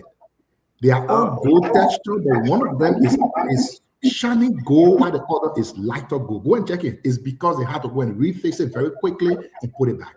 And as a matter of fact, the spot it is in now was the spot it was in when they removed it. So who remove it from one spot and carry it to another place when all the other ministers somewhere? Is he different? Is he to a separate place than the other people somewhere? Yes, it was true. Yes, it was true. So Stanton, I saw it on social media. My only confusion there was the way the photo was taken. It didn't show all of the ministers. Because, for example, I specifically looked for the younger brother of my mother, Francis Capper, was one-time Minister of Finance. And if you look at the picture on Facebook, I didn't see his picture there. I didn't notice him.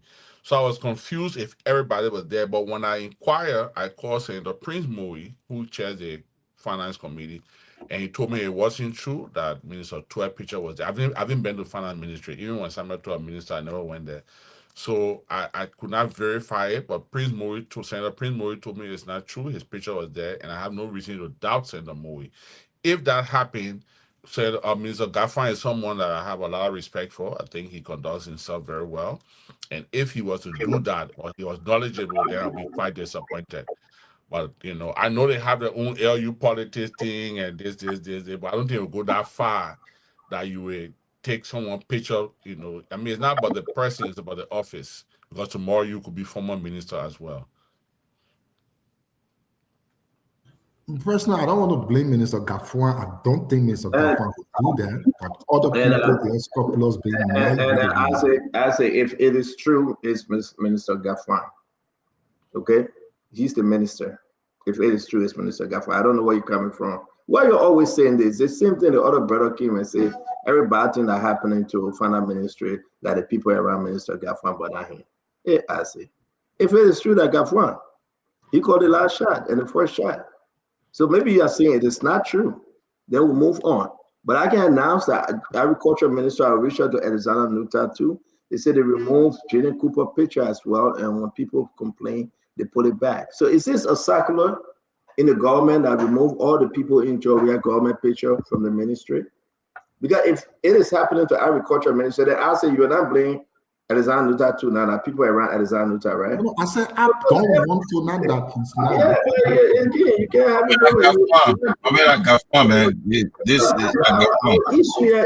Our issue is that then I'm gonna, after the SONA, Dr. Richardson, we'll send the guys out to make sure that these information are accurate. And if it is accurate, that's shame on this government.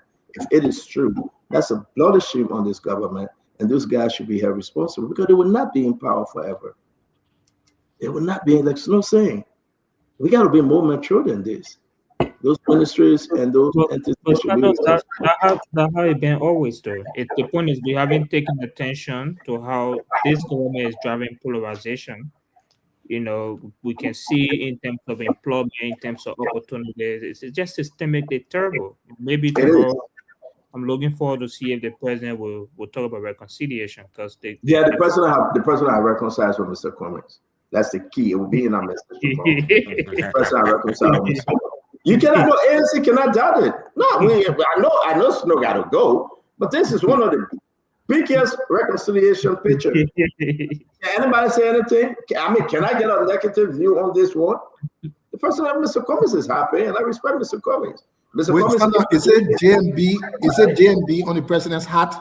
Is it his name printed JMB? Yeah, Mr. President, JMB, yes. Wow. Oh, the president's The president wearing customized now. That's Yeah, cool. I mean, yeah. I didn't know people. Oh, yeah? Yeah. Mr. President, yeah, Wow. he's the president, yes. Yeah. That we can champion. He's the president. He deserves it. Yeah, so his people in there is customized. Good. Yes. Oh, he's the president. Right? Yeah, he's Mr. President. That's a common argument there. The president deserves it. I He's the see. president. But wait. But when I let Mr. Snow go, man, the highest office in the land.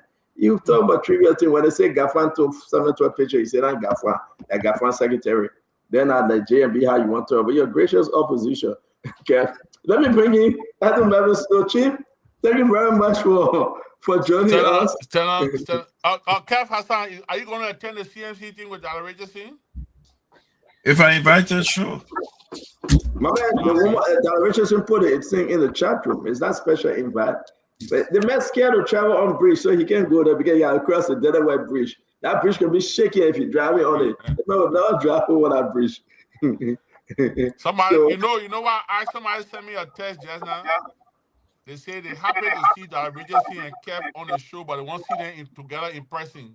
Yeah, forget that one. It will never happen. Forget that one. Oh, we pray for that to happen. Yeah, my son said, "Can be impressive because not live when you allow me." So he was saying, "Can I be impressive, Snow?" Well, yeah, but what is it? Thank you very much for coming, Chief. Tomorrow, folks, the outline tomorrow is Mr. Sima Freeman, Adam Evans Snow, Senator from Bowman County, Mr. Sima Freeman, political leader of MPC. I'm trying to bring in Moluba Clarence Moluba from Lano. We'll bring in the former Chief of Staff to George Minor, where Minister Wisa Blambo. We're also going to bring in political leader Musa Hassan Benete. We'll be having a forum tomorrow. Everyone will be given their 30 minutes on the topic to come and discuss. Join us 8 p.m. tomorrow. Again, we actually join us 8 p.m. tomorrow. We'll be having a full house. We're entertaining our guests. We want to say thank you very much. We will be addressing the President's State of the Nation address. So we'll meet again tomorrow. Evan Snow, please have the last word, and we're going to depart in peace, sir. Senator Snow. Senator, thank you very much. It's always a pleasure coming on your show, and I just again want to thank you for the work you do for the Liberian people. I've always said this to you in private, but I'll say it in public again that you cut across. You don't come on this show and blow the horn of any particular group. Today you had, tomorrow you called, next day you blasting at this person, the other day. And I think you have stood your show up very well. And I just hope you continue as we go towards the electoral season. And again, thanks to all of your panelists. It was really nice being here. Again, to my small brother Winto, I'm your fan, so I hope you keep it up. Continue to do your hard work and keep it up. You're a very sharp young man. We're very proud of you. Stan, I look forward to seeing you tomorrow. But Coach, I heard one thing. I know you leave it. I heard that you I don't know. It was this question would be appropriate though, because as a woman to ask you scared. You introduce. Can you help me? I don't know what I ask your own question. Don't get me in trouble here, my brother. Yeah. Did you introduce another woman in Liberia as your wife? I thought you had a wife in Liberia. Did you bring? I don't know. I'm scared to ask. Don't put me out. You and me don't nothing about. I introduced. I introduced male. I introduced woman. Which one? Woman you love. I leave that one business. You know introduce man. A woman you love. So stand on. Unlike some men that believe in girlfriend, all that kind of thing, we believe in the institution of marriage. If you try one, it doesn't work, try again. There's nothing wrong with trying. So yes, I did introduce my wife. She was here on holiday. She left yesterday. Okay. And I'm happily married. Yes. I mean, I'm happy to hear that though. I'm happy. She came from where? Which country? My wife comes from Gambia. Gambia. Okay. Yeah. I'm going to leave it like that because I don't want to create no problem for me. Thank you, Chief. Thank you very much. It's always a pleasure. Yeah. Thank you, Senator. They got a black guy. I won't go there because I was telling you, man.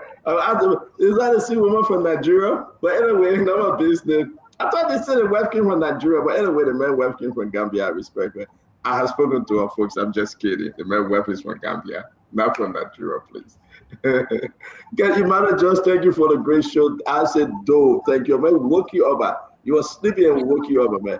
Maybe I know it's hard. I said, do you alone? That house doing wah in your ear, very hard. So that way you go to bed. We can announce that New England Patriots won. They are going for the Super Bowl. Later, want me to announce that New England won. They are going for the Super Bowl. I think we'll want to watch the next game. And then the Super Bowl is set up. Again, it will be a great Super Bowl. We want to say, Dr. Francine, Chinua Richardson, no school tomorrow, Dr. Francine. You'll be here on time and in time. No school tomorrow. Thank God. School cancel tomorrow. I saw that you got your how you call it, your shovel. You were digging snow today. I'm not going outside. No, they can. Emmanuel, I'm not going outside. You are not from I just want to tell you guys to be careful. You know, digging snow has some hazardous effects like heart issues, peeing in the body. So if you have a snow blower, it'd be good. Even if the snow blower, you gotta be careful. So, but one of my clients will be happy with New England Bronco one because he comes in all the time with his gear, his Bronco. I mean, actually, the Bronco didn't win the patriotic one. So, counsel him on that. Yeah, you're right, though. I think it's very important that we be careful. But I don't think anybody here going outside. We ain't look that we're going outside. From here, we're going to watch Netflix, watch the football game, go back to bed, wake up in the morning, drink tea, eat bread and egg, and call it a day. 1 2 3 1 2. Thank you, my brother. T1 next week he will be in America. I think next week or the next 2 weeks. He begging to beat me. He's coming to America. He been for over 20-something years. He coming back. I hope Donald Trump don't stop you at the border. That's your country, and we wish you well. As it do, thank you very much, my friend. It's always good seeing you, brother too. You guys doing a fantastic job. I say thank you. Number 21 on the building list. The foundation have been laid. CDC is doing exceptionally well. And I hope to see a good political fight 2027 moving forward. My brother Emmanuel George, man, we respect your presence here. And we say thank you. Keep on pushing for agency, brother. This is liberal politics. This is nothing to do with the American politics. You're trying to raise $1 million. We'll ask you how you intend to get it. And then when you raise it, you will start paying your dues on Spoon. I know you guys reaching out to everybody, $1 million. And that's a good initiative. Let's see that it works for you. Do you have the budget for the 2023 election? What was raised? What the ANC raised for 2023? Yeah, the election 2023. How much was raised? The ANC or the government? Yeah, the ANC. Oh. No, I want to say that you're not answering. Do you have the budget? Mr. Cummings visited Joel on Thursday, not 2 days ago. He was actually there on Thursday. Okay, but you didn't know he did. I announced it. Now you want me on this? No, thank you for announcing. I'm just correcting it so that the announcement can be how they call it. Okay, Mr. Cummings did. Mr. Cummings is a good man. He will always show face, and we respect him for that. Guys, that's it. Nestor, can you come on? Anybody want to say any last word before we leave? Okay, thank you very much, T1. I said, thank you, Kev Hassan, Dr. George. T, what the UP do you, my man, that be fair, yo. Have you met, sorry, not Tina, have you met a Yahoo boy? A Yahoo boy with one. What you calling a Yahoo boy? Like the thing he's doing, you know the Yahoo boy there. They got it. Don't call him man. The man nickname a baby face. I don't want for UP. I said I don't want for UP. I beg you. That really, when a Yahoo boy comes to you, he wants you to believe that the thing he's doing is real, truthful, and sincere. So even if you want him to put color inside, he will put color in it. If you want him to put so why the brother can put UP to a name for the whole UP I don't want UP there. I don't want to get it for him. I did that to everybody. No, I say the man is an engineer. The man is a civil engineer. He's looking for contracts. So you gotta put a UP there. Don't look for me to them, man. Don't look for me to them.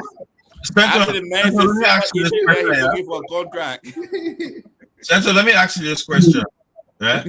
So what happened with that jollof rice thing with beef? What happened with that jollof rice? I don't know, my man, but I don't want to talk about speed. I know who the guy is. The people refuse for the team to go and meet the king of African soccer. Come on, go back and watch the game. Watch it, thank you, bro. I can watch the game, but that Jollof Resting, I had debates. The only way you can talk about the Jollof Rice cooker, let either they will know exactly whether he was right. Oh, the boss said no, it's the boss said Nigeria Jollof Rice is better than Liberia Jollof Rice. But that's what I'm saying, that the man tastes, that he tastes, but our Jollof Rice is good, but UPO people disgrace the country, that reason why. Okay. All right, okay. You that don't even know how to talk about this people. So let me do that. Get people together to do politics. Everything can be. I ain't going to disgrace the country, man. Nelson, thank you very much for taking away. I want to say I appreciate all of you that joined us today. Thank you. I'm going to go ahead and send a special shout out to Brian Brown, thank you for joining us. Helena Wilson, thank you. Jackie Mesh, Michaela's son, Adolphus Brown, Roger Slewion, Michaela's son again, Semendy George Hilton, Dick Curtis. Dick Curtis is here. Dick Curtis, he came late. Be talked about Matthew. I want to say to all of you, thank you. Have a wonderful evening and good night. See you tomorrow, 4 p.m. That will be 3:30 p.m. 3:30 p.m. Liberia, 3 o'clock America time, and 8 o'clock Liberia time. Yahoo boy me as if we call Yahoo boy now. So I want to say thank you. I say thank you, yeah. Pico, thank you, my man. Thank you very much to my friend T. Wanaka. Thank you. Dr. Richardson, thank you. The man himself. Thank you very much, my brother. It's good having all of you joining us. Thank you. Nelson Colette, thank you, man. We started late, but we finished strong. Thank you very much. You are muted though. I know you guys are all set for tomorrow, and we wish the president the State of the Nation address for Sussex, and we'll discuss it. Those that will be coming on Spoon Talk tomorrow: Senator Edwin Melvin Snow, Representative Musa Hassan Benete, political leader Sima Freeman, political leader I said Musa Benete. Again, he's a political leader also. Political leader we said Blamo. Again, we're going to bring in all, and I wish out to the rest of the guys to come into the 30 minutes presentation to speak about the President State of the Nation address. 8 p.m. Liberian time, 3 p.m. USA. Get glued to your television, get glued to your radio. We'll be discussing the President State of the Nation. For the Spoon tomorrow. For the entire series 360 program about the President State of the Nation. Till we meet again tomorrow, may God bless you, may God keep you, and may God save our state. God bless America. God bless Liberia. Have a good night. Yes, sir. Have a good night as well. Well, I want to say thanks to everyone here tonight. We appreciate you. All of you who share the program, follow the show, share your thoughts, your views, engaging in the comment section. We appreciate all of you. To our audience across Radio Land, we want to say thanks as well for being here. Thanks for listening. Thanks to our partner radio stations for relaying the program. Thanks to Voice of Liberia, 104.1, and all the other community radio stations for relaying. I want to say thanks to the many of you who listen on Spoon TV, who listen on Spoon FM 107.5, Fabric 101.1, and Super 95.5. We appreciate you for being here tonight. And our online audience, we appreciate you as well. David Wokolo, thanks for being here. Prince Banquedo, we appreciate you. Ruth Goba, thanks, my Ruth. Adolphus T. Brown, we appreciate you as well. And the invitation is yours to join us tomorrow for another great show. Today has been the one-on-one with the CEO. We have Spoon Talk coming up on Monday, the first edition of the show, at which time you're going to have the Sona and all of that. A great conversation coming up around the State of the Nation address. And yes, till we come back, I'm Nelson Colette. Have a good night and bye for now. Yeah, yeah. To get your information. To the food, everybody. Spoon, spoon, generation. Spoon, spoon, spoon.